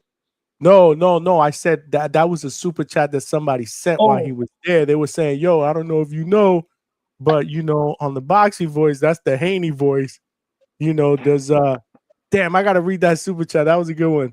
And he said, "Man, I ain't worried." He said, "I ain't worried about that, bro. We here at the Norman spot." I was like, "Oh shit, not a champ buying into that." Wow. Yo, what I was gonna say was I got a chance to watch that Brian Norman's fight, and then I was looking at some of his previous fights, and bro, I'm very impressed. You know, I do see holes in this game. Everybody got holes, but this is not Regis Prograis. This is not Jose Ramirez. This is what Brian I'm not Norman Jr. understanding, though. Yeah, a lot of people earlier were comparing. I don't know if you heard the show, but they were like, "Oh, this is going to be a Devin Haney Prograis type fight." I'm like, No, I'm not seeing the comparison. No. Brian Norman has low key athleticism. He's not as athletic as Boots, Tio, and Tank, but he's athletic. He has athleticism. He's a very good counterpuncher. His catch and shoot game is serious. You know what I'm saying? He got very good fundamentals. He could be a little lackadaisical with his defense at times. I see that, but I like how he throws his punches. He's a good counterpuncher. Something tells me that he might know how to cut the ring off. I believe that he does. His father said he does. So you match that with his athleticism, his size, his youth, the momentum that he has right now. I got him knocking Devin out. I really got Devin going in there and really trying to, once he feels that power, he's going to go on his bicycle and really try to run around that ring like he did with Ramirez. And I think Norman Jr. is going to trap him. And they fighting in Saudi. You know, it's Turkey. Don't got no tolerance for that. And he might end up trying to fight back and get clipped. Because Devin got good skills, right? And I'm not trying to bash Devin, but let's cut the cap. Like, he got holes, man. He's not Floyd Mayweather. He throws punches, and he leaves himself open at times. He's a little loopy with his punches. I can see Norman catching him with a clean shot, whether it's a left hook or a right hand. I can see it happening, man. Yeah, no doubt, bro. Yeah, bro. Definitely check out the interview, though. I think you'll enjoy it, man. It was a really good definitely interview. will, bro. Definitely. But to give Devin his props, he got full credibility with me. I believe the list now. Because at first when Bill came out of nowhere, we got the Devin list. I'm like, man, he's trying to get attention. No, I believe the list. So I believe that Devin will fight everybody that's on that list. I got to give Devin Haney that credit. At the end of the day, he goes after the smoke. You can't take that away from him at all. I agree, bro. Great call, bro. Appreciate you, my brother. Definitely, bro. Yeah, man. Great call. Good takes. And again, you know, you got to give Dev some props, man, for taking this fight. I thought that was a really, really good call. Malcolm is on the check-in, and God, hold on a second, Malcolm. Before you go, let's bring Coach King Cam Dad up on the panel. Coach, what's good, Coach? What's good? What's good? How y'all doing? Good. Let me let my guy get his call off, and then I wanna pick your brain a little bit here. I'm glad you called in. Yes, sir. Malcolm, you on the check-in, brother? What's good? Audio's good. Audio is good. Hey, shout out to you, Johnny, my boy Stuntman. What up? And shout out King Cam Dad, man. Shout out to you too, bro. Thank you, bro. I'm gonna keep the short. I'm gonna keep the call a little short. You know. You already know. First off, Johnny, I'm gonna catch the replay. I'll catch that Brian Mhm. interview. Now, I'm still on the negative side about this fight. I was there definitely for earlier show. You know what I'm saying on TBV when they were just going back and forth, and one person's like, "We signed on our end." Then the other person's talking about we signed on our end. Then Bill's saying he signed, and then he's on Twitter talking about we've been waiting for like 20 niggas to sign on one piece of paper. You feel me? He had that posted for like a couple of hours, and it's just sounded more negative. Like I'm glad that they agreeing to everything, but it's oh man, it's that pessimist side of me of fucking being a boxing fan. You know what I'm saying? Like we Mhm. see this shit happen so many times where one person doesn't agree, the fight collapse, we get the blame game. You know, you're telling Lowe's to not like say it, but I'm gonna be the guy to say it. I don't think we're gonna get the fight. Oh, That's how I started. man. That's no, Damn. that's how I started. You know, it's funny. I started my call on an earlier show on TPV saying that, and then I took my word back because I'm like, oh shit, these niggas is really gonna fight. But like Lo says, unless I see Coppinger reported or like you know what I'm saying, a more notable name and just not like the regular guys on Twitter, I can't really say anything. You know what I'm saying? Like it's I'm happy to hear these guys saying that they want the fight and oh yeah, we're gonna sign this, but come on, man. You got all these other fighters who go around saying the same shit, talking about we signed shit on our end. So I don't know, man. I'm a little bit on the negative side. You feel me? But I love the fight. I would love the fight to happen. I'm dying for that fight. You feel me? The winner, I'm gonna get full credit. Did my op by any chance, my boy Stock Chaser, did he call in? No, he didn't call in. I wasn't taking calls while I had the champ. He did send a Yeah. couple of super chats, but he was a nice guy. He was a Okay, nice yeah. guy today. He was You know, he crashing out said earlier. he did send a super chat saying, you know, good luck to you, but I'm rocking with Dev. He did send that, and he did say, you know, he sent another one, you know, giving the champ props. So, you know, Stock Chasers was doing his thing today, and shout out Yeah, to him. man. But Malcolm, I gotta. I'm gonna tell you this though. Watch the interview. All The right, fight, I'm I gonna. think the fight will happen. And All right, if for and I sure, will you know tell I'm gonna watch it, bro. My bad, watch go on. the interview, and I don't want to blow it, but one thing I could tell you is, and we made it clear, if it doesn't happen, it's not because of the Normans. That's all I gotta say. But watch the interview, All and right, then man. maybe you'll Now feel a to little counter better. that, bro. To counter that, let's say this fight don't happen. Bill's gonna go on TBV and say that if the fight didn't happen, it's because of Normans, bro. I'm Of telling you, I course, know how this go, but I got of you. I'm gonna course. watch it. You got my word. The last thing I want to say, right? Because I have to disagree with my boy Los Nos Boxing. I love his takes, but we are not gonna dub this guy a part of any kind of new Four Kings. We gotta chill. That's like a very, I like to say it's a very prestigious label. You feel me? And our last Four Kings, who are already still active, they disappointed the shit out of us. You know, so we can't randomly just throw Norman in there because he has his own contemporaries anyway. You know, we can't just throw him in that mix. Like he's still tied in with Boots. You know, that's probably going to be his legacy fight. So we can't do that. Our real last Four Kings was, we could say it was between Cuadras, Chocolatito, Estrada, and SSR, because I don't really know how to say his name. It was them. And then before that, we had Pac-Man, Marquez, Morales, and Barrera. And the only two from those four that didn't mix it up was Marquez and Morales due to like age and weight class. And then we had the original Four Kings. But these niggas, no. Devin, Ryan, T.O., Yakuto Shakur in there, Tank. These niggas ain't kings of shit. They just kings of Twitter. We not doing that. Nah, chill. Norman's like in his own little thing. But that's all I'm gonna say. Shout outs to you, Johnny. I'm gonna keep listening to the rest of the show, man, and then you know, replay gang, man. You feel For me? sure, bro. But shout outs to y'all, man. And Star Chasers, call in. Call in. We're gonna be smoking on that Haney pack, nigga. All right, I'm out. These guys, It's serious. You know what I'm saying? they're too much, man. Appreciate you, Malcolm. Coach, what's good, man? Welcome to the panel, man. Are you there? Oh, wait. You gotta get that one out and get this one in. Ooh, you got a lot of background noise, Coach. Yeah, because you're on two different. I got you on two different things. Look, you're on there twice. Okay, let me go. If you guys haven't smashed that like button, I don't know what you're waiting for, guys. It's free and it'll help the channel grow. We got to continue to grow this this train into a locomotive. With that comes more subscribers. So definitely spread the word. Tell a friend to subscribe to the Hangout spot. We got new goals every day and new interviews that we are trying to put together. I'm here with Ebenezer Stuntman Griffith. I think Coach, you froze? Yeah, I think he froze. Johnny, I'm about to bounce, brother. I ain't gonna hold you, man. Man, I appreciate you jumping on, my guy. Listen, let me know about next week, bro. See if we could get her on the show. Bet for sure. I got you, Doc. Yeah, that would be dope, man. Nothing but love for you, Stunt Man. You know you family. You welcome anytime. Appreciate that, brother. Hangout spot, man. Everybody tap that like button, man. Try to turn this train into a locomotive, baby. Let's go. Free way to support the channel. Know. Johnny, appreciate you having me on, brother. I'll definitely keep you posted on the fight date, and yes, I'll hit you up about getting Samantha on the show as well. You got it, brother. Appreciate you.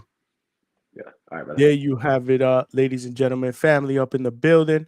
And now we got hold on. I'm here twice. We got yeah, you on here twice.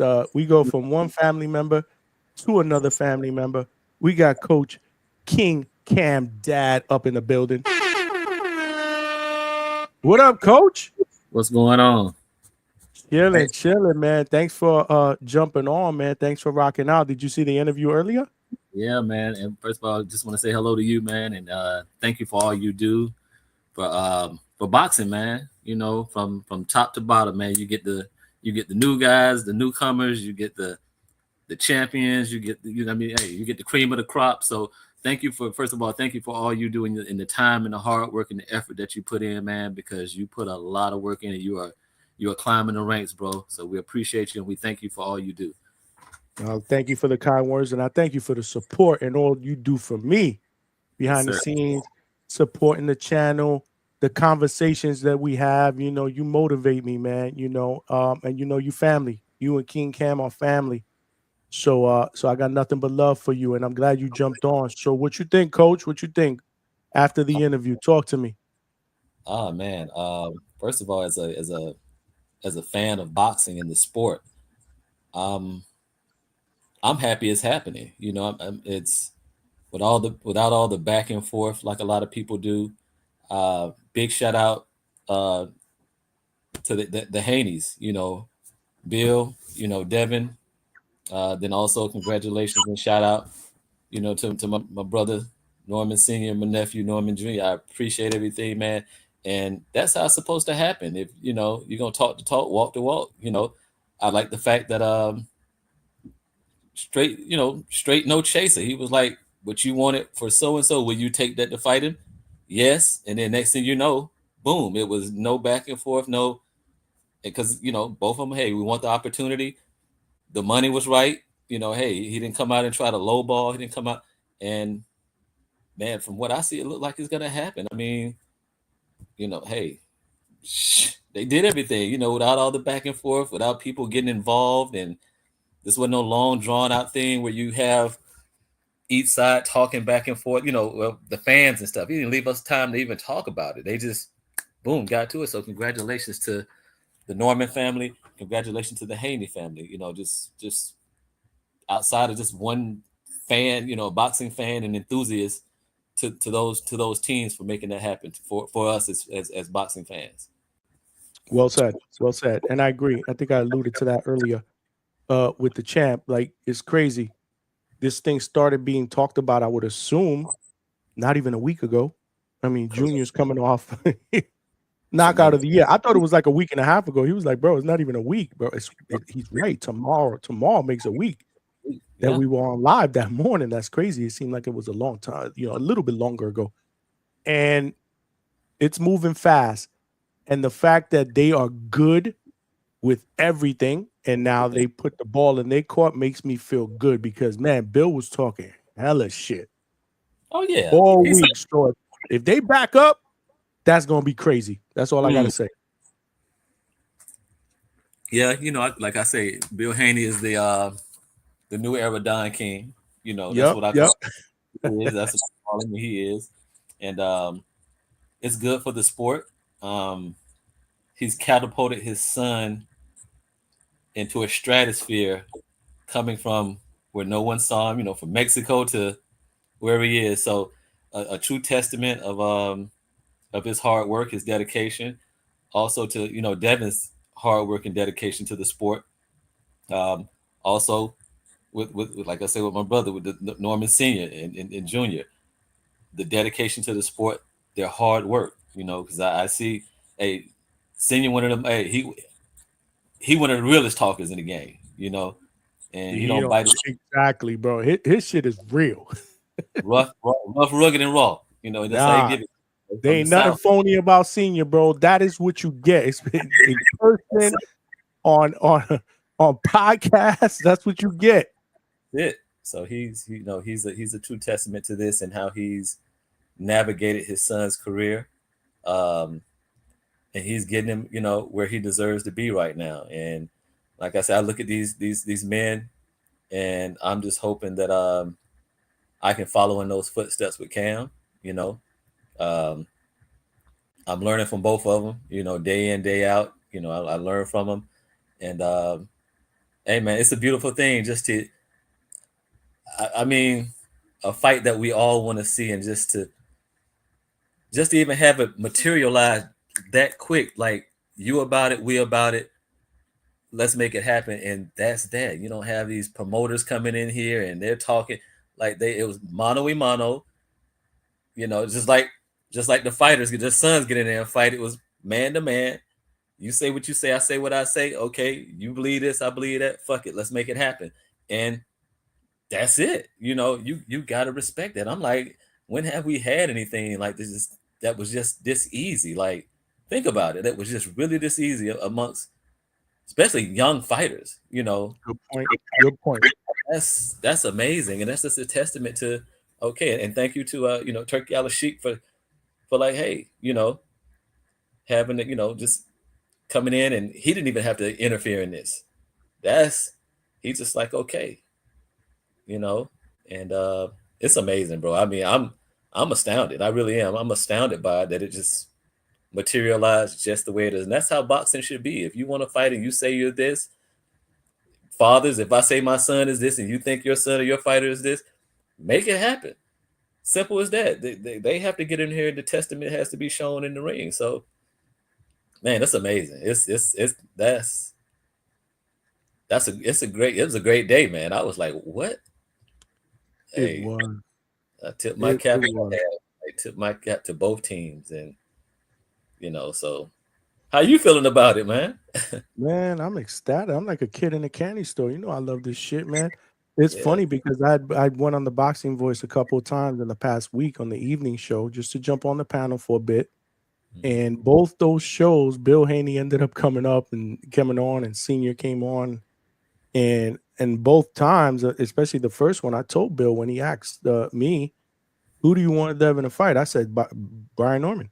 I want him to come in 147 and fight Brian Norman Jr. That's the fight that I want to see Devin fight. And now here we are a week later, and we are literally almost there at the finish line. So yeah, today was a good day. I jumped on the Boxing Voice again today for a little bit, but yeah, I guess I'm like everybody else though. I gotta make sure it's signed, sealed, and delivered, man. I don't want this thing to fall apart like 5 minutes to midnight. Yeah, my thing is, it's no reason why it should. I think they're gonna make great money. I think it's gonna bring a lot of eyes. The crazy thing about it, and people are not realizing it, it's gonna bring more eyes than some of these fights we think we want. You know what I'm saying? Because Brian Norman has catapulted himself into that limelight of about one of these guys that's about it. He's real, and he's catapulted himself, like I said, into this stratosphere that okay, we want to see it. We want to see more of him, and so I mean, I look forward to this fight. Then I think it comes to fruition before something like a Shakur and Tank. I mean, without all the riffraff and talk about this and the diva stuff, and like I said, like the other caller said, I believe in Devin's list. Him and his father, I believe in that list, and I think they'll fight everybody on that list. And I said that before a little while ago, and I was like, Devin's one of those guys, no matter what you think about him, he's going to fight whoever, win, lose, or draw. I think he'll fight. Regardless of what you think about him, how you feel about him, he's that guy that will get in there and fight. And so you have to tip your cap to him, and just say, hey, he's making the big bucks, but he's fighting the guys, whether he goes over to Australia twice and take, less money just to prove himself and it put him in the position where he is. And he worked for it just like anybody else, So, Brian Norman overseas, he's Glenn Johnson 2.0, Road Warrior 2.0, and great point. And you know about that. Right. Road Warrior 2.0. And you have to sit back and just really look at it like, okay, and to be that young, and the crazy thing is he wants to come in your backyard. He wants, to have your fans and your people look at him like, okay, yeah, and just take that hope away from him. He went to Tokyo. He did his thing, and he enjoyed it. I told him you're going to make a lot of fans out there because the culture, the people are amazing out there. It's such a different, like I said, culture and just atmosphere being there. And he went, he embellished it, he relished in it. But his thing was over there like, okay, these people over here, I want to leave you in awe. I want to know that I came here, I took some hearts and souls, and I brought them back across, across the ocean back to America with my title, And he made a hell of a statement there. I mean, their guy, to take him out on a damn stretcher, him to lose like 6 weeks of his, we got some heavy rain coming in here, lights flicker. But yeah, crazy. No, that was insane, man. And Coach, just so the viewers know, we all went out to dinner. He told us that shit was gonna happen. He did, yeah. We went to dinner after, and he was like, he told us what was gonna happen. And it happened that way, man. Much love, much respect to the champ, Brian Norman Jr. I'm here with Coach Marcus Walker in the building. Coach, I don't want you to go anywhere. You got to hang out here for a minute because I got a couple of questions for you. But let's take a call. Let's take a call real quick because I know Treese is probably on third shift right now. Shout out to Treese. You live, Treese. Was good. Yow. See, I can hear the background noise. Shout out to the third shift. What up, though? What up, though? Of course. Shout out to all my third shift workers. What's going on, Coach? What's going on, bro? How you doing? It's good. Good to hear from you, Coach. Good to hear from you. I'm ready to check Cam Walker. When's his next fight coming up, by the way? Bro, right around the corner, baby. You on the water? You on the water, right? He can't hear you because of your background noise. You can't hear him. Let him know. We're July 5th, Freeport, Louisiana.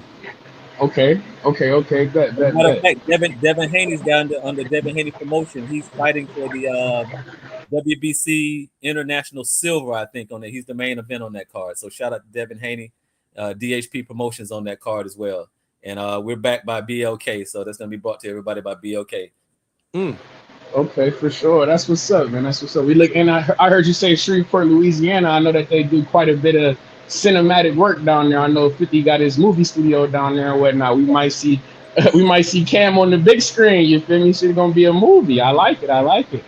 But yeah, man. I'm with this Brian Norman and this Devin Haney. I'm not gonna lie, man. I'm a little eerie. I hope that I like the way that everybody talking and things of this nature. I like where we headed. It's just, it's boxing. Like I say, I'm a little cynical.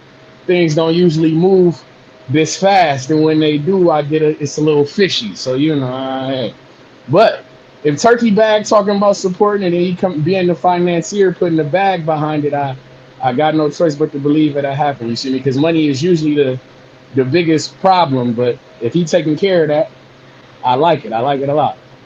And let's do it. We all know that I was one of them guys who was saying I would like T.O. versus Brian Norman. I want the T.O. fight, but we'll take Devin. I'm into that too. This is legendary shit. This is status making. You feel me? He a former undisputed champion. If Brian Norman can get that on his resume, get his scout, you feel me, and put it on the wall, I'm with that. I like that for sure. But I just want to ask y'all real quick. Y'all know me, man. It's this heavyweight boxing. Y'all know my guy. I got an invested interest in my guy, Jared Anderson, the real big baby. Apparently they trying to set us up with Jarrell Miller. I don't want that fight, but that's neither here nor there. We would like an Andrew Ruiz. But we got Deontay Wilder and Jake Paul fighting on the same weekend, guys. Is it just me, or do you think that they could possibly lead them up to something like with a Jake Paul versus a Deontay Wilder fight? And if that happens, I'm curious how y'all think that could shake out with a Jake Paul and Deontay Wilder, man. I'm curious. But I'm going to let y'all go, man. Shout out to all my third shift workers. Shout out to you, Coach Cam. You feel me? Shout out to King Cam. And you feel me? And y'all be cool, man. I appreciate y'all. Shout out to all my third shift workers, man. But like I say, I want to hear y'all thoughts on that Wilder and Jake Paul possibility, man. I find it they fight on the same weekend. I think I see a play. But y'all be cool, man. Appreciate you, Treese, and shout out to the third shift workers. Again, working, calling, listening. I got nothing but praise. Damn. Wow. Never thought about that. Yeah, well, just a little bit of background. Treese is like the resident matchmaker for the Boxing Voice for here. When he comes here, he calls in with a lot of intriguing matchups. He actually spoke the Pacquiao Barrios thing into existence, so I guess we can blame him for that. I told him that one time. I was like, really? You're the one that spoke this into existence? But it's here, so I don't hate on it. But I don't really see. Well, I guess that's what I'm calling him, Vega, the resident matchmaker. Stop hating on Trees, bro. He family, bro. I don't know. I never saw that coming into this. I don't foresee a Jake Paul Wilder fight. No, I don't either. I just think it's something where just dates, not stepping on each other's toes. Wilder's fighting Friday. Jake Paul's card is on Saturday. So I just think it's just one of those things where, it just happened to work out that way. Now, knowing Jake Paul, it's a money-making fight. And, I think people would respect that more than him fighting a tank. Even the next people somebody his size and in his weight realm or whatever. Yeah, because you got to think Wilder at this peak performance. Wilder probably weighs like what 217, 219, somewhere in there with his prime. 220, 225, maybe around there. If not, I don't know what he's going to come in on this fight, but I agree in the lower 220s, I would say. Yeah, and hell, Jake walks around at goddamn 2, in that area. Hey, listen, now that I'm thinking about it, but I don't know if Wilder would fit into what Jake is trying to do. I mean, the money, yeah. If he pulls it off, that's the crazy thing. But I don't know. I just look at a guy like Wilder. I guess the age maybe might, because he's fighting Julio Cesar Chavez Jr., who's pushing 40. Wilder obviously is no spring chicken, but yeah, that to me, I think if you look at it from Jake Paul's perspective, would be too much of a risk. I mean, with that right hand, from Wilder, I don't know. I mean, that's weird. That's a weird one, man. Treese, you kind of caught me. Right, I'm saying I don't see it happening, but I'm a Wilder guy. Yeah, but we haven't seen that right hand. It's like it's been gunshot. Think about his last 3 fights. You hadn't seen that right hand be thrown with significant intentions the last 3 fights. Really think about that. He's not letting that right hand go. It's like he's gunshot. So would it be to Treese's point, would it be the perfect time to be able to grab a name like Wilder and put that on his resume if he can pull that off? Even if you fight him close. Even if you lost it, as long as you don't get knocked out, even if you got a split decision or you lost in the closing, people are like, okay. And I think if it was a very close fight, that the type of money that it would bring in, I think Wilder would consider running it back. I mean, just honestly, I mean, as long as he doesn't knock Jake Paul out, you know. But I'm just saying, I haven't seen him, you know. And this fight is going to tell a lot. We'll see when you Herndon. We'll see what he does against him. But these last 3 fights, I just hadn't seen him let his hands go. It's like that right hand. I mean, really, from Zhang to what's his name? I mean, we just haven't seen it, and I don't know if it's just something mentally that was going on. He had a lot going on in his life, you know, personal stuff, or is it just, you know, that we understand that Fury trilogy took a lot out of him. It took a lot out of Fury as well. Yeah. Vegas said Jake Paul versus Albert Bell is a fight Trees will ask for. Prince Albert. I would, you know what though? To Vegas' point, I don't know. Trees, he's creative with it, man. But this one left me in limbo. I definitely don't see. I'm with Coach. I think it's just more of a coincidence. I don't see the play to have them fight on the same weekend. Wilder wins, Jake wins, and they set up a future fight. I don't see it. If it happens, I'd be shocked. But if it does happen, that would be crazy. But I got to see how Wilder looks. Again, you're right, Coach. He just hasn't really looked good. This guy, Terrell Herndon, who I think is a great guy, I actually spent some time with him and I interviewed him live at the gym. You know, he knows he's been picked as a sacrificial lamb. He knows that. But he's looking to, he's looking to upset the apple cart. Great guy, very smart. Hard guy to root against. Again, I spent time with him. I did a live interview with him. So we'll see what happens. You know, we'll see what happens. He wants to, he wants to shock the world, and we'll see what Wilder has left. I don't know what he has left.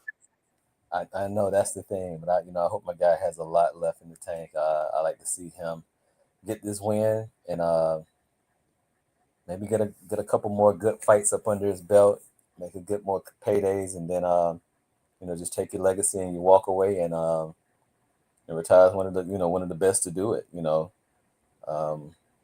I'm a fan of his. I am. I'm a real good fan of his, and I just hope he can pull it out, get back to looking good, and step back in there and prove us wrong. Because I'm waiting to see it. I just got to be honest about it. I'm waiting to see it. I'm waiting to see that old Wilder, that right hand. It's easy to talk it, but when you're afraid to put it, and then when you get knocked out a couple times, it's one of those things where because somebody can hit you and you can get a reminder of something, and it automatically you'll shell up because I don't want to go there, or I don't want to, and then you get too cautious, and then you're not going to overplay your hand, and you change your whole strategy. So, no, it's fair. I just don't think he has a lot left in the tank. Ooh, I'm getting a lot of feedback. Yeah. But Toledo Tree said we want Albert Bell versus Abdul Santos. See, that's more of a realistic fight. I can see that. But yeah, I don't really see Jake Paul against Deontay Wilder. But we'll see. It's going to be interesting to see what he has left in the tank. That's Friday. Obviously, we got Jake Paul on that card on Saturday. Coach, any of these fights that you are looking forward to? Because the undercard for the Jake Paul card is actually pretty decent. You got Floyd Schofield against Tevin Farmer. You got Guldo Ramirez. He's on the card as well. Going up against a tough Cuban guy.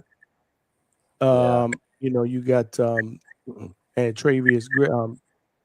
Who's that guy on the card? I'm sorry, I don't want to top up his name. Avius Griffin, who's now training with Bomac. He's 17-0 with 16 knockouts against Julian Rodriguez. I think that's going to be an interesting fight. So, any of these fights that you're looking forward to this weekend? Avian in that one. And your nephew, my other nephew, Schofield. Schofield. I think he's going to pull that fight off. I can see him winning a good split decision in that fight. I think his athleticism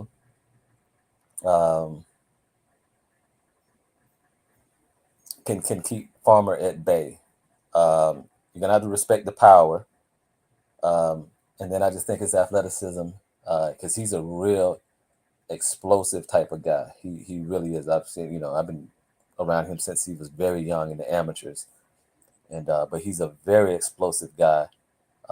Farmer's not no walk in the park, but it's like, man, I think he gets overwhelmed. If you don't have anything, sometimes like that, if you don't have anything to keep somebody off you, with quick hands, quick feet, power makes you respected, especially if they can touch you. It makes you respected because, that's when he can turn this offense into defense, because you have to keep somebody like that, first of all, away, and then you have to be very wary of what you throw in your hand placement, because if he throws when you're throwing, unless you got something that's going to make him respect you, it's going to be hard, but I think that's going to be a very good fight. I'm giving it maybe like a 60-40 for Schofield Jr., somewhere in that 65-35, 60, 60-40 right in there, because of the youth, the athleticism, and the power of that. But Farmer, I do keep in mind the ring generalship, the boxing IQ, and the boxing skill, because you can be outboxed. And my thing is, I always tell Cam, yeah, you can get in with some power, but what good is the power if you can't land it? We've seen plenty of guys that they get in and they just can't land that shot. And that's the difference. If you can't land that shot, it can be an easy night for Farmer. So I'm not just totally dismissing him at all. He's a tremendous fighter, and he has the acumen, the mindset, and the skill to pull off this fight. I just think the younger, more hungry guy, I think just giving that edge on just the age and the hunger and the athleticism. I love it. I love it. Yeah, same here. I picked Schofield to win when Stuntman Griffith was here. He picked Farmer, and that was tough for me because I'm a Farmer guy. I like Farmer, but I'm just going with the youth and the athleticism, the volume, Right. the fact that again he's got to prove something. Again, there are people that are questioning like, what the hell happened the last time that you pulled out? Before that, I know the whole thing with him getting sick or whatnot, but the whole behind the scenes thing with the dad and all that stuff. There's been questions. You can't front. People are like questioning, right? This is not the first time that's happened. There's a lot going on. Yeah, there's a lot of noise over there. So his take, yeah, I'm getting a lot of background noise. Yeah, it might be. Do you have like ear pods or something? Maybe it's because if you have headphones, it'd be good. You want me to do headphones? Do you have like a pair of ear pods or something like that? Because that'll eliminate the background noise. It's not even. It's me when I'm talking and I'm getting like a. It's weird. But yeah. Sometimes that happens. When you're on a cell phone or whatnot. I don't have any in here. Yeah. You don't. It's all right. Unless I go to my laptop. You want me to switch to my laptop and call back in? No, it's up to you. I mean, you can hang out for a bit, but we I again, I'm gonna go with the youth, athleticism, and the fact that there's something to prove there. Right. So do you think that? Because I'm also on the verge that Julio Cesar Chavez Jr. is coming for a payday. I don't know what he realistically what he has left, and it's not even what he has left. It's also the desire. Is he going to really come out and come to win, or is this one of those where I'm just going to grab this quick bag and go? So I'm going to go with Jake Paul. Do you see any? How do you see that fight? Oh man, I think it just depends on Chavez and pretty much you know what you're gonna get now. First of all, I'm gonna say, will he make weight? So it's just like, okay, if there's a weight, will he make weight? Good call. Yeah, I just think that has this been spoken about between them and things of that sort. There's so many scenarios in this that I don't think he wins because I don't think he's disciplined enough to win. On any level, or even against a Jake Paul, I don't think he's disciplined enough to even win. It gives a name to Jake Paul, on his list. I'm sure his dad will be there. So you got the legend in the house that, you'll beat his son, whether you knock him out or unanimous decision, and it just adds to the, to the legacy of Jake Paul as far as like stepping up and things. That's why I just want to know who he'll take. Even he wins this fight. Who does he take after this? Who do you think that's notable in the heavyweight division that he would even fight? Just a name like that you think he would fight. That's a good question. But I do know that if he does win this fight, the WBC and the WBA will rank him in the top 15. So, his whole thing is he wants to be able to put himself in position for a title shot. So you got to think it's a step up from somebody like Julio Cesar Chavez Jr. And if you're in the top 15, I would think somebody in the top 15, right, to get you closer to a title shot, possibly an eliminator. You know how it works. Jake Paul has money, he has power. I say if he beats Chavez Jr., he fights somebody in the top 15 in that division and beats him, they'll put him in line for a title shot in one of those sanctioning bodies. So I don't know who yet. I haven't even thought about who that, I haven't even gotten that far ahead, but I'll probably be able to give you a better answer once this is all said and done. Okay. Yeah, that's what I'm thinking about. Just like who, and I know they'll probably rank him, but I'm just thinking like who is in this. And they brought up the I think he would do good with like a I always thought about something like him and Jared Anderson. The younger one, not the big one, but the younger one, something like that. Treese ain't gonna want to hear that. Treese is a big Jared Anderson fan. They trying to pit Jared Anderson against the real big bait, Jared Miller. I thought they would have made that fight before, and I don't understand. I mean, maybe it's a little gimmicky, but I get to the point. I wanted them to fight before, even before Jared took the loss. The younger Jared took the loss, and I wanted them to fight for the nickname. So what I'm saying, fight for the nickname, and go from there. It's almost like that is inevitable, that fight, right? But they're looking to put that fight on one of these Ring Magazine cards or something like that. I'm not sure which one later on this year, but yeah, the big Jared Anderson against Jarrell Miller, the battle of the big babies. That should be interesting. But yeah, no, it'd be interesting to see what's next. But let's see what happens on Saturday with Jake first and how he looks, and and then we'll kind of go from there to see where he's ranked. Obviously, like I said, is it true that he will be ranked? I believe it is. But just a lot of questions. He has the pull that he could. The crazy thing about it, he has that type of pull that he could pull a top 10 guy, regardless, because of the money that easily that it'll present to them. He could pull a top 5 guy because of the money easily. That it's on him if he wants to fight, if he wants to step up and take that challenge and fight a type of guy like that. It can be made. So anybody in the top 5 would fight Jake Paul, hands down. Without a doubt, especially with the bag there. Obviously, everybody looks to Jake Paul because they know that it's going to be a payday. So it'll be interesting to see how it plays out. Again, I like I like what he's doing, especially for women fighters. Giving them that platform. Yeah, I like what he's doing. I love his business acumen. I mean, look at what he did with the whole Mike Tyson, Jake Paul thing on Netflix. I mean, he's breaking barriers. He's making moves. I mean, from a business perspective, I love, what he's doing there. But, there's just more to prove. As a fighter, he is taking the sport of boxing serious. I do respect him for that. And we'll see. We'll see how this fight goes. Hopefully it's a fight, and not Chavez Jr. taking a dive. And once that's said and done, we can kind of talk about what is next once he's ranked. Interesting weekend in boxing.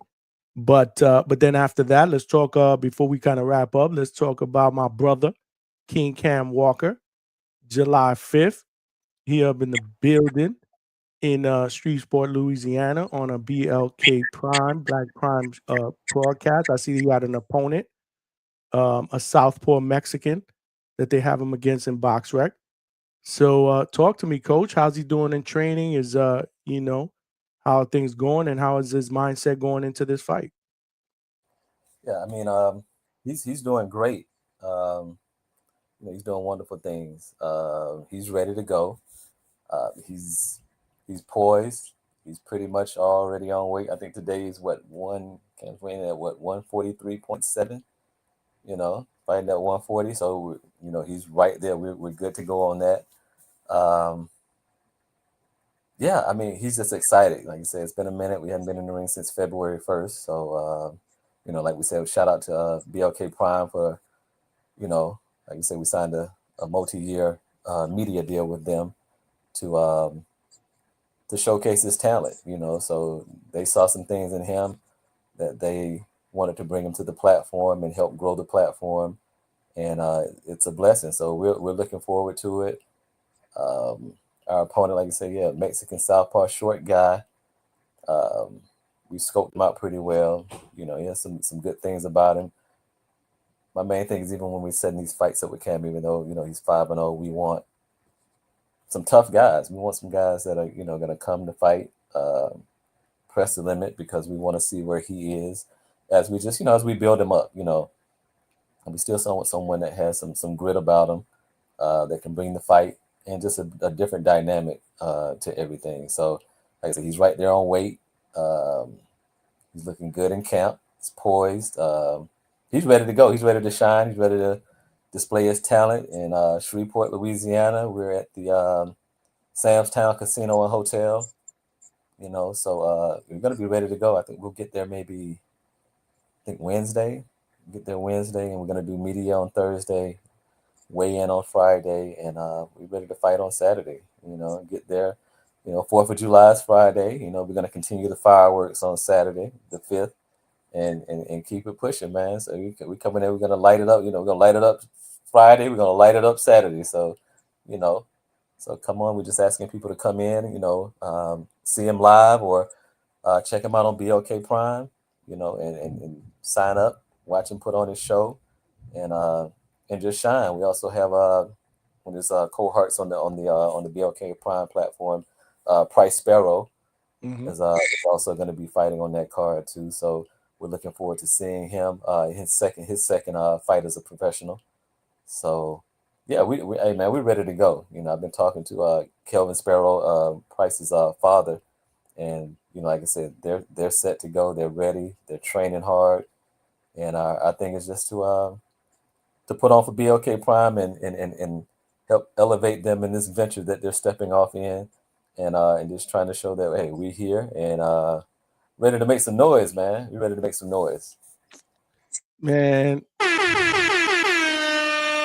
it's exciting, man. It really is, man. And I want to thank you, Coach, obviously, for letting me be, a part of the family. You know what I mean? Like, you guys are family. Cam is bro, man. I'm so happy for him. This deal is a big deal.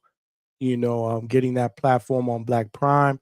July 5th in Louisiana is going down. I love the fact that you said that the fireworks are going to extend until the 5th in Saturday, because my brother is 5-0 with 5 wins via NyQuil. Now we're going for 6-0 and then bigger and better things down the road.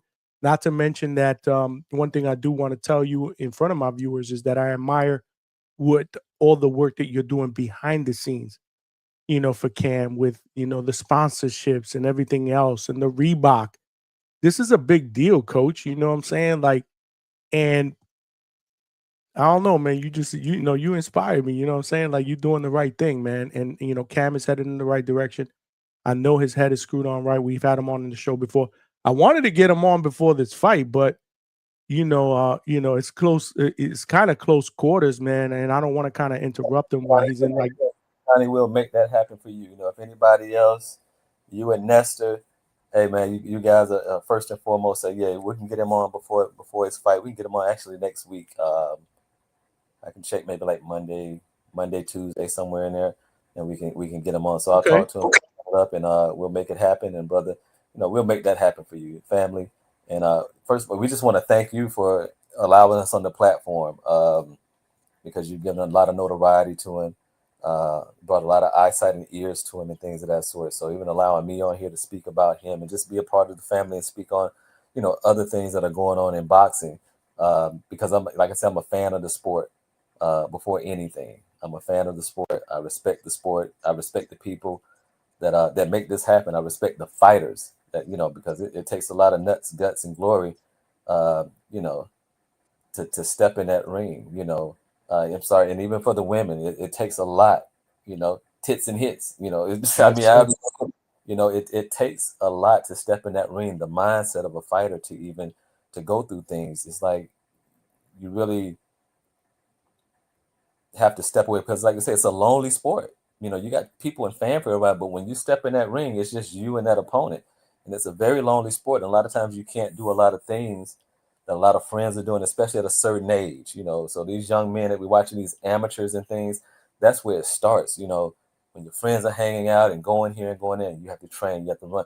They're going to eat this, you can't eat certain things because you have to make weight. So people have to understand like the dedication that these young men and women are giving us to and then they're laying their life on the line to even step in there for our entertainment. So big shout outs to the amateurs, just even coming up in the game, and they provide great fights. Even the ones that don't turn professional, just have a good amateur career, or just even stepping in there and just laying it on the line. Then the ones that do turn pro, that a lot of them deserve the respect, the honor of like it's a gladiator sport, and it's a lot that goes behind it. You see us talk and you see them, different things. The ones that make the money, they deserve it. Like, think about it. They, these guys, they nice jewels and cars. They fucking fight. They fight for this. And it's like, some of them have education and things of that sort. Some you go to work and you get but these guys actually, and these women actually fight to get to this. You're fighting amongst, you say you fight in corporate America. That's different than I'm actually fighting cuts and, stitches and concussions, and, people have, eye sockets broken, jaws broken, it's a lot, shout out to Jen Saki that, even from Brian Norman, like they say he lost 6 weeks of his memory, 6 Crazy. weeks of your memory gone. And they say he's gaining it back and he's back in the gym. So that's a blessing to him, but that's something to watch that in the blink of an eye, some people don't recover, and we have a lot of, and shout out to our forefathers in the game of boxing, some that have given their lives for our entertainment, some that are not in the best positions after all the fanfare and love and shouting and this, and this. And a lot of these guys are out here hurting, for things, even healthcare, so there's a lot that needs to be done to the sport. I'm one of the ones that I'm going to be an advocate for certain things to change the sport as far as the betterment of how we do our fighters, how we treat our fighters, the ones that laid the groundwork, and everything for us, that there's a lot that needs to be done for this sport for everyone. They'll cheer your name 1 minute, and like you say, next time if you figure you take a L or you lose or no, it's about the fighter. You know what I'm saying? We get to the point where nobody wants to lose, and when you don't want to lose, that keeps you from fighting certain people. And like the Normans and things of that sort, the Haneys. We got a lot of fighters out here. Like I tell Ken, we're fucking fighters. You're a fucking fighter, and that's what we're gonna do. And as long as people know you go out there and you give your all, you give your best. If they're with you, they're with you. And it's not about sometimes like protecting a O. You don't protect your O, you fight for your O. The O is there. You don't protect it, you fight for it. Right. You keep it as long as you're fighting, as long as you put the work in for the sport. And then sometimes you run into somebody that's just better. It was their night. And that doesn't mean you kick them to the curb and then you say they're no good. I knew that they weren't anything. Haney, Haney just had one of those nights. And even in New York, it takes a certain perspective to understand it, that people don't get it. It probably would have been easier for him to get knocked out against Ryan Garcia than to keep getting. He kept getting up, and then you come into a fight again, and you're kind of like, okay, like PTSD. You still like, okay, and that's his first time after what, over a year stepping foot back in the ring, and of course you're cautious. Of course you're certain things, and I respect it. That the fact is, for one, we just seeing guys take shots and just didn't want to get back up, and we know they could have got up, but the heart, what I'm saying, that's one thing. Your coach, your trainers, you can't teach heart. You can't teach chin and you can't teach heart in Right. boxing. So I support Haney. I was like, okay, is there a blip on the radar for him? Like, okay, that he did, but I mean, he was cautious. We've seen a lot of guys that take devastating knockouts and they're never the same. But to take shots and get back up, I can't blame him for being overly cautious in certain things.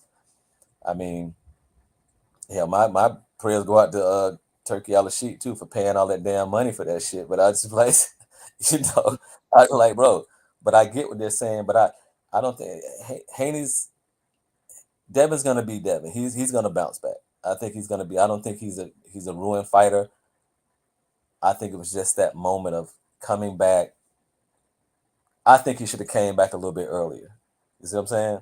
I think he should have came back a little bit earlier. But I think the time and the layoff, it contributed to that. And but I do think that he's barking up the right tree with that with Norman Jr. And if you're trying to make a statement and say, hey, you back, way to say you back, and like nephew said, if I got to put somebody to sleep to wake y'all up, I do it. And that was, hey, and people can say whatever the hell they want to say. That's one of the best quotes. That's one of the best quotes that we've heard in a long time, but truthful. He the So man, bro. right He the now man. he deserves every piece of praise, because he's fighting for it. He, like you say, he wasn't born with he wasn't handed a silver spoon in his mouth. He's been grinding, and every paycheck, and he deserves the money that's coming, because I know he's put in the work. His father put in the dedication and the work for his son to be on this platform and to be heralded and held at this stage of his career. So yeah, I'm looking forward to him. I'm looking forward to both of these young fighters to get in there and give us what we're looking for. And that's the fact that it's just the fact that we even thinking about just where they are in their career, that they're making this fight happen. And I'm sorry if I'm running a little long, but even with Turkey No, you Al-Sheikh, good. he's pulling. I'm just a realist about the sport. I like Turkey Al-Sheikh for one, for God having the money to do it. Two, you're putting these promoters back in promoters' places, because now you don't hear anybody talking about that side of the street. All that shit is out the window. They don't even care if a fighter keeps a belt now. You know why? Because they're not paying the money. I don't have to pay you. I don't have to pay you and pay this money and you lose. Think about it. None of these guys are trying to hold on to that. If Turkey say, hey, this fight is going on, the title's up, are they like, no, because they don't have to pay for it. And that was the whole problem. Now you're back to just being a promoter. Bump your gums and promote the fight and promote your fighter. That's what you do. Promote. You got to the point where cynically they were playing promoter and manager. They found a way to do it. Now somebody comes along with the money. You don't hear anything about any side of the street anymore.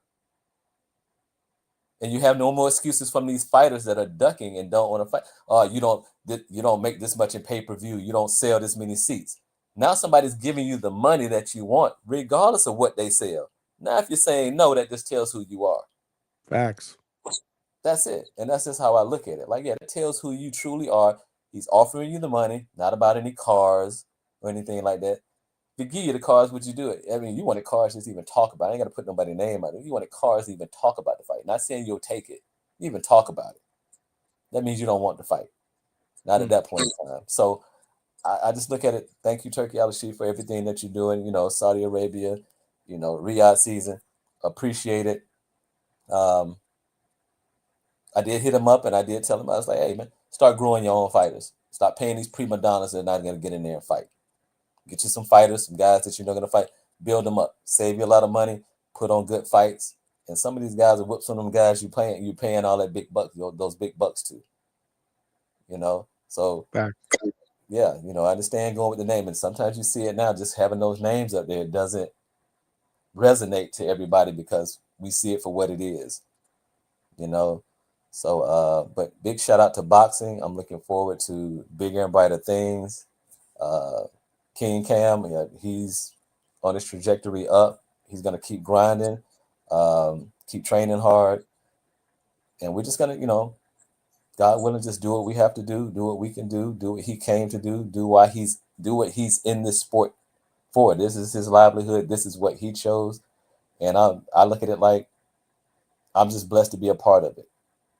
I'm blessed to be a part of it, just to continue this journey. I was just watching. First of all, shout out to everybody NBA draft. Shout out to all these young men that are being drafted, living out their dreams and things of that sort. Because I felt the same way last April when Cam made his pro debut, and I was like, I felt like my son was drafted. You know, even though he has to perform that night, you know, but Right. he was drafted, and that was my draft night for him, and he happened to win. So shout out to everybody in the NBA draft, these young men that put in the work and things of that sort, and shout out to these teams that are in position to get some of these young men and pay them for their talent and their hard work over the years. Now these guys just have to keep grinding. So yeah, man. But I'm a fan, bro. I'm looking forward to everything. This weekend coming up, we fight the following next Saturday, July 5th.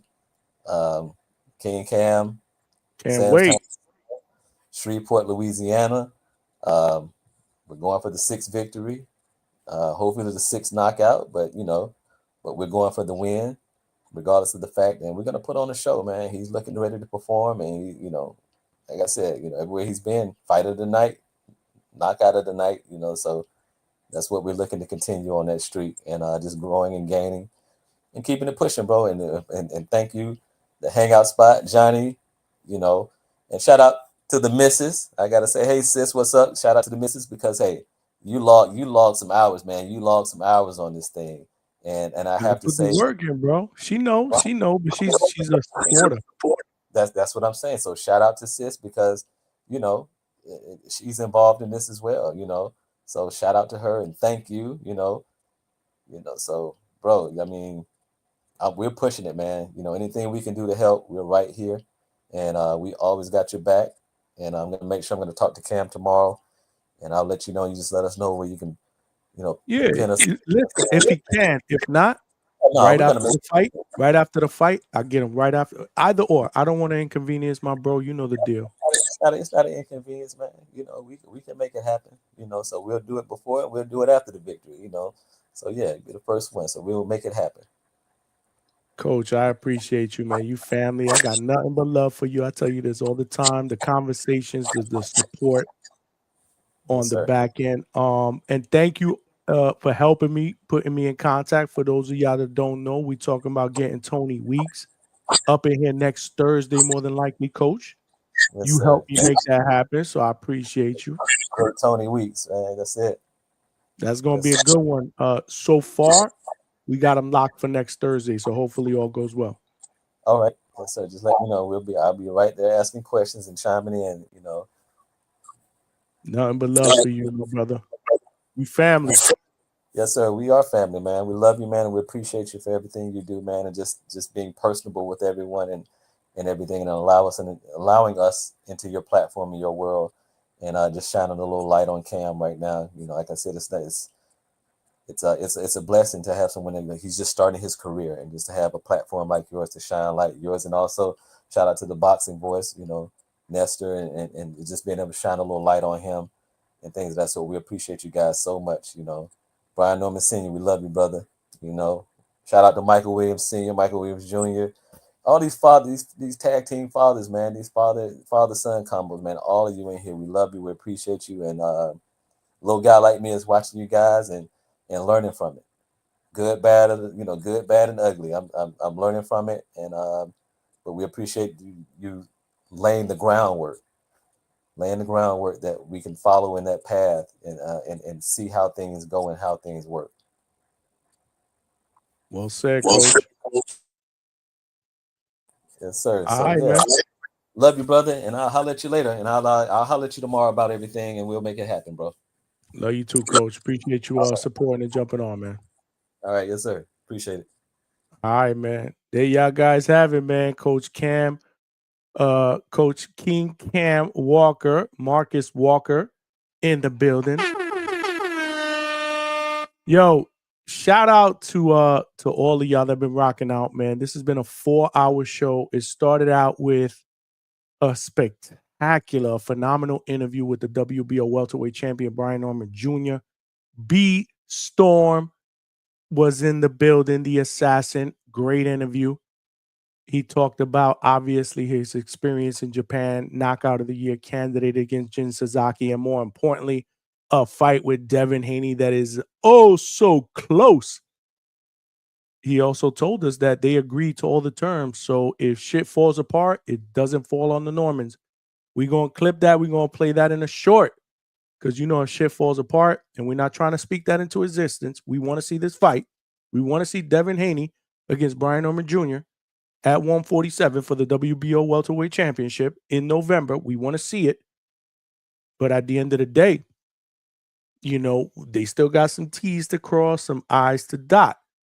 So I'm not trying to speak that into existence, because after that interview, and if you guys are just tuning in right now, you did not get a chance to see my interview with the champ, Brian Norman Jr., make sure you check it out after this show is over.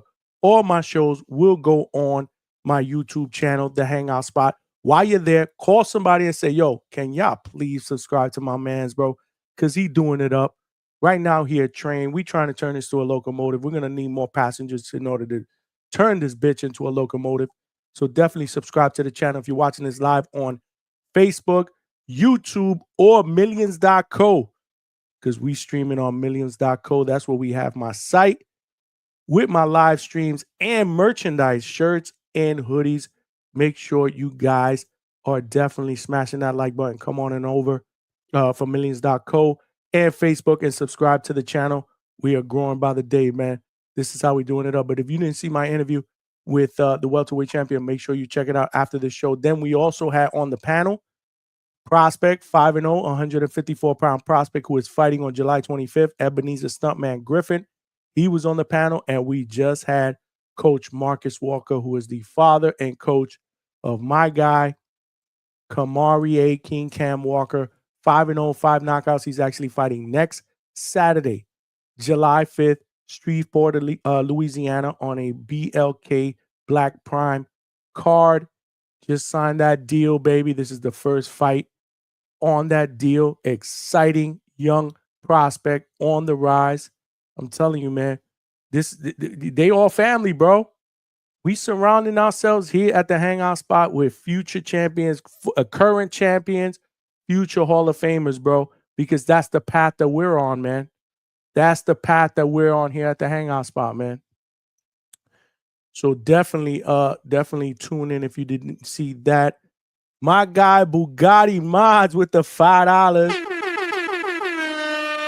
What's going on, my brother? Thanks for the support, bro, and for continuing to tune in, man, and show a brother love. Hey, Coach, salute. Johnny, share your thoughts on Moses versus Bacoli. I'm excited about that fight. I am excited about that fight as well. I think it's going to be a tremendous fight. I love Moses. I think he is the future of the heavyweight division. He's exciting. He's explosive. Bacoli, who I call Holy Moly Bacoli, again, coming off two lackluster performances. I do like that last fight. The one before that, obviously, against Joseph Parker on like 2 days' notice. I don't take too much stock in that. He went in there super overweight, not in shape, in fighting shape. But this last fight, again, but I do like this fight. I think it has the tendency. It's gonna, on paper, it looks like it can be fireworks. But I love Moses Ayatuma, bro. I love him. I love what he brings to the table. I'm a fan of his. I also like Bacoli. I love this fight. I'm picking Moses, though. The young stud with power. I love him. And I think he's the future of the division. He's one of those fighters that you just want to continue to see more and more of. Like after his last performance or whatever, you just want to be like, yo, when does he fight again? You know what I'm saying? So shout out to you, Bugatti Mods, for always showing the channel love. All of y'all been showing love, bro. All of y'all been showing love, bro. I appreciate y'all. This has been one hell of a show. Coach Walker, man, you didn't have to do that. But, man, let me tell you something. Shout out to Coach Marcus Walker with the $10. Said, I love you, bro. Coach, I love you back, man. And I love everything you do for me. You guys are family.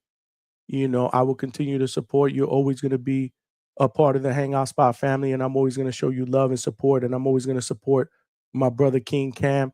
Again, we doing it up next Saturday, July 5th. We looking for 6-0 with 6 wins via KO, baby. Tune in, BLK Prime, Black Prime. We'll talk about that next week as we get closer to that card. Hopefully we'll get Cam on before the fight. If not, we'll get him right back. We'll get him right after the fight. And you know what? Maybe it might be better. He could talk about that that knockout that he's going to get next Saturday. That's right. I'm predicting it. Let's go, champ. My man. My man, I'm predicting it, man. Great show, though. Absolutely. Holy Bugatti Mods. Holy mole bacole. That's what I call him, baby. That's what I call him. Alberto was in the building. I think this was a amazing show. Nigerian Nightmare with the Norman spot. Don't know if y'all caught the welterweight champion, but even he said this is the Norman spot, bro, when somebody brought up the Haney voice, bro. This is how we do it up, bro. Hopefully we get this fight signed, sealed, and delivered. We'll be able to talk about it a little bit more in detail. Hopefully it happens tomorrow, and we could talk about it on tomorrow's show because it don't matter. We went 4 hours tonight. Great interview, great panel members, great guests, but we going right back at it tomorrow. 9 p.m. Eastern Standard Time. We working because this fight's this weekend. We got Deontay Wilder against my man Terrell Too Real Herndon. That's going to be a hell of a fight. Y'all know we interviewed Terrell Herndon at the Pro Box facility live ringside. It was a great interview. He knows he's coming in as a big underdog, but he got a phone call from Buster Douglas while he was at camp that he says inspired him for this upset. So I think it's going to be interesting, man. We'll see, man. We'll see what Wilder got left in the tank. That's what it all boils down to. Saturday, we got the Jake Paul card. Jake Paul and Julio Cesar Chavez card, which has a few great, really good undercard fights. I mean, let's keep it real. Zulda Ramirez is fighting on there against a tough Cuban, Uniel Dorticos. That's going to be a good fight. A guy that's 27-2 with like 26 knockouts, 25 knockouts, almost a 93% knockout ratio. So Zulda will be tested. Floyd Schofield, he's going up against Tevin Farmer in a fight that I am looking forward to. You know, me and Stuntman Griffith, we talked about our picks and how we see some of these fights. Avius Griffith, undefeated, 17-0, 16 knockouts. He's going up against Julian Rodriguez, another good puncher, 23-1 with 14 knockouts. You got Holly Holm on the card. I mean, we got decent fights this weekend. I think the undercard is solid, over in Anaheim, California. Shout out to Jake Paul again. He's headlining against Julio Cesar Chavez Jr. Who knows what to expect in that fight? But anytime you got a Jake Paul card, it's going to be eventful because he puts good fights on the undercard. And again, he's Jake Paul. So we'll see what happens in the main event. So we got that on Saturday. So we're going to talk about that tomorrow. We'll open up the phone lines. Hopefully, maybe we could talk about Brian Norman Jr. and Devin Haney being signed, sealed, and delivered. If not, that's okay. We'll find things to talk about. And actually, I'm still working on a guest. I'm not going to say anything right now, but make sure you follow me on IG because that's where I usually update my stories. If I can nail this guest in the morning, I will put a link out and let everybody know what's going on for tomorrow night's show. But if I don't get a guest, it's okay. We don't go solo here. We'll be in the studio solo, but we're never solo when we got the family members in the chat participating. I just want to thank everybody for calling in today, for supporting. I mean, for sending donations and super chats. I mean, listen, I appreciate that from the bottom of my heart. We put it in that work, and it just feels good to have family members that appreciate that hard work and donate to the channel. Continue to watch, support, subscribe, spread the word. We are growing by the day. We are trying to turn this bitch into a locomotive. We can't do that without more passengers, and I need y'all to help me out with that, and I know y'all will. As I grow, y'all grow. I love putting out this content for y'all. I do. You know how we do with the interviews. That's never going to stop, whether it's in studio or boots to ground. That's how we do. And we got hella shit lined up in July and August for me to hit some fight cards. It's crazy here at the Hangout spot, bro. It's absolutely crazy. And I appreciate all of y'all for supporting the channel. Make sure y'all check out my page on millions.co as well. Get yourself a t-shirt. People been asking me, where can I get a Hangout Spot t-shirt? I got t-shirts there, all colors, all sizes, men and women's cut. And I also got hoodies up in there. Same thing, colors, women and men cut. Support the channel, man. Support the movement. We are growing by the day. But yeah, Nigerian Nightmare, I'll end it with that, bro. I'll end it with that chat right there because I thought this was a fire show, brother. But it takes two to tango, bro. Me and y'all. Appreciate the love and support. We are back at it tomorrow, 9 p.m. Eastern Standard Time. Make sure you are here. I love all of y'all. As always, this is your boy Johnny signing out from the Hangout Spot Live, and I'll talk to everybody tomorrow evening, 9 p.m. Peace, y'all.